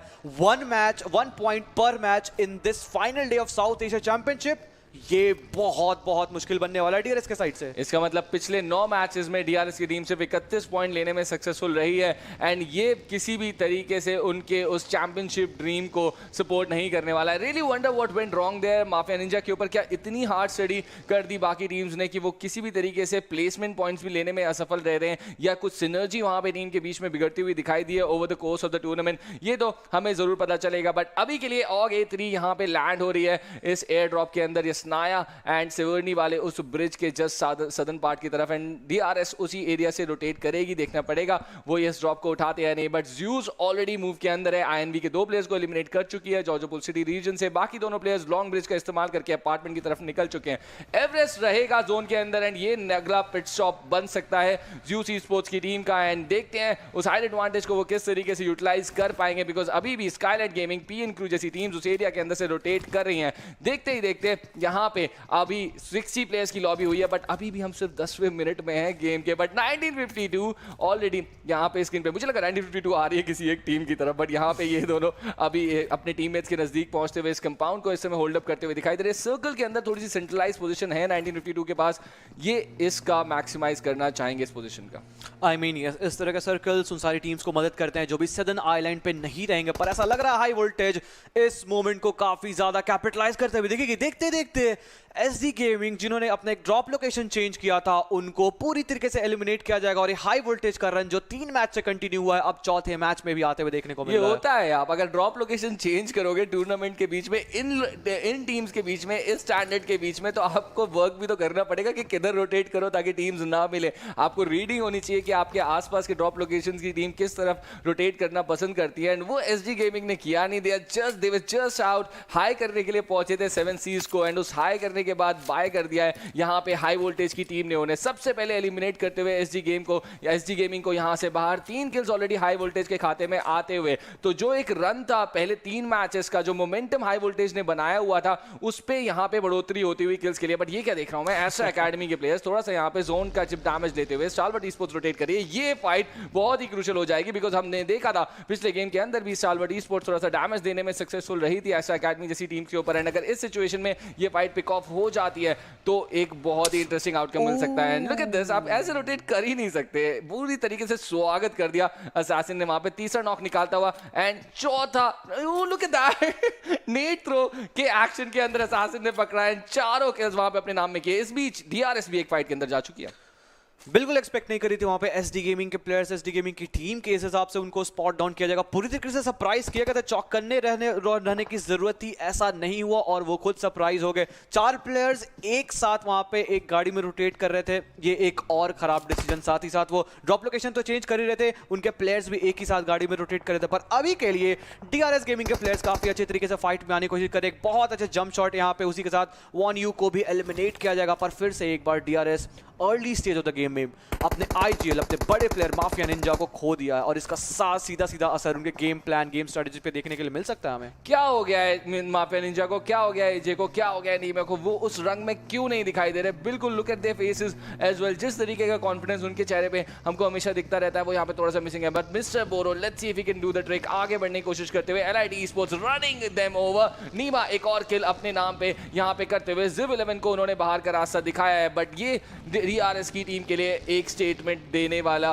मैच हो सकता है। अगर वो यहाँ पे चिकन डिनर लेके जाते हैं इन 3 प्लेयर्स के साथ, they are really going to make a real good comeback in the top 3 position. बट क्या वो ऐसा कर पाएंगे नहीं, ये तो हमें ओवर द टाइम पता चलेगा। अभी के लिए DRS 3-man स्क्वाड खेलती हुई इस गेम को। एग्जैक्टली पर अभी के लिए वो रोटेट भी करने की कोशिश करेंगे। पोटैटो हिल के साइड वो अभी भी रहेंगे, पर जिस हिसाब से यहाँ पे स्टॉलवर्ट ई स्पोर्ट्स ने एक रोटेशन दिया, इट सीम्स कि उन्होंने यहाँ पे रिवर के साइड से रोटेट किया है और टेस्ट अकेडमी के प्लेयर्स भी जोन में आने की कोशिश कर रहे हैं। जोन का करवट पूरी तरीके से यहाँ पे जूस के खाते में गया जरूर है, और उस माउंटेन के साइड से हमने इन द पास देखा है जूस क्या डैमेज इन्फ्लिक्ट कर सकती है। याद होगा आपको PMPL का वो गेम जहाँ पे राइट हैंड साइड पे स्कारलेट गेमिंग की टीम थी, उनको लगातार पल्वराइज किया था, पीछे से पीन की टीम आ रही थी, उनको भी रोका था। और आज वो मोमेंट है, क्या आज वो गेम है? क्योंकि जूस स्पोर्ट्स भी लगातार ट्राई करते हुए दिख रही है, लगातार अच्छा प्रदर्शन उनके साइड से आ रहा है। और इस मैच में जब जोन एक बार फाइनली जॉर्जिया पुल के माउंटेन पे शिफ्ट हुई है, तो क्या उसको वो मैक्सिमाइज कर पाएंगे या नहीं, उसका जवाब तो थोड़ी देर में देखने को मिलेगा। आईसी ने वो एवरेस्ट चूज किया है एज अ पॉइंट, एंड अब वो इन्फॉर्मेशन जो वो गैदर करने वाले हैं एज अ टीम, ये जो रोटेटिंग टीम्स हैं अब उस एरिया के अंदर आएंगी, तो उनको स्पॉट करेगी यूसी स्पोर्ट्स की टीम कि वो कहां कहां जाके सेटल हो रही है, कौन से रिस्क वो लोग होल्ड अप कर रहे हैं। ये एक बहुत ही क्रूशियल स्ट्रैटेजी रहने वाली है। आईसी जो इस समय रीड कर रहे हैं जोन के अंदर, वो यूज के पॉइंट्स बन के उभर सकते हैं later stages of the game में। बट इस समय नाइटमेयर्स यहाँ पे एपेक्स की टीम को डैमेज देने की कोशिश करते हुए रूइंस के 5 हाउसेस की तरफ दिखाई देते हुए इस रिज का सहारा लेके अपने टीममेट के नजदीक पहुंच के शायद रिवाइव होल्ड करना चाह रहे हैं इस समय हॉन्ग। बट संचिर एंड हसला क्या उनको ऐसा अलाउ करेंगे? इजीली नहीं, बिकॉज क्लियरली उनकी पोजीशन गिव अवे हो चुकी है, एंड एक यूटिलिटी यहाँ पे उनको सीरियस डैमेज दे सकती है। प्लेयर एडवांटेज नाइटमेयर्स के प्लेयर्स के क्लोज इन होने के साथ यहाँ पे उनके ऊपर बट्टा हुआ, बट संचिर ने हाइट एडवांटेज लेके थोड़ा सा प्रेशर अप्लाई करने की कोशिश यहाँ पे की है। जी हाँ बिल्कुल, पर 2 प्लेयर तो लूज जरूर कर चुके हैं संचिर इस early stage of the game में, जहाँ पे सिर्फ 13 मिनट का गेम अभी स्टार्ट हुआ, अभी भी 15 टीम्स 50 प्लेयर रहेंगे। पर संचिर का एक spot on nade, 2 player down हो जाएंगे, Ryan will be down, Rose will be down, और देखते ही देखते बैकफुट पे जा चुकी है नाइटमेयर गेमिंग की टीम। एप्स की टीम बहुत अच्छी तरीके से यहाँ पे फाइट निकालने की कोशिश करी, किसी भी तरीके से क्रॉल इन कर तो जरूर रहे प्लेयर, पर ये रिवाइवल बहुत ज्यादा मुश्किल हो जाएगा। अगर कोको काफी करीब जाएंगे, कुछ नेट्स और थ्रोवल्स बिल्कुल प्रीएम्प्टेड रहेंगे, और तब वहां पे कोको काफी ज्यादा बैकफुट पे जा सकता है। एप्स के संचिर बहुत अच्छी तरीके से पीकिंग करके राइट हैंड साइड से एंगल लेने की कोशिश करे, कुछ स्मोक्स डिप्लॉय किया गया। इसका मतलब एथ के सांचेज को पूरी तरीके से आइडिया लग चुका है कि अब वो प्लेयर रीग्रुप करने की कोशिश कर रहे हैं। क्या यहाँ पे उनको एक दूसरा मौका मिलेगा, वो सबसे बड़ा सवाल रहने वाला है। एंड बिल्कुल वहां पे वो एक यूटिलिटी के रेंज में थे, नेट वहां पे ड्रॉप किया एंड उसका फायदा उठाया, बट कैपिटलाइज नहीं किया। 2 प्लेयर्स ने 2 नॉक निकाले एक नेट से, फिर भी कैपिटलाइज नहीं किया। ये थोड़ी सी गलती रही है एप्स की टीम की तरफ से, जो वो इस तरह की गलतियां ज्यादा करते हुए नहीं दिखाई दिया। बट ये इंपॉर्टेंट इसलिए है क्योंकि उन्होंने प्रायोरिटाइज किया है, उनको पता है कि वो थोड़े से मैन डिसएडवांटेज में है इस फाइट के अंदर, वो पूरी तरीके से कमिट नहीं किया उन्होंने इस फाइट के अंदर। बट रोटेशन एस्ट्रा एकेडमी की T2 के उनके ऊपर शॉट से दिया, नॉक नहीं निकला पीका के ऊपर, बट अभी भी पीछे से और भी प्लेयर्स एस्ट्रा एकेडमी के इसी एरिया के अंदर से रोटेट करेंगे। एक्शन को यहां पे गिरा दिया गया, इनफैक्ट उनको ऊपर प्रेशर क्रिएट किया गया शॉट्स लेके, वो व्हीकल से गिर गए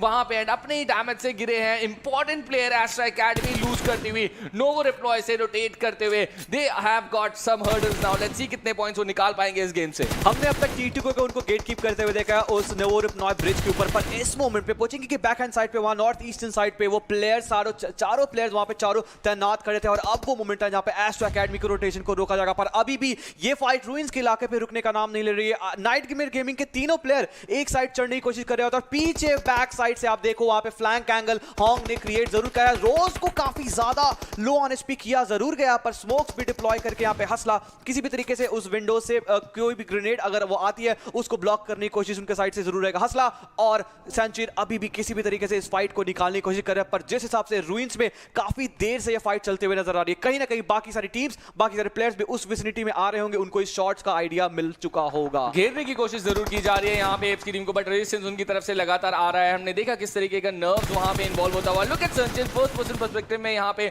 स्विच करते हुए कुछ डैमेज देने की कोशिश कर रहे हैं, बट ये क्या देख रहा हूं मैं, किल फीड के अंदर एस्ट्रा एकेडमी के और भी प्लेयर्स को गिराया जा रहा रहा है। नाइटमेयर गेमिंग के मल्टीपल प्लेयर्स को भी यहाँ पे थोड़ा सा डैमेज देते हुए सक्सेसफुल रहे हैं। हसला इकलौते प्लेयर खड़े हुए सामने, होंग अब आगे बढ़ेंगे इस फाइट के अंदर 5 हाउसेस पे। ये एक स्ट्रॉन्ग चैलेंज देती हुई एप्स की टीम संचित के लिए रिवाइव करने के लिए एक स्मोक डिप्लॉय जरूर कर दिया गया है। वो कोशिश जरूर करेंगे अपनी टीम के साथ रिग्रुप करने के लिए, बट जैसा कि आपने बताया अंकित, ये इस समय इस पूरे इस जोन का, इस 4th सर्कल का साउथ ईस्ट एज है एंड बहुत ज्यादा टीम्स इस समय क्लस्टर करना चाहेंगी रूस की तरफ से। स्काई ने भी कुछ किल्स निकाले हैं वहां पे। एस्ट्रा एकेडमी लगातार कुछ फाइट के अंदर इन्वॉल्व होती हुई दिखाई दे रही है एंड देखना पड़ेगा कितने प्लेयर्स एस्ट्रा एकेडमी के आगे जाएंगे सर्कल के अंदर, बिकॉज बहुत क्रूशियल हो जाता है उनके लिए ये गेम। कितने पॉइंट्स वो ऐड ऑन कर सकते हैं अपने लिए, ये सवाल है उनके लिए। बिल्कुल, पर इस फाइट्स के बीच में कहीं ना कहीं ज़्यूस को एक मौका जरूर मिल चुका है अब तक कि वो इन सारे फाइट से खुद को बाहर निकाले, पर रुक करेंगे एक छोटे से रिप्ले के ऊपर जहां पे डेटा गाइस के प्लेयर्स काफी अच्छी तरीके से आयन के ऊपर काफी ज्यादा प्रेशर बनाया था और प्रेशर इतना बनाया कि वो पेरिश करके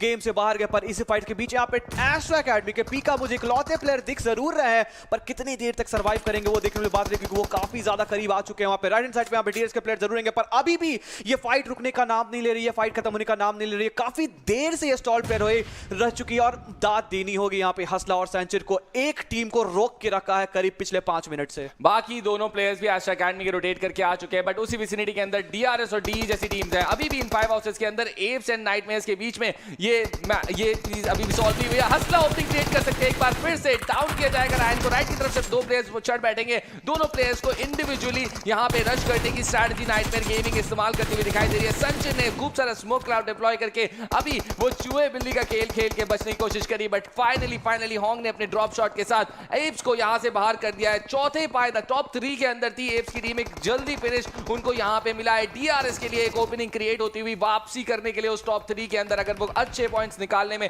सक्सेसफुल रहते हैं इस इरांगल से। मैं अभी भी आपको याद दिला दूं, इसके बाद भी 2 मैचेस आने जाने वाले हैं, बहुत ज्यादा मजेदार एक्शन यहाँ पे बढ़ता हुआ। साल्वर ई-स्पोर्ट्स हाई वोल्टेज के ऊपर किल्स निकालने की कोशिश करते हुए असैसिन किसी तरीके से सर्वाइव करे, but the slam coming in बिल्कुल असैसिन के ऊपर वहां पे चढ़ बैठे पूरी तरीके से एंड क्रिप्टो उनको एलिमिनेट करने में सक्सेसफुल होते हुए हाई वोल्टेज 12वें पायदान पे बाहर हो चुकी है इस इरांगल गेम से। 5 किल हाई वोल्टेज के खाते में जरूर गया था, पर इस्लामिस्ट अग्रेशन का जो स्टॉलवर्ट ई-स्पोर्ट्स के खाते से आ रहा था, स्टॉलवर्ट ई-स्पोर्ट्स के साइड से आ रहा था, उसका 0 जवाब था, जिसका फायदा सीधे तौर पे स्टॉलवर्ट ई-स्पोर्ट्स को जरूर मिला। वो गेट कीप हो तो नहीं पाए, पर अब ऐसा मोमेंट है जहां पे 7 सीज के प्लेयर एक एक करके वहां पे प्लेयर को गिराने की कोशिश करे। इकलौते प्लेयर बच रहे 7 सीज के साइड से जो कि होंगे स्मोकी, वो कितना ज्यादा डैमेज इन्फ्लिक्ट करते हैं वो देखने में बात रहेगी। पर आप देखो सर्कल 5वां शिफ्ट लिया है और 170 मीटर दोनों टीम को अंदर जोन में जाना है। बिल्कुल दिक्कत होने वाली है, but stalwart esports already 6 kills निकाल चुके हैं। हमने देखा किस तरीके का कमबैक गेम उनका आखिरी वाला सैनो के अंदर रहा था। अगर वो यहाँ पे बैक टू बैक अच्छे गेम्स निकालेंगे तो पूरी तरीके से दावेदारी वो भी करते हुए दिखाई देंगे टॉप 6 के अंदर। But look eight IC, already अपनी टीम के लिए एक पॉइंट उन्होंने होल्ड अप कर लिया उस सर्कल के अंदर। ज़्यूस के अभी भी 4 प्लेयर्स यहाँ पे खड़े हुए हैं, एस्ट्रा एकेडमी के 3 प्लेयर्स खड़े हुए हैं, डीआरएस के 3 प्लेयर्स खड़े हुए हैं एंड एप्स की टीम ऑलरेडी बाहर हो चुकी है। ये टॉप 4 टीम्स की सिचुएशन है सामने, but look at this happening in front of you. PMPL going head on against Skylight gaming. Joker को यहाँ पे डाउन किया गया है, रूल्स के जस्ट बाहर यहाँ पे ये फाइट टेक ऑफ होती हुई दिखाई दे रही है। लेजेंड किस तरीके से हैंडल करेंगे इस सिचुएशन को, हेवन वहां पे क्लोज इन करते हुए दिखाई दिए एंड लगातार 4 ही प्रेशर क्रिएट करते हुए। बट इसी सब के बीच 952 एंड T2K भी एक फाइट के अंदर जा चुके हैं। बिल्कुल, जब भी इस तरह की शिफ्ट आती है कहीं ना कहीं स्काईलाइट गेमिंग एक फाइट से उभरते हुए नजर आते हैं। संदेश आज के दिन पे थोड़ा बहुत एक इकलौते मैच को अगर आप हटा दो तो कहीं ना कहीं डाउन परफॉर्मेंस, डाउन डिप उनके साथ देखने के लिए मिला। एक एक करके वहां पे PNPL के तीनों प्लेयर को गिराने की कोशिश की थी और अब वो मोमेंट है जहां पे स्काईलाइट गेमिंग के 4 प्लेयर्स वहां पे खुद को रिवाइव करेंगे, रीग्रुप करेंगे और उसके बाद फाइट से आगे बढ़ने की कोशिश जरूर करेंगे और उसके बाद कहीं ना कहीं मैं उन्हें बाकी सारी टीम के साथ फाइट में एंगेज करते हुए देखने के लिए मिलेगा। पर अभी के लिए मैं आपका ध्यान लेके जाना चाहूंगा ज़्यूस ई-स्पोर्ट्स की टीम के ऊपर, जहां पे अलाइव किल रैंकिंग स्टैंडिंग आ चुकी है right hand of the screen के ऊपर,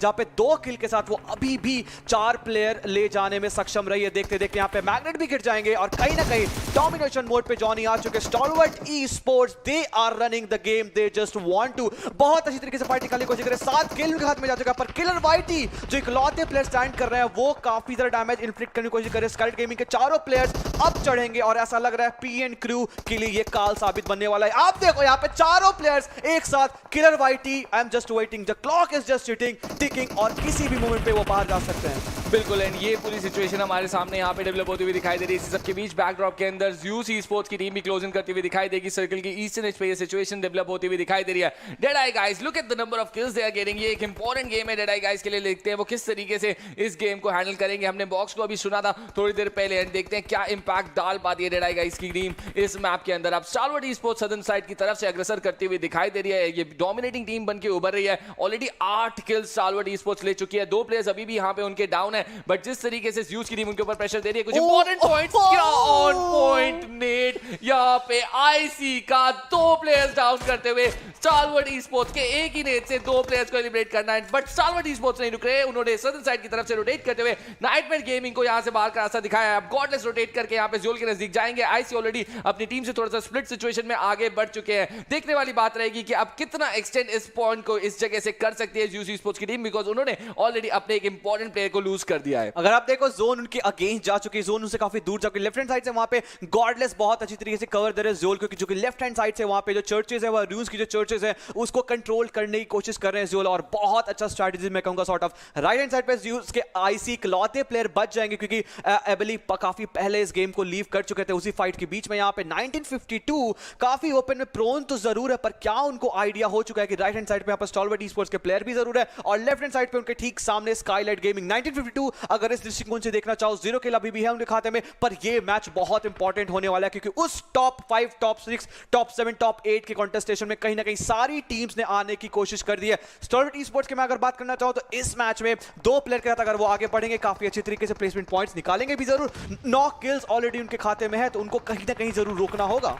बिल्कुल, एंड एक डिसेंट गेम यहाँ पे हमको देखने को मिलता हुआ। स्काईलाइट गेमिंग की तरफ से भी ऑलरेडी 4 किल्स उन्होंने अपने खाते में कर लिया है, एंड जिस तरीके से वो साउथ वेस्ट साइड की तरफ से अग्रसर कर रहे हैं। Look at the amount of smokes यहाँ पे स्काईलाइट गेमिंग ने डिप्लॉय कर रखा है अपने लिए। यूटिलिटी का बहुत शानदार इस्तेमाल इस टीम की तरफ से आता हुआ, बट आप ध्यान दो रूइंस की उस हाइट को, डी जो हमने रिप्ले के अंदर देखा था जहां पे उन्होंने नाइटमेयर के प्लेयर्स को एलिमिनेट किया था, वो एरिया अभी भी जोन के अंदर है। उन्होंने उस हाइट को बखूबी इस समय होल्ड कर रखा है। बहुत ही क्रूशियल पोजीशन डी के पास इस समय। 7 टीमें 22 प्लेयर्स इस समय अलाइव। एक तरफ से ज़्यूस ई स्पोर्ट्स क्लोजिंग करने के लिए कोशिश करती हुई रूइंस के चर्च के नजदीक पहुंचती हुई, बट डीई वहां पे खड़ी उस रेजिस्टेंस को देने के लिए बहुत ही डिफिकल्ट मुकाबला। चढ़ बैठे, बॉक्स कदम चढ़ाएगा, ज़ोल उनको डाउन करेंगे, दूसरे प्लेयर को डैमेज देंगे, बट डीई यहां पे ज़्यूस ई स्पोर्ट्स को एलिमिनेट करने में सक्सेसफुल रह चुकी है। 7वें स्थान पे यहां पे ज़्यूस ई स्पोर्ट्स को बाहर का रास्ता मिलता हुआ, एंड अभी भी डीआरएस यहां पे जिंदा है, एस्ट्रा एकेडमी अभी भी यहां पे जिंदा है। ये एक बहुत ही सीरियस हर्ट करेगा ज़्यूस ई स्पोर्ट्स के एम को, उस चैंपियनशिप के ख्वाब को यहां पे बहुत ही सीरियस सेटबैक देती हुई डेड आई गाइस की टीम। और बेस्ट पार्ट डी की साइड से देखिए, वो 6 किल सिक्योर तो जरूर कर लिया, और अभी भी